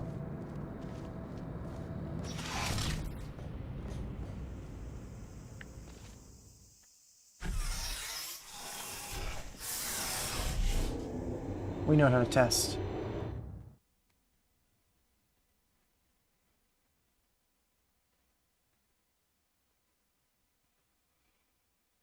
Do you think there'll be a cake? Enjoy this next test. I'm going to go to the surface. It's a beautiful day out. Yesterday I saw a deer. If you solve this next test, maybe I'll let you ride an elevator all the way up to the break room. And I'll tell you about the time I saw a deer again.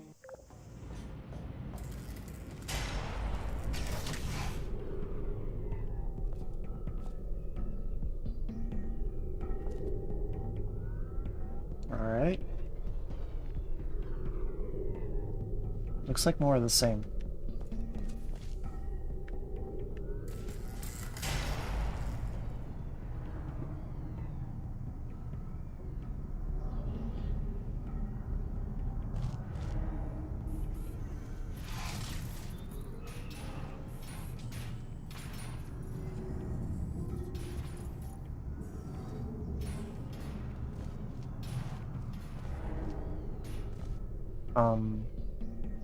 No. Oh. Okay.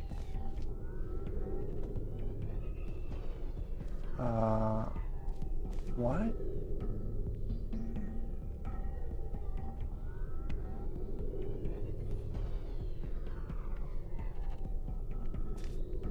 Alright, it's gonna shoot you.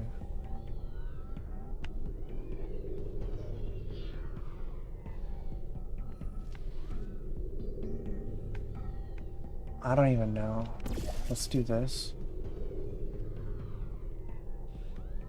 And then just like... Oh, it says it's going to go this way? I don't really want to go that way. That's gonna get me zapped. In it.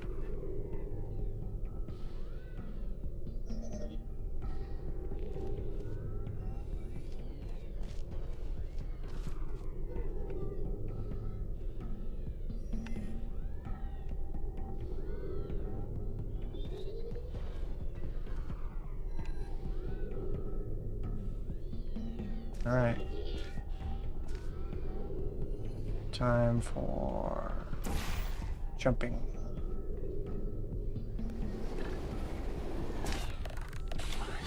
Give me that. Give me that. Fool.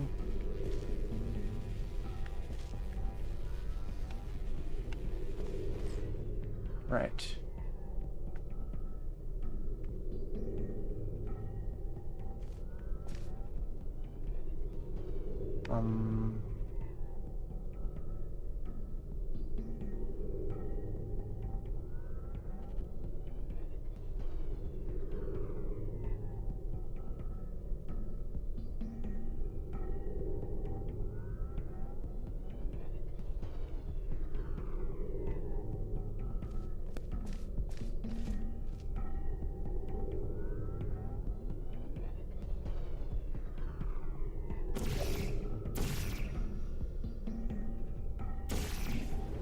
Oh no.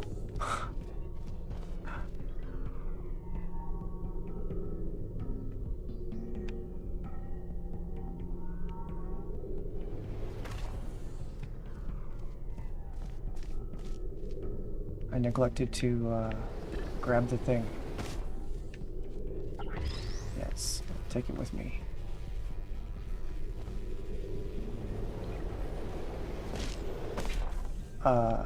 Did I just put it back? I did.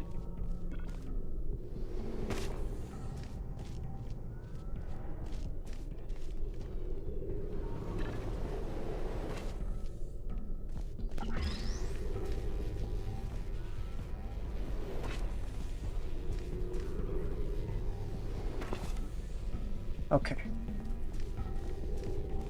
Now, let's go this way.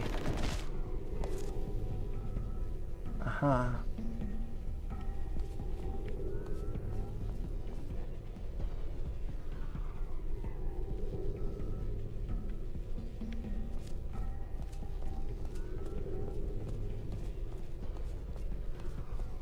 So what if we just drop this right here?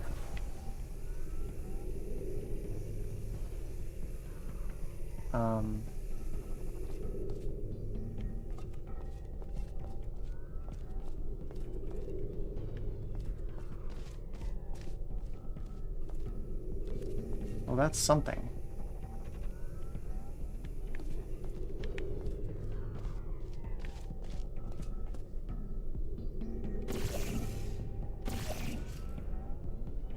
I don't see... Oh, what's this? Oh, those are windows.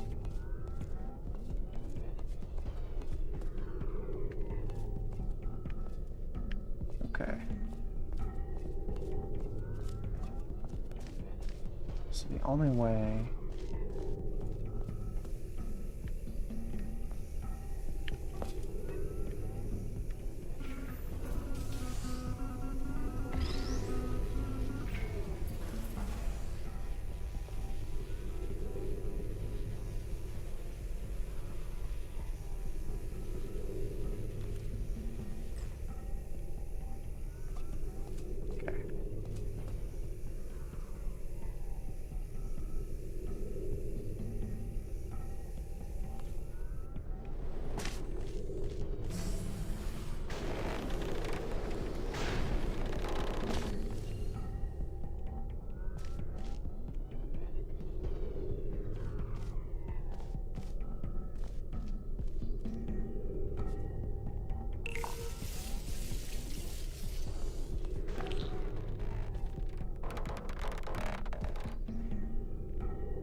No kidding. Alright. Now we have a laser thing.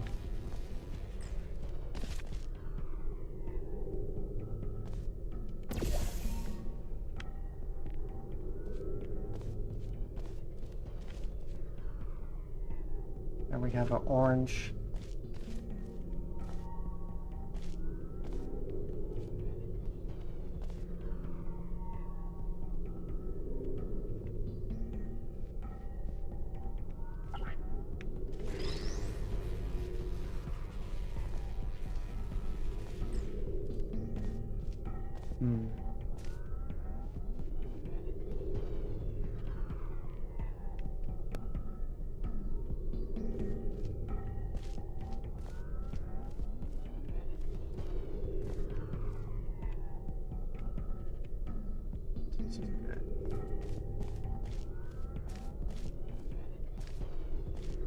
blue.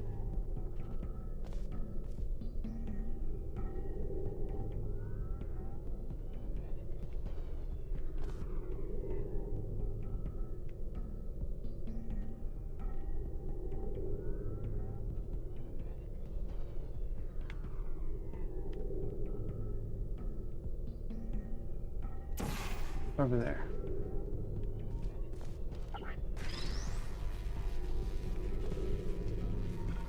Okay.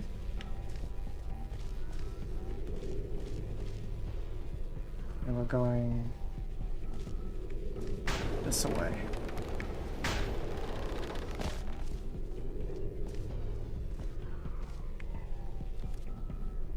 Well, that was silly. We could just jump down.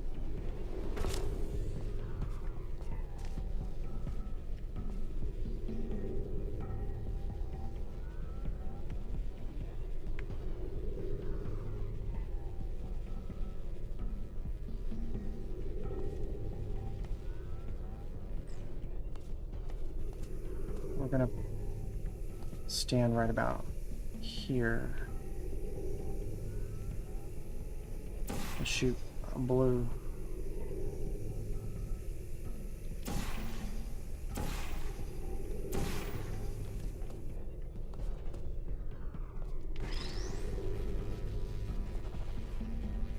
Put it right behind this block.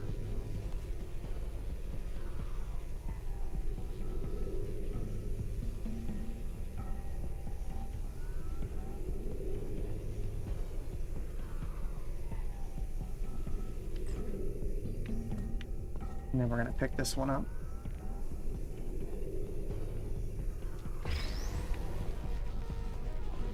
Yeah.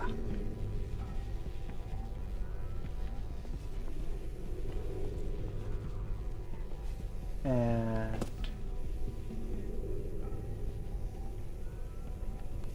jump over. Aww, bummer. Okay. I'll drop it down.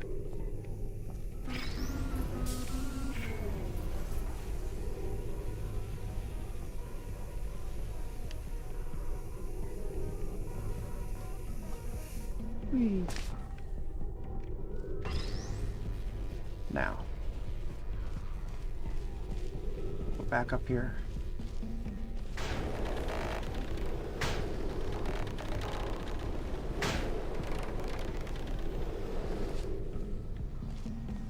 Huzzah. Well, you passed the test. I didn't see the deer today. I did see some humans. But with you here, I've got more test subjects than I'll ever need.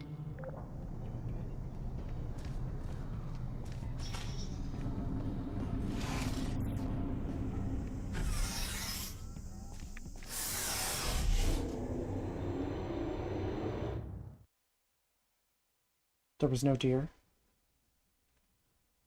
You mean you lied?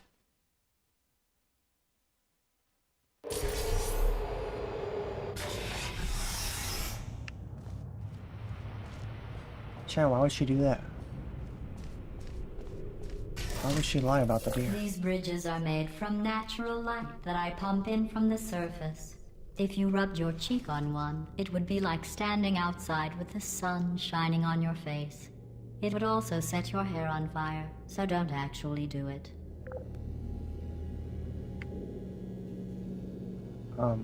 What?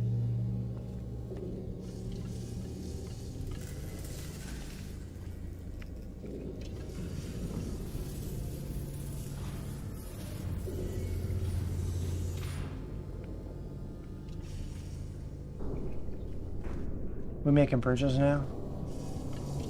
Yeah. Okay.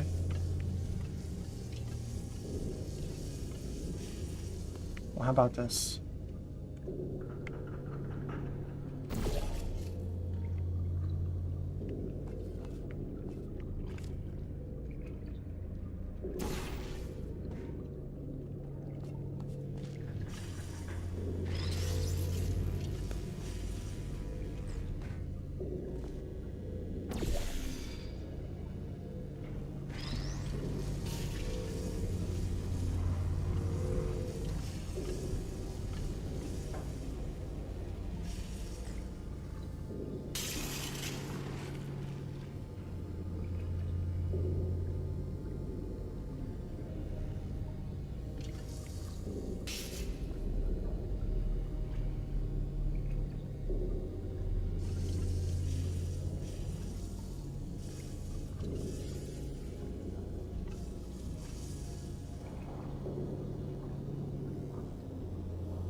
Ah.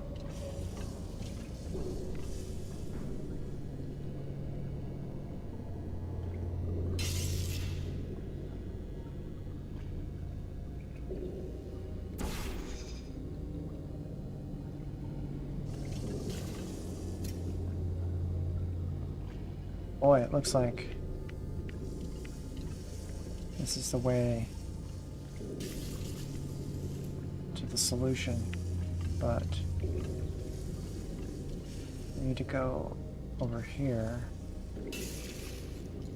first.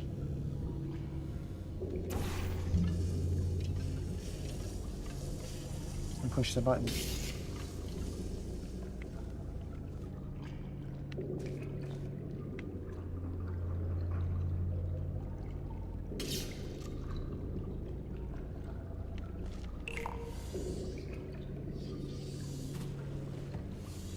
Where did it go?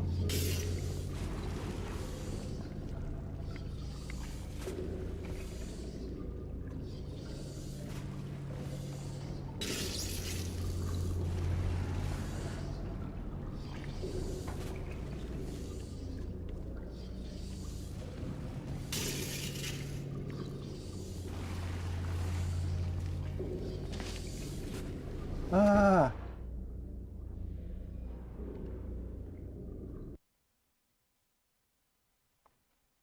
I fell in the water.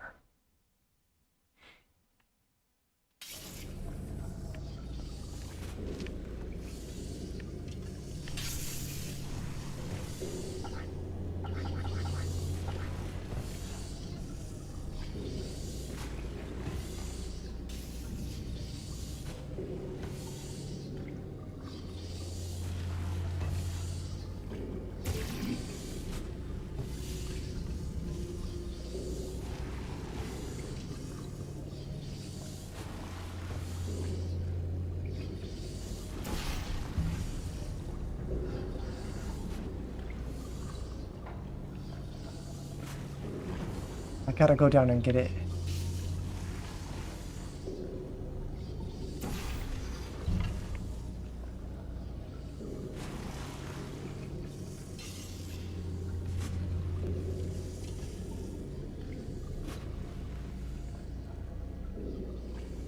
But how?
What would happen if we did this?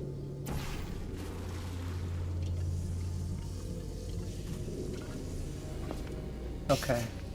Alright. So gravity is unchanged. It's good to know.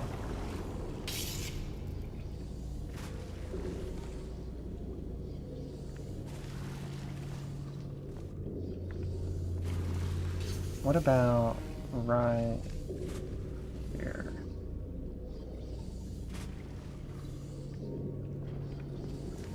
Hang on.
that was something, wasn't it? Something, as you know, Chad, was my favorite.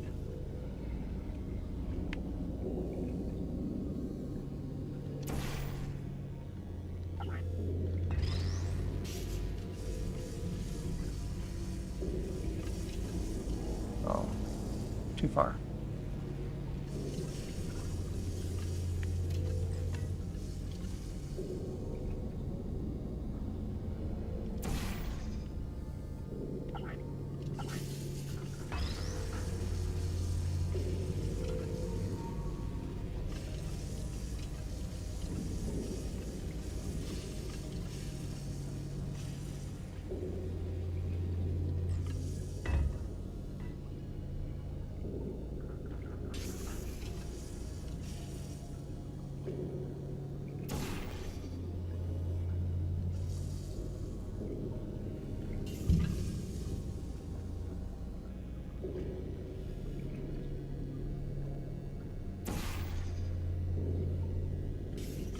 Okay.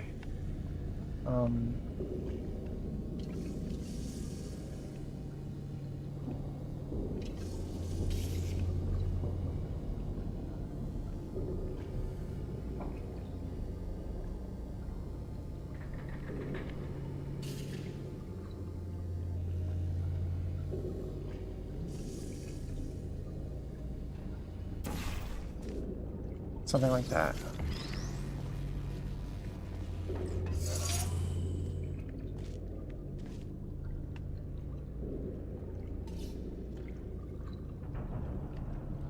Yeah.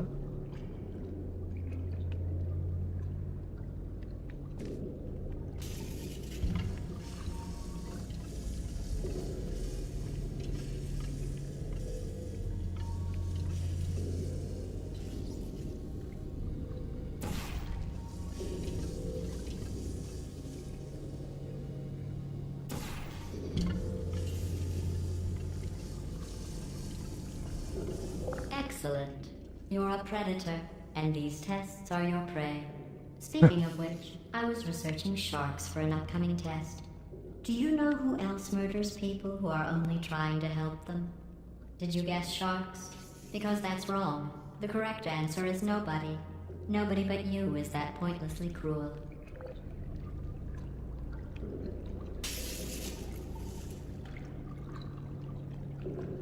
She's just trying to help, chat. She just wants to help.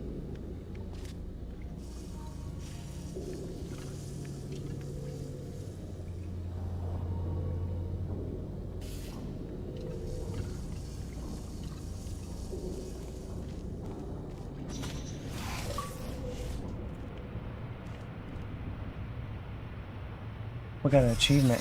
Hell yeah.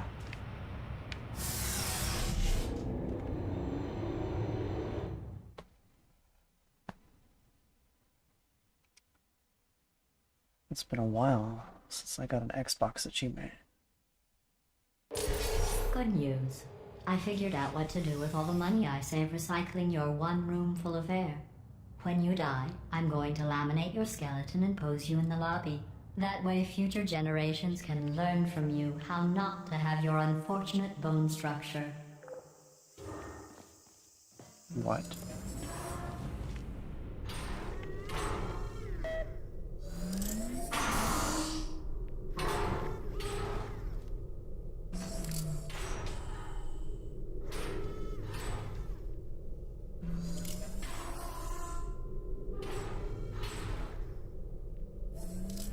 So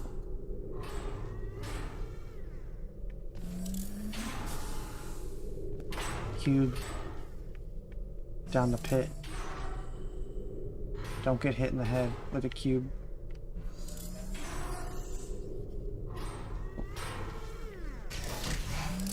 Make a bridge.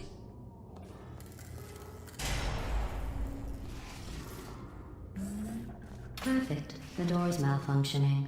I guess somebody's going to have to repair that too. No, don't get up. I'll be right back. Don't touch anything. Okay. Hey, wait! Up here!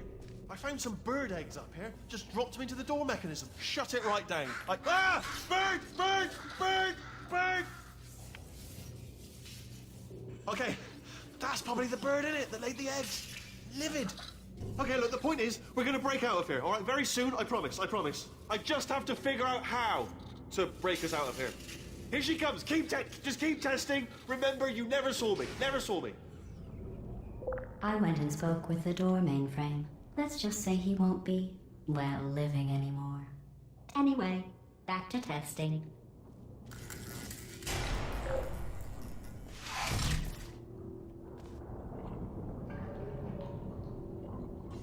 Alright.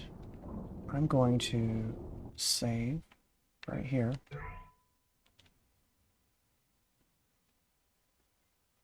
Curious. When was the last time I saved?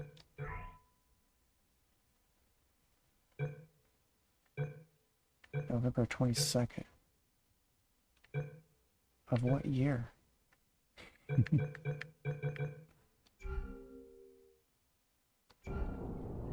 Okay. So, I'll be back, it's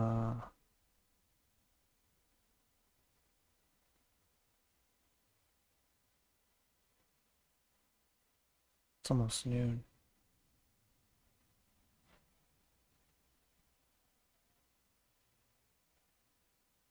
Well, I'll be back tonight at 12:12 Eastern, and we are going to be playing looks like Warcraft 3 Reforged, and maybe Okami if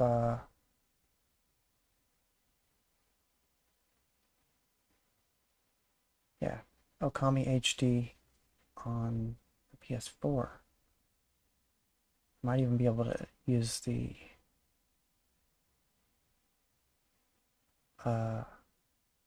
ice cream cones with it.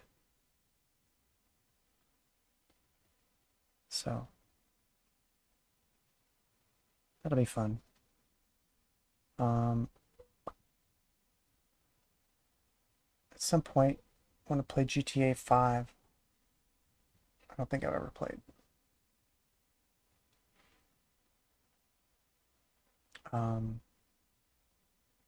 But yeah, we also got Civ 6. We got that Fatal Frame game to play. I got the batteries recharged. I'm gonna buff the CD a bit and try to copy it to the hard drive. And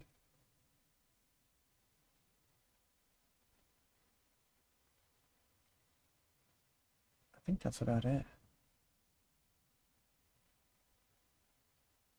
But thank y'all for watching. I hope you enjoyed. Had a lot of fun playing Sonic, and looking forward to playing a lot more classic Sega games in the future.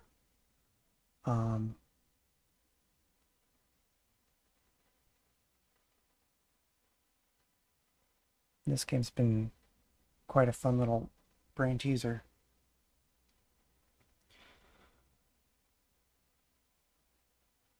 If you like my content, please be sure to like, comment, subscribe. Drop a comment below if you have a suggestion for another game to play or something to react to, because I do read those, and if it's really good, I'll read it on stream. So I'm also on X or Twitter, and I just blew away all my followers. Most of them were like overseas. I won't say they're fake, but they were what people refer to as art bots.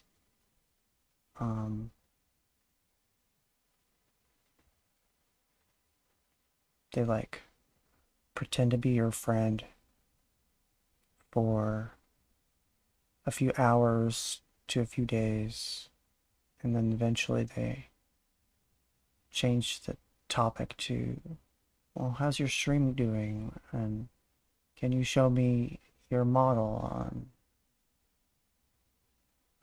you mind if I show you my art? And, well, do you like any of these? And then, well, that's good. How about I do one for you? And you just send me a partial payment today to, you know, get things started. And, yeah, it's frustrating because I would like to commission real artists in my own country. I have some misgivings about funding foreign agents.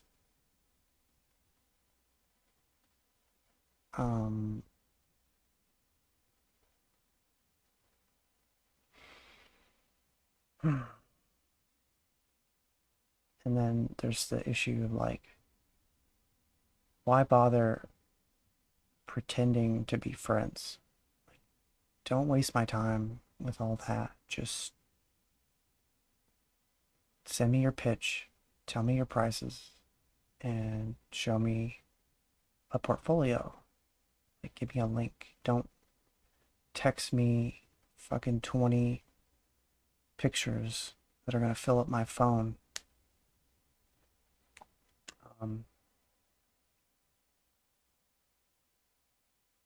Yeah, it's not great.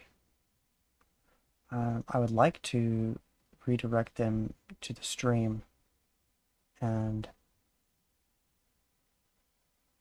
I think in the future I'll just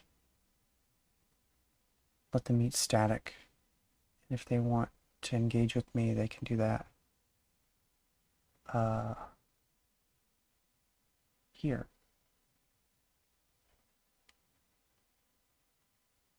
You know.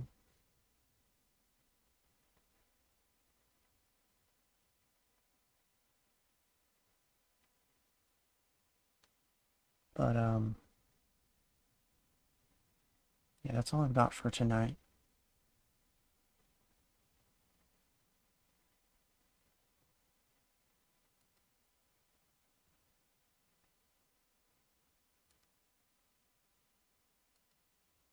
If you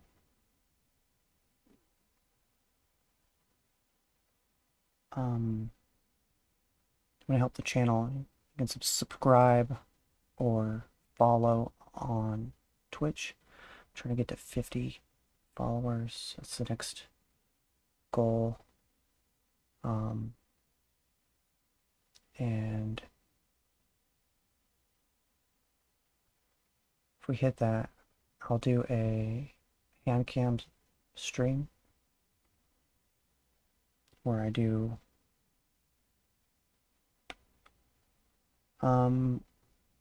maybe I'll let you guys vote. I've got a couple of ideas for the hand cam.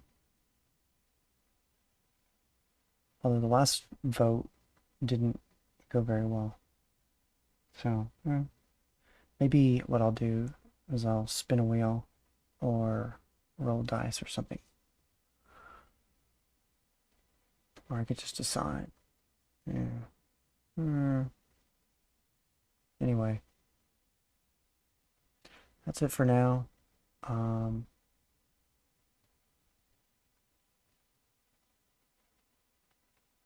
might come back on later, do a bonus stream.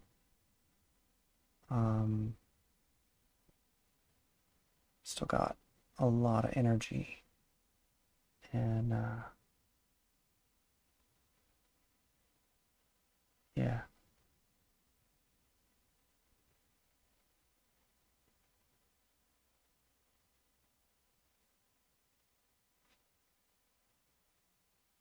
Anyway.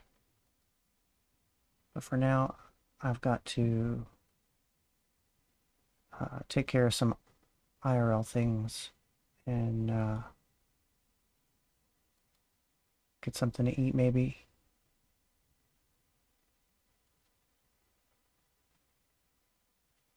Oh, I noticed something. I unfollowed, or I blocked most of my followers yesterday who were from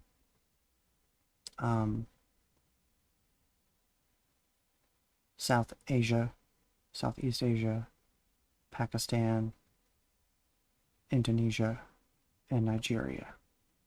That was almost all of my Twitter followers, and it's made me depressed isn't the right word, but definitely bummed out. I feel like the internet is fake and gay.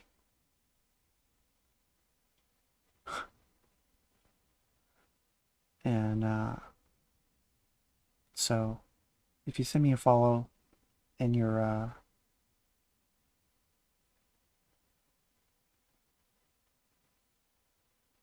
not from one of those countries, I would appreciate it.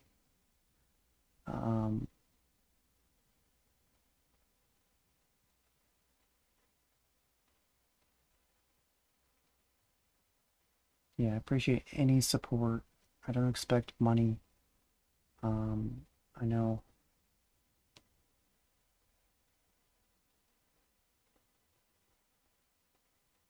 there's a lot of VTubers out there.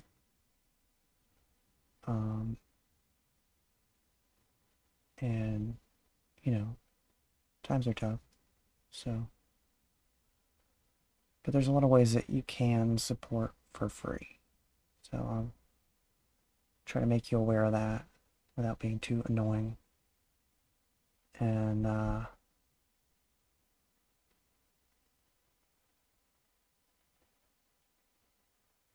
maybe that'll change once I debut. Because I just spent like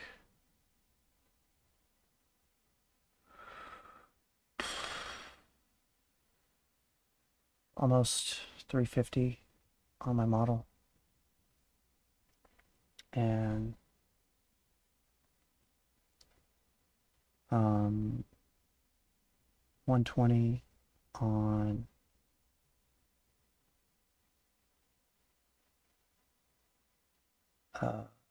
badges,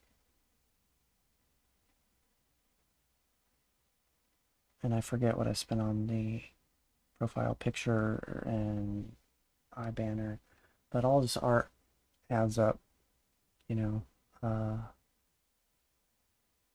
The subs, battle passes, things of that nature.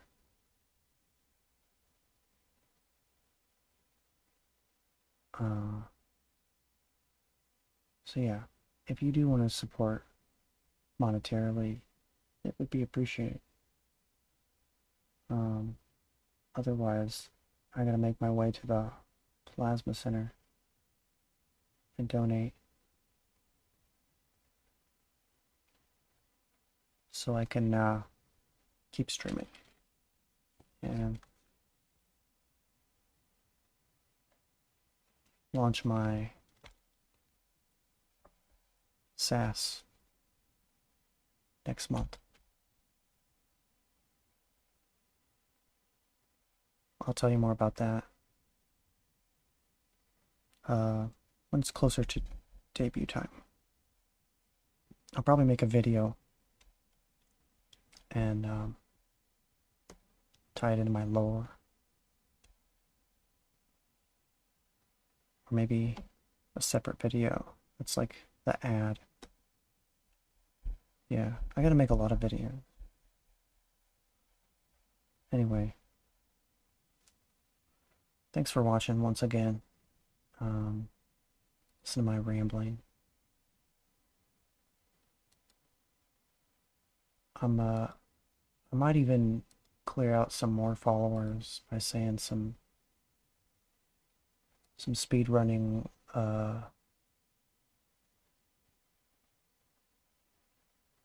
opinions on Twitter. So, but the point of that would be to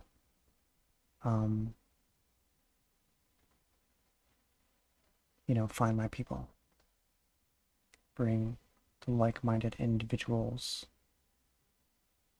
to me, rather than becoming audience captured by a bunch of Reddit brain bugmen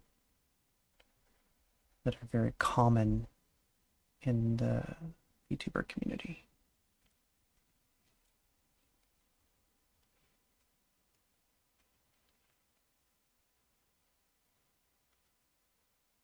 But I digress. Still, it was nice talking to you all, guys. Nice talking to you guys. As always. I